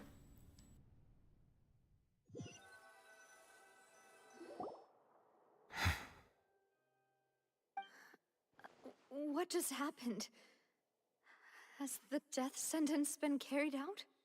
Was that bright light some sort of misdirection? I have a feeling that something huge just happened. But since we're all still alive and haven't been dissolved, I assume whatever happened was good for us. It's time to end this. We must mete out punishment to that beast. Didn't you say just a moment ago that it can't be defeated? I have gained the strength sufficient to deal with it.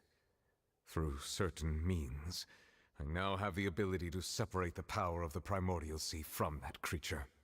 We should seize the opportunity to pursue our quarry. Traveler, now that the oratories can no longer function, I require an executor to help me mete out justice. The root of the calamities befalling Fontaine, the beast that enacts the prophecy.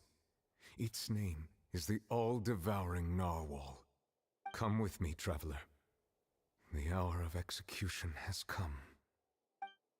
All-devouring Narwhal. So that's why the Hydro Archon is now the Hydro Archon like that. Okay. Alright, that's why we could use her, because she ended up becoming the Hydro Archon, ended up killing herself or her divine self. And now she's just a human.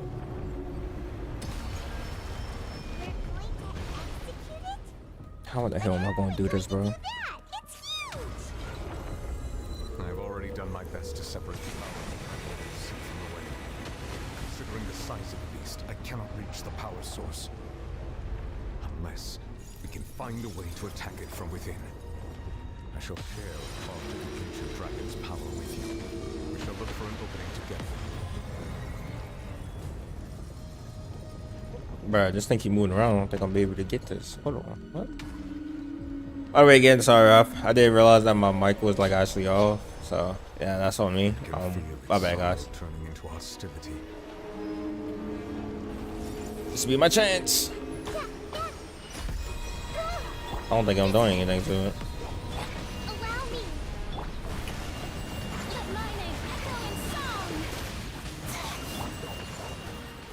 Okay, chill out, please.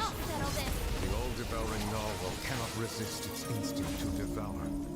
Continue to trigger its hostility. Chance weak.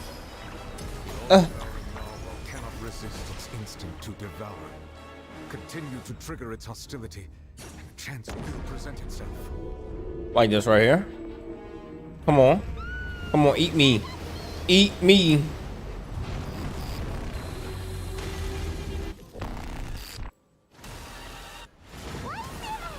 What the?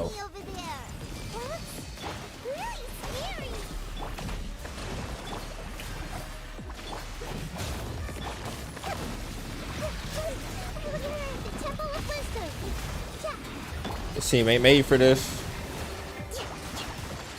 I have granted you my protection. Do not fear. Seize the moment.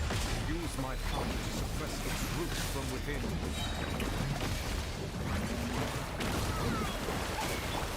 Hey, I thought she looked when she does that. Hold the line. Covenant of the deep.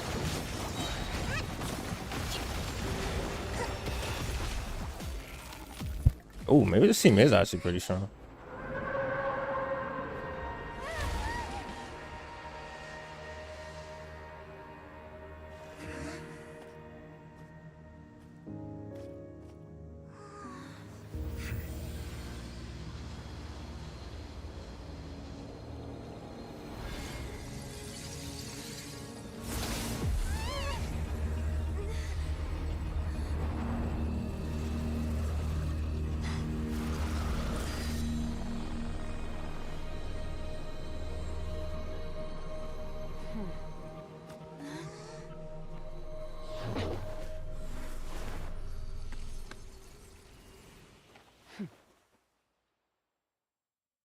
Who is that, and why did she throw Child in there? Thanks for helping with the cleanup.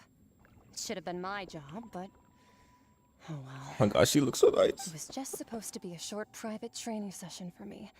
I didn't think that my disciple and my master's pet would start brawling in the meantime.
Well, actually, I had a feeling that it would happen at some point, but they bumped into one another earlier than I thought.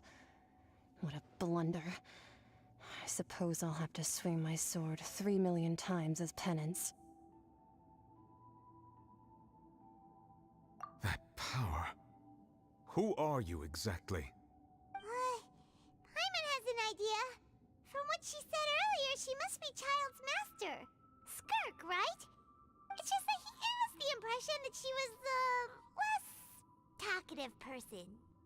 I simply did not have anything to say to the weak.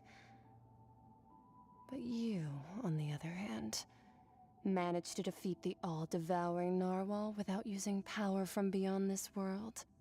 So you may speak to me as equals. I have to agree. It's a strange use of a planet's primordial waters just to raise an all-devouring narwhal. That kind of power is wasted on it.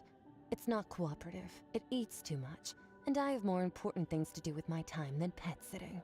The only thing that creature has going for it is its looks. All in all, it fails as a pet. Miss Skirk? I think you might have missed the point. The point being? Well, being that this pet almost destroyed an entire nation. So what sort of person is your master?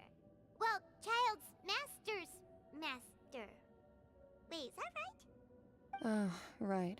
So you don't know him. Sorry, I assumed you did. His name is Sertologi.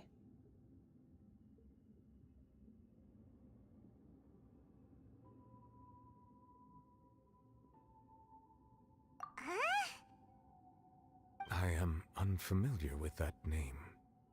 Huh. So Master isn't sufficiently famous. How should I describe him then? Have you heard of the name The Fowl? The Fowl? Still nothing? Well, how about The Visionary? Vetterfalnir then? Or Gold Rhindaughter? Ooh, that one we've heard! Rhindaughter's part of the Hexen Circle. She's Albedo's mom, right? Oh, so you do know that name. To be honest, I also heard all of those names and titles from my master. I don't actually know them either. But I suppose you understand now, yes? My master is likely a similar sort to Rhindaughter. They are both pursuing some form of perfection. Wait! Perfection? Did you also mention a visionary person? Paimon didn't quite catch their name. Actually, never mind that. I believe it expedient to inform you that the all-devouring narwhal used up nearly all its strength fighting you. Such roiling hydro. Alright, so this is Child's Master. I can't wait for her to come on again. The fontaine back on the surface has most likely been thrown into chaos. In other words, the prophecy that you've been fretting over should now be in full swing. What?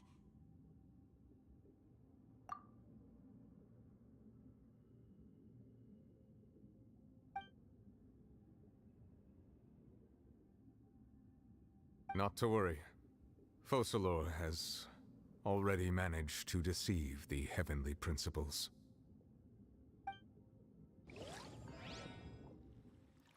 In the end, the people will all be dissolved into the waters, and only Farina will remain, weeping on her throne.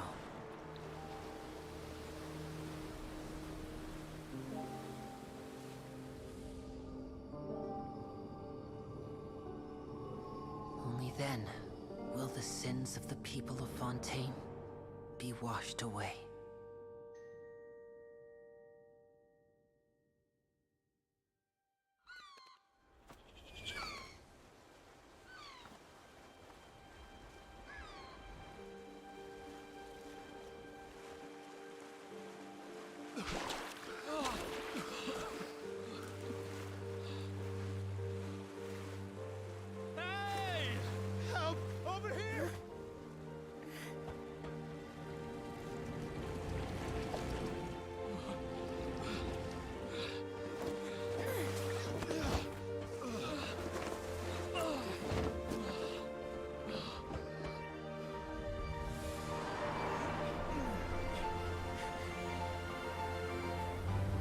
They all survive?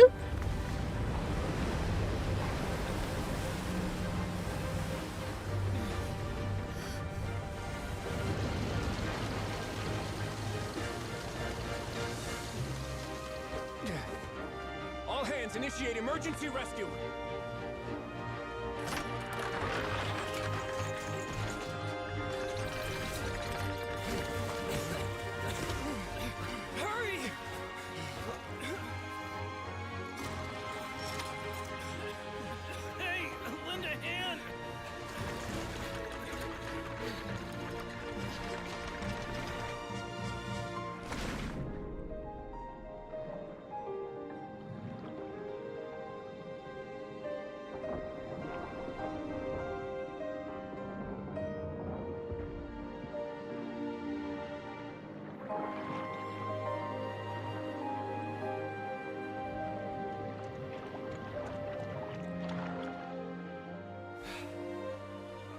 Look! The water's receding!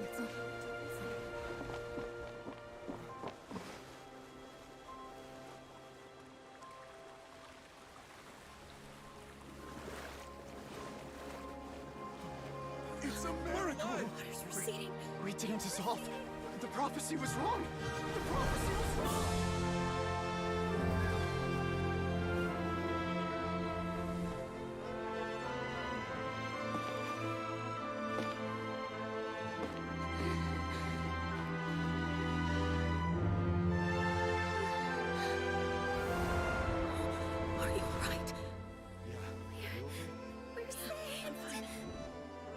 The prophecy was wrong.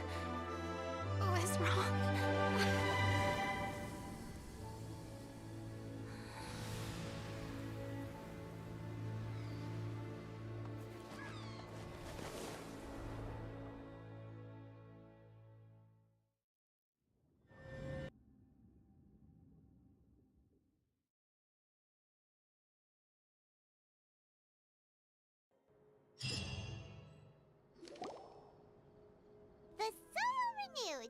The Spina di Rasula talks post-disaster rebuilding. I recently visited Poisson to meet with Miss Navia, spokesperson of the Spina di Rasula, and we spoke about Poisson's present and future. Old soil can still give birth to new bloom, Miss Navia stated.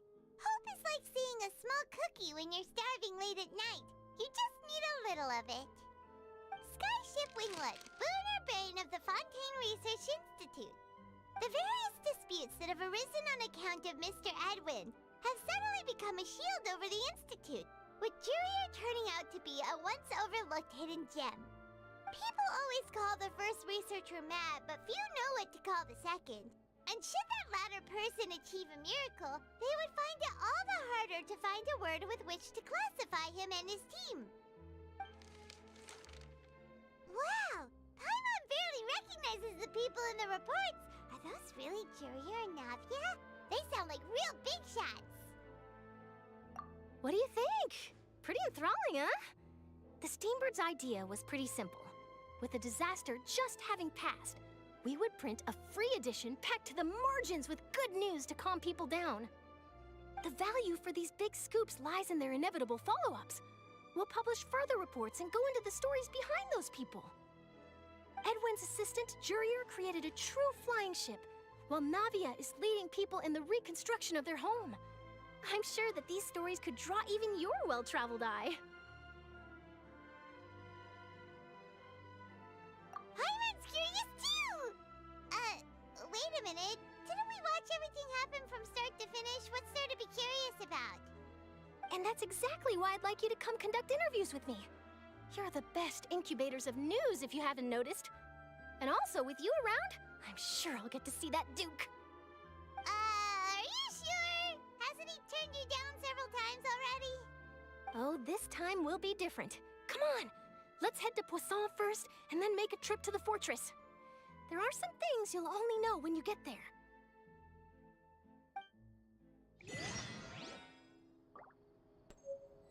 Whoa, okay. Alright. So that was a lot. I clicked F2 instead of F3. Alright, it's on me. And I need 10 more.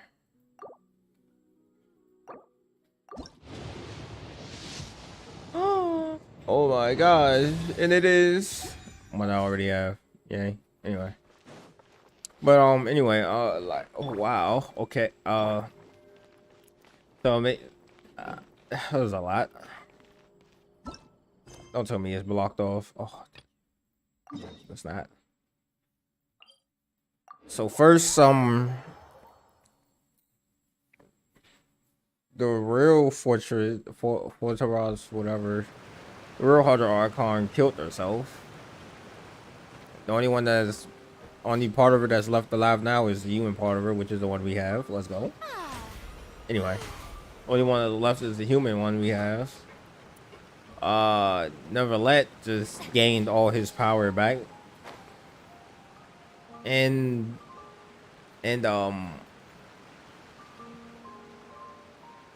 we just met. Well, we finally took forever to that thing, like 4. I don't know when Child actually first came out, but took forever until we finally was able to meet his freaking master. His master has a pet that eats worlds and etc. I guess that I don't know, but I mean, like, just what? First of all, I can't wait for his master to like be a playable character in the game if she ever is, because god dang, that I would spend so much money against it. Not this way, but I mean, the way her skills look, I would definitely pick up that character, like, no lie. But we don't know. I see her skills, like what she did. Like, she's so strong. She can literally. She called like a being like that a pet. Like, what the heck? I love how Child was fighting against his master pet. By the way, that was funny. I don't know why I don't know what the heck she threw him into. Probably probably he's like, oh yeah, you couldn't beat him. More training for you, Child. Like, but then like that's we finally met his master. That's Navia. Which Kong got stronger, and then they chilling now. Oh, it's you. What brings you all here? And Wait, we're just having a look around. they was able to beat Celestia. I'm here to update So myself he on how things are can going beat here. Celestia. Oh, the Fatui are here too. Let me introduce you. This is Mr. Garunt Snežević. He represented the Knave in sending us a large amount of supplies, and is helping with our work. Our residents are hard at work as well, Thanks to everyone, work is progressing nicely. We've lost a lot of people, but we're moving forward. That will have to be enough. Hello, Miss Charlotte. I'm a big fan of yours. I especially like that article you wrote last year about Fontaine's stray cats. But if you don't mind, could you not emphasize our role too much in your report? It's not charity we're doing here. We just happen to share the same interests as the Spina. I get where you're coming from. I'll keep it as simple as possible. Or would you be willing to feature as friendly neighbors?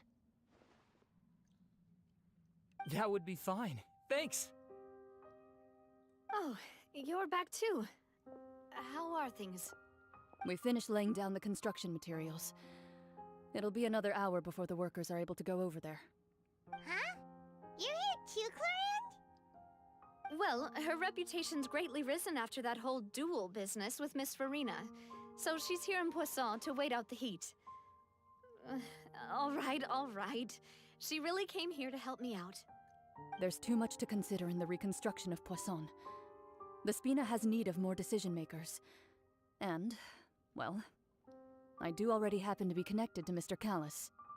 Oh, wait just a moment. Do you mind me asking a few questions? You know, about how you felt before the duel, about what it was like facing down a god. There's lots of exciting material there, I bet. Forget it. I'm sure you can find a better theme than that, Miss Charlotte. I see you're the same as always. Couldn't you do me a favor, for Navia's sake? Well, if we're talking about doing things for my sake, you might as well just take a few more photos of me. Or of the Traveler. It's better than wasting time persuading Clorand, at any rate. Of course I will. I'm not gonna let her off that easy. All right, then everyone who wants to be in the photo, gather up. And smile.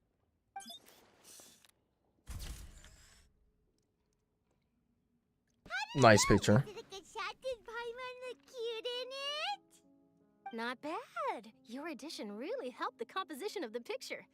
All right, hang on a moment. Let me snap a few more shots.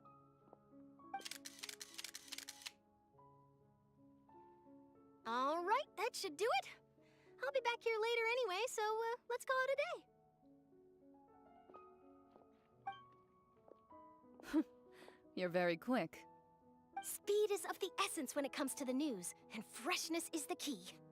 Also, not to brag, but I'm pretty good at building connections.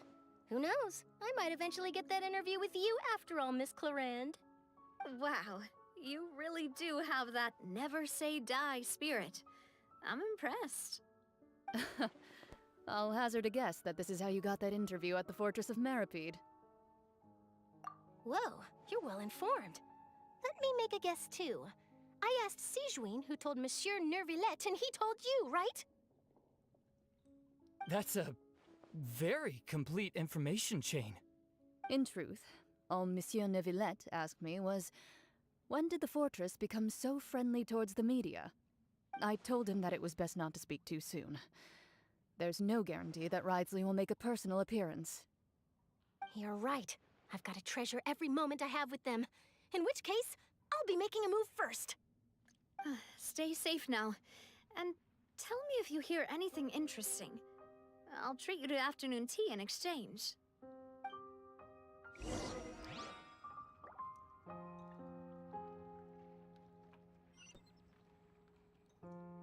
Shower me with praise!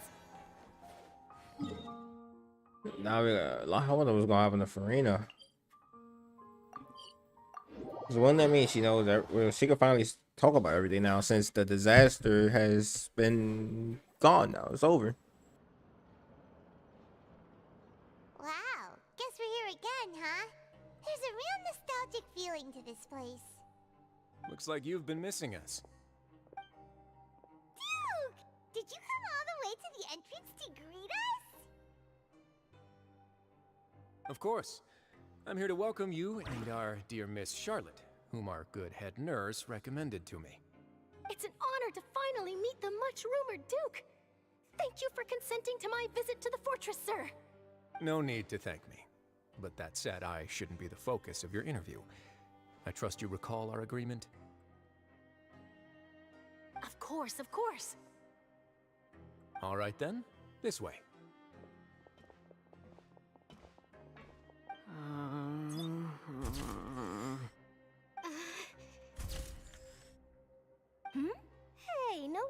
so nervous. I've already taken all the photos we need. Miss Charlotte, do these pictures really need to be published on the cover of the Steambird? It would seem that Miss Lorvine doesn't want her face to appear beside that of Mr. Jurier, hmm? Sir, please don't say things like that. But it looks like dear Mr. Jurier denies it. Might this interview be very important to you then? No, I just... This is my first time being interviewed, and I'm very thankful to the Steambird for... Now, I might not look it, but I actually did meet Mr. Edwin once. And I'll be honest, I enjoyed chatting with you more. You've definitely got more of that genius vibe going on. The boat that brought about a miracle, the ark that saved the people. Why, you recreated a myth back there, like an emissary of legend. Still, if I might ask, where's that flying ship now? Huh! Looks like Charlotte's trying to get herself another exclusive scoop.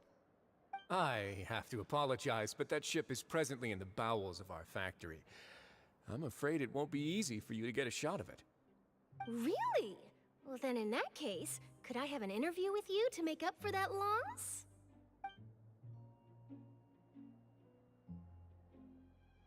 You already know my answer, I'm afraid. Best you interview our head nurse instead. Or perhaps you'd like to take another photo of this couple of researchers? Did you really have to use the word couple? Well, then, 2 solo photos will do. Is my hair messed up? Please, someone help me have a look. Things sure are getting pretty lively here. We've seen this kind of thing before. Oh, seems like everyone's here. Would any of you like to try this new drink I came up with? Ah, Siegeween. Hey, Miss Charlotte. Why don't you, take some pretty photos of our head nurse? Sure. Come on, Miss Siegeween. Over this way. Let's find a brighter spot. Huh? Oh, sure. Do I have to smile? So, how have things been at the fortress?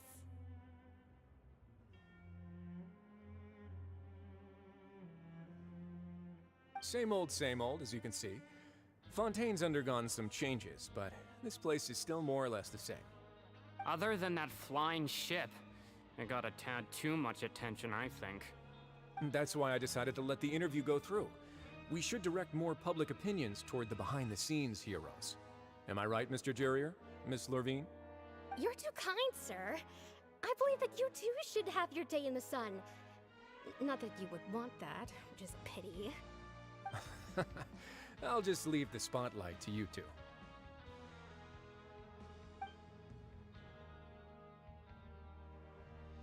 I see.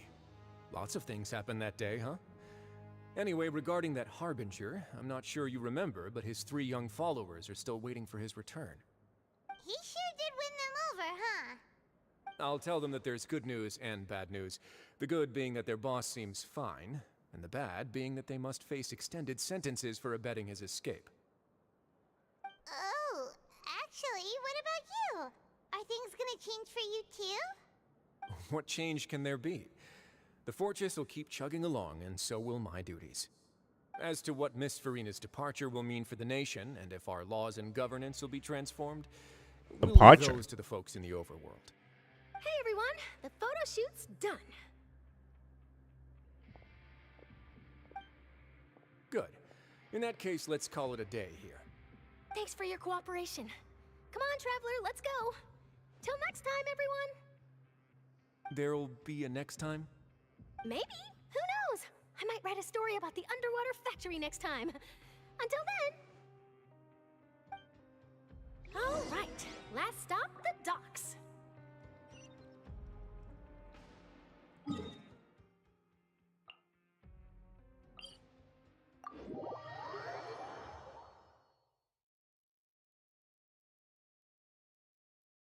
Wait, is she actually doing what, like, her ARCHON so sad, and she's actually about to go have fun? Actually be a human for once?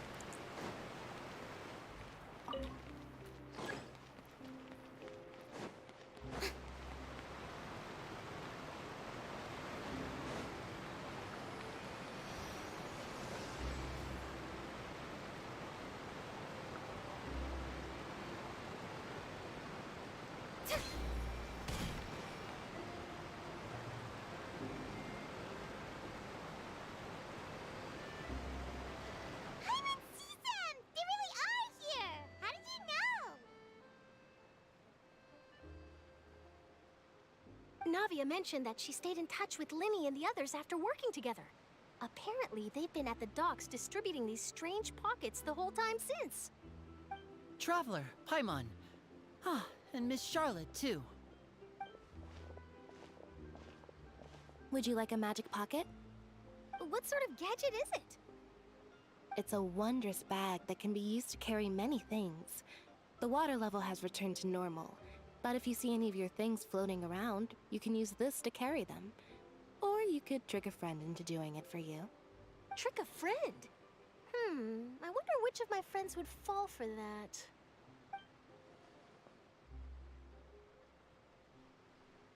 You could just make a friend like Fremine here. Isn't that right, Fremine? Dang. Is this what you meant by, I'll help you make some more friends? To be honest, that sounds pretty sweet. Could I have your contact, please? Sure. Please, write down my address. You sure are working hard to help Fremine socialize. He was the one who proposed doing this. He even wants to assist in our magic shows. Yes, I was planning to first introduce Pear as an assistant, and later Fremine himself. In the future, I think we can leave underwater escape magic to him too. That said, would anyone want to see a diver escape underwater? Oh, it'll work out. Every journey begins with the first step. He'll become a part of our show eventually. Lynette, could you come over? Miss Charlotte says she wants to take a picture of us. Got it. My, that Charlotte is rather perceptive. She got rid of everyone the moment she realized I had something to say to you. So, how have things been, Traveler? Father says that you did a great deal during the latest events. She's very grateful for your contributions to Fontaine. That's all right. We were more than happy to help. So, what's she doing now? Oh, I guess you haven't heard. Well, after Lady Farina left, Father and Monsieur Neuvillette opened negotiations, during which he gave Fontaine's gnosis to her as a diplomatic gift. A diplomatic gift? A gnosis? Yes, I was quite surprised at first myself. But when I thought it over, there were actually a number of things going for it. It could have been done as an apology for the incident with Lord Child, or as thanks for his help in tying the all-devouring narwhal down. Furthermore, Father did also lend significant aid to Fontaine and Poisson. Well, that's true, but this is a gnosis we're talking about. Doesn't this seem a bit irresponsible? I would agree, but I've also heard that it seems that Monsieur Neuvillette has had a significant change of heart regarding the matter. So there's some reason for this that only Neuvillette knows about? I suspect you'll have to ask him about that yourself. Ah, yes, speaking of which, I did see him strolling around the entrance to the Fortress of Meripede a while back. Isn't he real busy and stuff? Paimon didn't think he'd have the time for that. But back to the topic. The gnosis was given to the knave, right? What about Child? They say that he's returned to Snezhnaya to recover from his wounds. I hear that the recent disaster really did a number on his health. That's true. When you think about it, we've had loads of run-ins with the Fatui. To think we'd be allied with them this time. So shocked by such a simple switching of sides?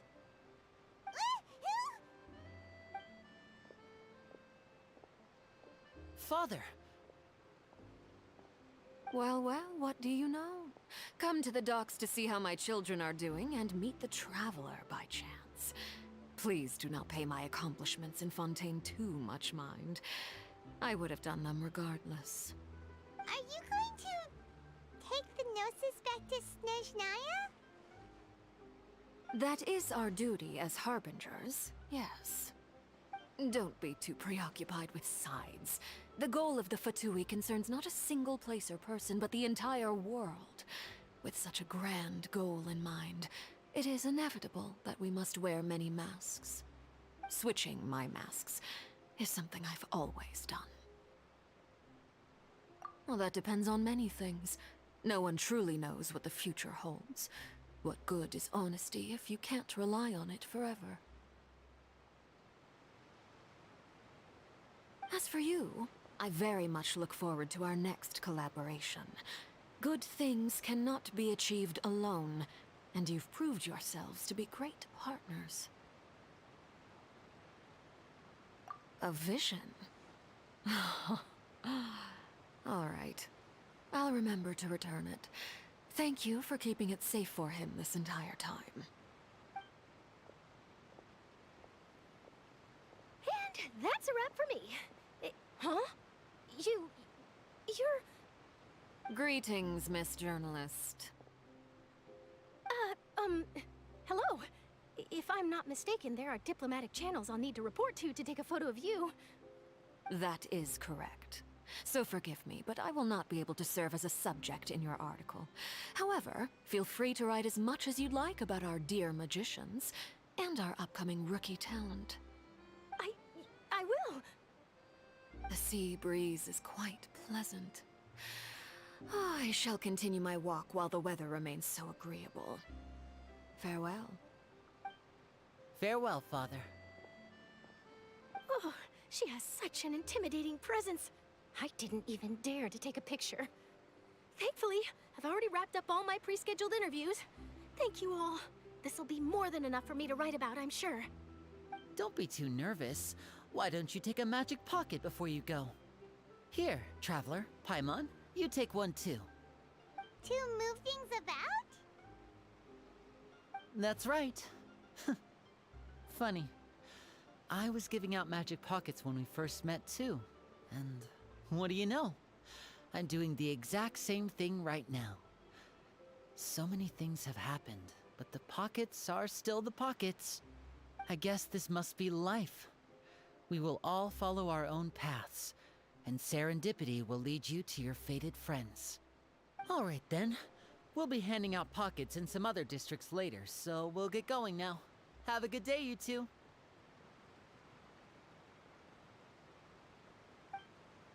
Well, guess we sent Charlotte off. Shall we go see what Neverlette's doing? As long as he's not so busy that he doesn't have time to chat anyway.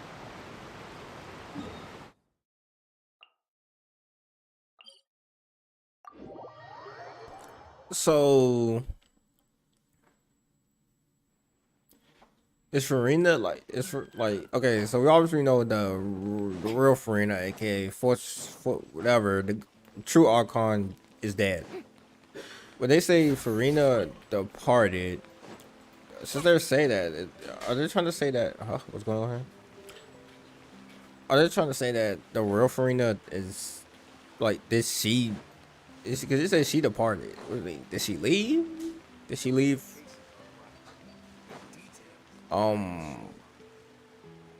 Fontaine? Is she still alive? Like, how did that work?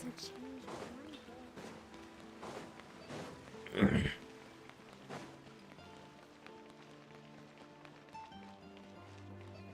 entrance to the fortress! Ooh, he really is there! Stand with me!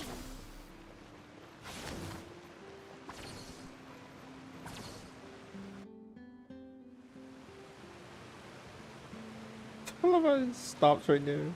So, you really are here, Neverlette. I didn't think you were going to have free time this hour of the day. Really? Oh, I suppose you must have met Mr. Linney. He took the time to greet me earlier when he passed this way. In any case, you came at a good time. I was just considering reaching out to you to set up a meeting, so I may explain some things that I haven't had the time to before. Aw, Paimon's glad that you remembered. Thank you for keeping us on your mind, what with you being busy and all. Alright, let's have it then. How was Fontaine actually saved? The whole business is still quite the mystery to us. It is strange how words can often leave a bitter taste in the mouth when it finally comes time to say them out loud.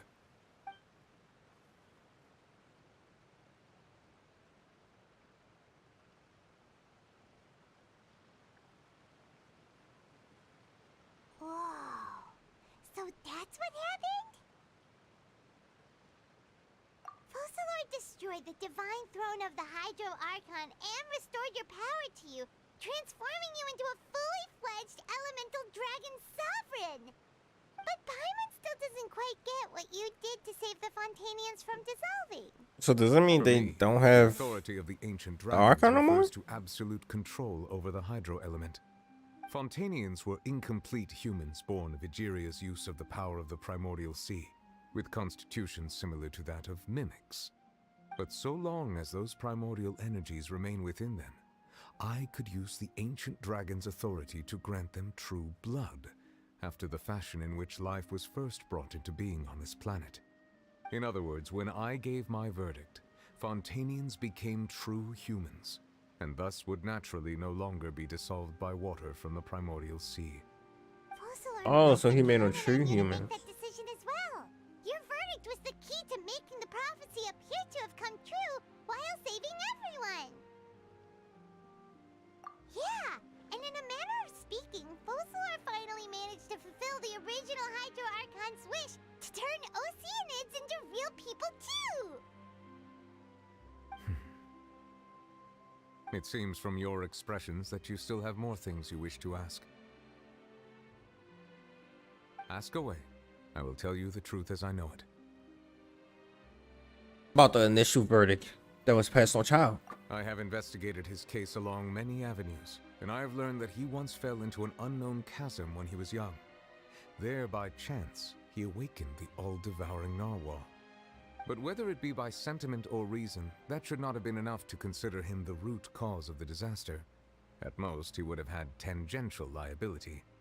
As for the judgment passed by the Oratrice during the trial, whether it was due to that liability by association, or Focalor deliberately using him to buy time for us on the assumption that he would be able to hold the creature off, I cannot say. Guess Focalor had Fontanians in mind the whole time. He actually awakened it It was thanks to her that they finally became real humans. when he was a kid, and his master ended up taking it as a bet. Back when Fontanians hadn't yet become real humans, were the children they had also transformed Oceanids? Life has always flowed like water. Do you recall how Fontanians would often come to the Fountain of Lucine to pray for children? Yeah, Lynette said the fountain is where all the waters in Fontaine converge. In truth, even those couples did not know that such prayers were no mere custom, but instead a form of ritual. Those Oceanids who were blessed within the spring water would later descend as new humans in the coming months. Paimon sorta gets it now. Either way, seems like this ritual won't be of any further use, but it'll probably live on as a local custom. Ask away. I will tell you the truth as I know it. Yeah, about that. Risley said Farina has already left. What's that all about? Ah, Lady Farina. The people are only aware that her death sentence has not been carried out. She abdicated the post of Hydro Archon and left affairs related to that title to me, before leaving the Opera House. I related Focalor's words to her faithfully and completely. After hearing them, she seemed neither saddened nor comforted. She simply said that she was tired and needed to rest. Having said that, she then packed her things and moved out of the Opera House, not unlike how an ordinary person might. But she's still got a place to stay, right? You need not worry. I will make arrangements to ensure that she will not want for food, clothing, board, or travel. In truth, I am somewhat happy for her. The wear and tear on her spirit will, of course, take time to heal. But now that she no longer has to play the role of Focalor the Hydro Archon, she can finally lay down her burdens and lead a normal life. What about you then? What are your plans now that you've regained your full powers as the Hydro Dragon? After Focalor passed on, the Oratrice also ceased to function. This matter will directly affect our trials. After much careful consideration, I've decided to take over its role in our courts. From now on, I shall hear cases and pass verdicts by myself. Looks like considering stuff from the perspective of the Udex, huh? As an elemental dragon, there are indeed many things that I must do. But this power and this duty, in a manner of speaking, you could say that both were granted to me. As such, before I attend to my other responsibilities, I must first and foremost continue to serve Fontaine as its highest judge. The duty of the Hydro Sovereign and the duty of the Udex shall coexist within my person. Additionally, the Hydro Archon's departure has brought about another problem, which is that the Opera House shall no longer produce indemnitium. That's true. That power was derived from the people's faith in the Hydro Archon, wasn't it? Wait, but the various mechs and machines in the city are all still okay. Where are they getting their energy from?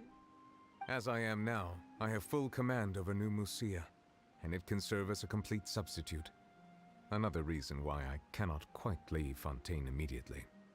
Wow. This ancient dragon's authority stuff is really quite useful, huh? Ask away. I will tell you the truth as I know it. Okay, so she's still alive. That's why we was able to summon for her, because one, I mean, once she's the Archon, so of course we was gonna summon for her. But like, so okay, so she's still alive. She just basically she packed up her things and said, I'm taking a long hiatus, man. Basically what Venti does. So Venti just don't tell those people that he's the Archon. Oh, that's right. They say you've given it to the knave as a diplomatic gift or something. Leaving aside their intentionality, the two Fatui Harbingers have indeed done much for us during this crisis. Their sole remaining goal in Fontaine, at least at this point, would seem to be the Gnosis. The Oratrice has ceased to function. The Hydro Archon's divine throne is now no more, and I do not need the Gnosis's power. As such, it has lost all meaning for Fontaine. If the Fatui have impure designs, then we might as well accede to their request now, and avoid unnecessary conflict. What complicated considerations. Paimon thought you were just giving it to them out of gratitude to the knave and as an apology to Child. Ask away. I will tell you the truth as I know it. You will soon be heading to Natlan, I presume. I'm afraid that I have little talent as a travel guide, so all I can do is tell you what I know about that land. As far as I'm aware, Natlan can be said to be a nation of dragons. Dragons? Nation of dragons? You mean like you? No, I suspect that I would not find myself welcome there. Unlike ancient dragons such as myself, the dragons of Natlan have undergone long years of development and evolution. Large numbers of them have entered a form of coexistence with humanity. Natlan is also the nation of war.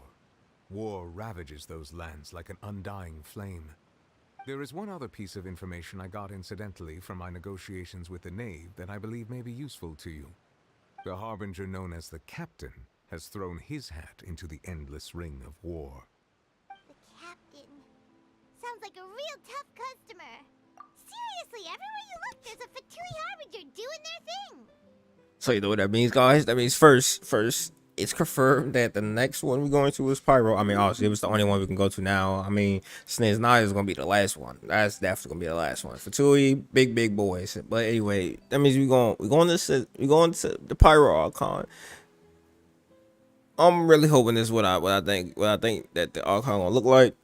That's one. Second thing is the Captain. We finally about to meet the Captain. The Captain. So we finally about to meet him. And who knows whoever else we're gonna meet of the Harbingers. This probably coming out at 5.0, so 5.0 about to be lit. 2024, let's go, because we know that thing ain't gonna be nowhere near at the end of 2023, or like probably how most things go by. Probably about like 4 to 5 months we'll probably reach 0.5 and actually be able to go there or whatever. Who knows? I feel like it's gonna be in the big 5.0 update, because I think we're on 4 point something right now. But like, I don't think they're gonna do a point update. I don't think they're gonna do a half a point update for a new Archon and all that. So it's definitely gonna be like at 5.0 whenever the heck that gets there.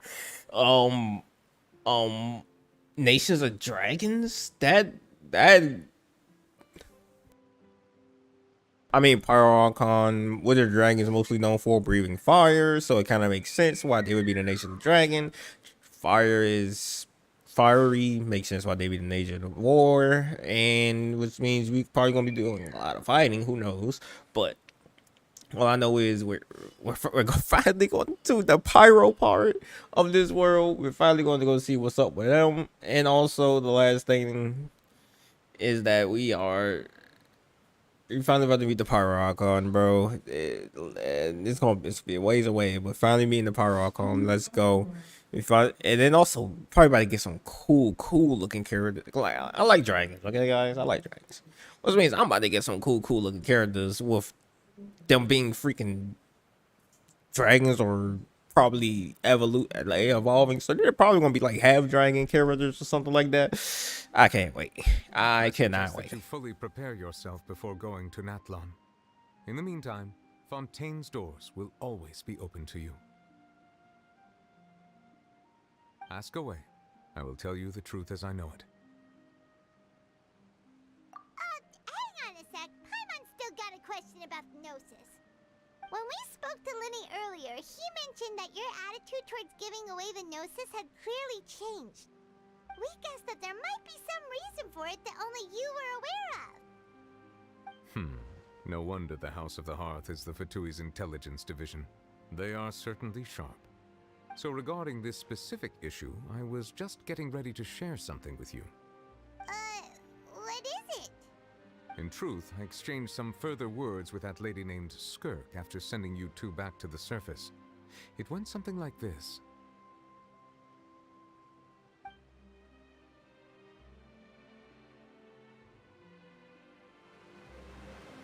I wonder where we're gonna get his master, bro.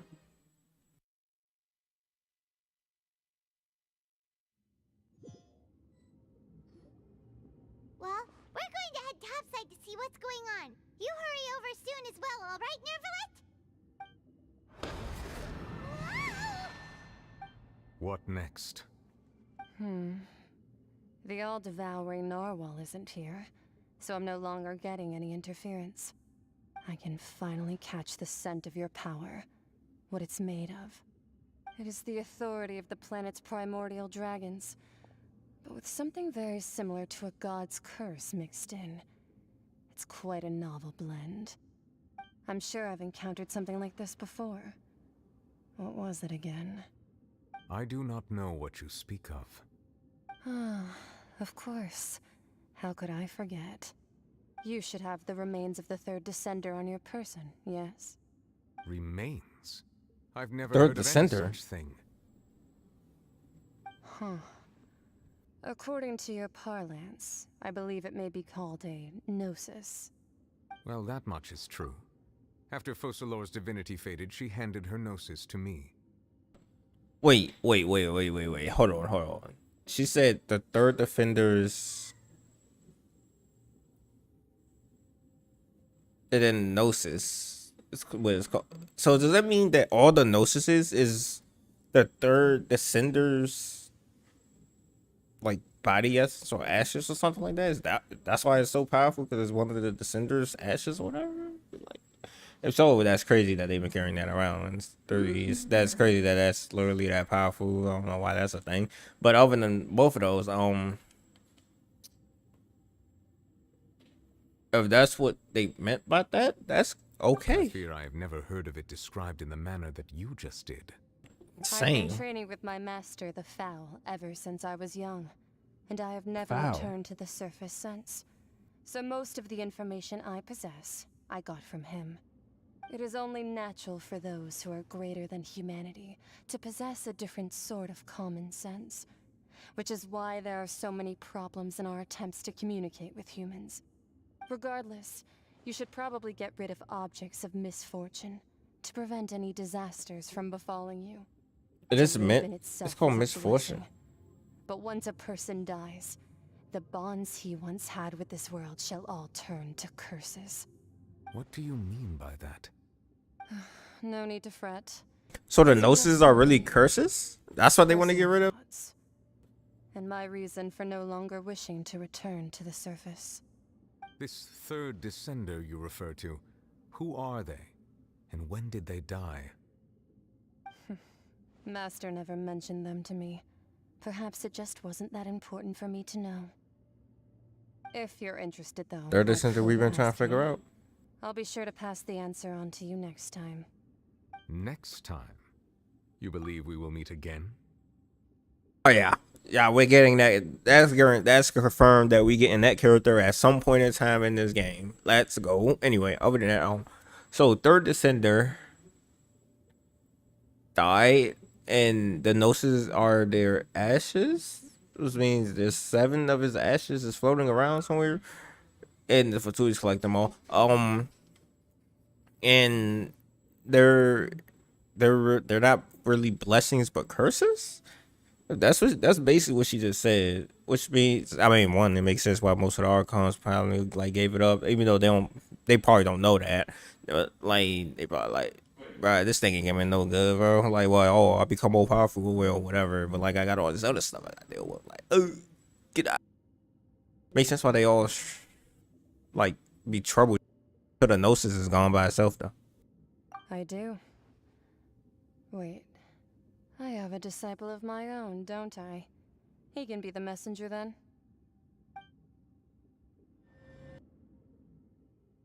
Forget it, she had child.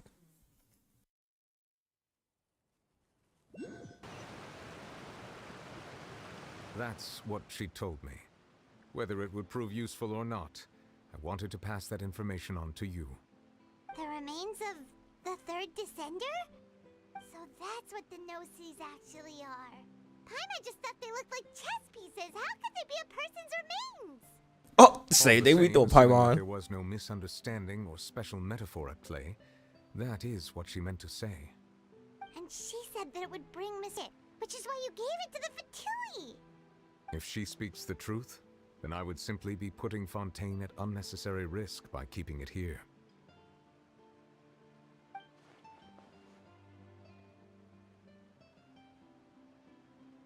For this should meet this information means 2 things.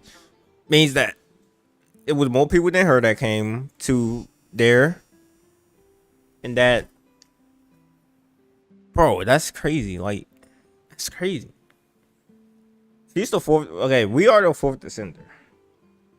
3rd one died somehow. Who knows how the heck that man or woman died? And the gnosis and his remains was turned into the gnosis. The gnosis are actually, they actually don't bring about blessings, but they bring about curses, because it's a gnosis.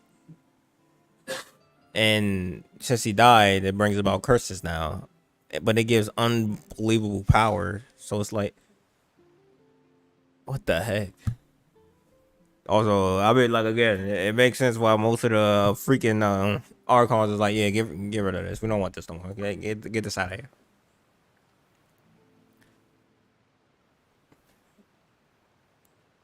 One, that the Gnosis are related to the Descenders, and 2, that they're that one who came here before me has already died. I guessed that you might already be familiar with this concept, but I did not expect you to be one of them. That means that the Gnosis, which are exceedingly element compatible and can even enhance elemental abilities, do indeed come from the 3rd descender. I wonder, does your body also possess similar properties? Like being able to use elemental powers without a vision. That does sort of count as special compatibility, right? No. Now we know why we could do that? Stuff right now. It just feels creepy. Comparing the Traveler to the dead 3rd descender and all. Don't worry, I won't die easily. That's what you say, but this topic still feels like bad luck. Once Child recovers, let's get some more answers out of him. Or go look for his master and get the answers that way. I too believe it unwise to make too many blind guesses when information is lacking. The same is true of being at court. Alright. Whatever the case, it seems like the crisis here in Fontaine's over for now. Yes. All of Focalor's efforts were for this moment as well. But she sacrificed herself in the end as a god, and she suffered through all those years as a human. Was that really what she wanted? I suppose that would be the mystery.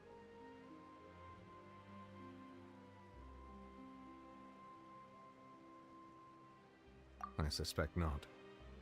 But once in a while, I too would guess that if wishes were like the clouds in the sky, they will one day return to the earth as raindrops. Life flows like water, and rain is the final answer. The water levels may sometimes tilt one way or another, but the rain falls fairly upon all.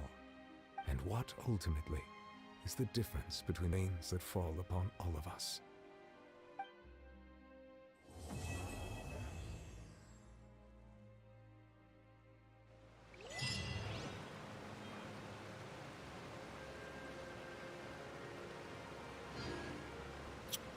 Well, guys,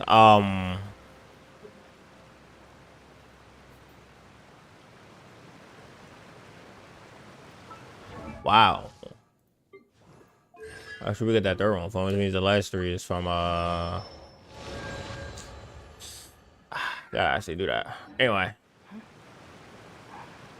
Why was I click on them again? It seems from your expressions that you still have more things you wish to ask. Ask away. I will tell you the truth as I know it. I suggest that you fully prepare yourself before going to Natlan. In the meantime, Fontaine's doors will always be open to you. Okay, yeah, you just said the same thing over again. Okay, never let is wow. It's wow, my G. Like, wow. Okay, wow. Wow. I'm sorry. I had to leave. Bye. No, it's fine. Anyway, but no, but for actually, I want to see something else out of before this. But for real, wow. Gnosis are really remains of the third descender. We finally heard something about one of the other descenders. The third descender died at some point. Gnosis don't bring blessings. They bring like great aptitude to elements, but they also bring curses, I guess, because like she said it was a curse. She said it brings misfortune, which is a curse. Like that means Gnosis are cursing. Why is Fontaine still? I mean, not Fontaine. Why is Snezhnaya collecting them? Do they know that it's like misfortune on it? Like we thought it was chess pieces. Paimon thought it was chess pieces too. That's crazy. It could still be chess pieces. I don't know. There's so much to think about, man. Hold on. That's crazy though. Anyway, make sure you guys like, comment, and subscribe on the live stream if you're watching this afterwards. I don't know when you're watching this, to be honest. But like, that's crazy. So now Fontaine has no Archon. We can see Archons can actually kill themselves, by the way. That's one thing. So now Fontaine has no Archons. We found one of the dragon sovereigns. I'm pretty sure that's the second one we met. I'm pretty sure the Ballin is the first one, but whatever. We found the dragon sovereign. We saw the power that they possess of one of the true primordial dragon sovereigns, like one of the ones that was there from the beginning. That they got their power stolen from them to make the Archons, but now we know that if the Archon die, the power go back to the dragons, but we don't know where the other two dragons at. We only, let's say the Ballin is one of them, right? We only know where two dragons are at, because the other two we never seen. Unless I forgot, never seen her with a dragon. John Lee, he was acting like a dragon. He was a dragon himself, so we never seen him with a dragon. Yeah, so it's like, unless John Lee is the dragon itself, by the way, and that, like, I don't know. And other than all of that, now Archon is dead, but the human part of her is still alive, and she's just a human. But she said F doing Archon stuff again, which makes sense. She's been doing it for 500 years. I don't think anybody want to keep doing that. She's been suffering 500 years, so I definitely don't think anyone would keep still doing that. I mean, look at John Lee. John Lee said, F this. I'm going home, bro. I'm done with this. And he dipped out of like the Archon business. And so have Farina. But anyway, that's all my theory crowd I'm gonna be doing today. I am so shocked at what I just saw right there, what I just heard. Anyway, make sure you like, comment, subscribe if you're new, guys. Don't forget to share the video. I'm gonna end this video off with like one more pull on the Baiju banner because I don't need no more Farinas. Well, technically I can get more Farinas. I mean, the more the merrier, right? No, we're gonna. I don't think this actually gonna work. Yeah, no. Anyway, make sure you guys like, comment, subscribe if you're new. Don't forget to share the new video. But whatever. Subscribe so you can know when I stream next time. More streams. Tomorrow's gonna be late stream though. Most definitely late stream unless I'm streaming at like 7 o'clock in the morning before I gotta go to work. If not, then I'm streaming after work, which is about like 7 o'clock at night. So either way, it's probably gonna be 7 something. Anyway, I'll see you guys later and peace out.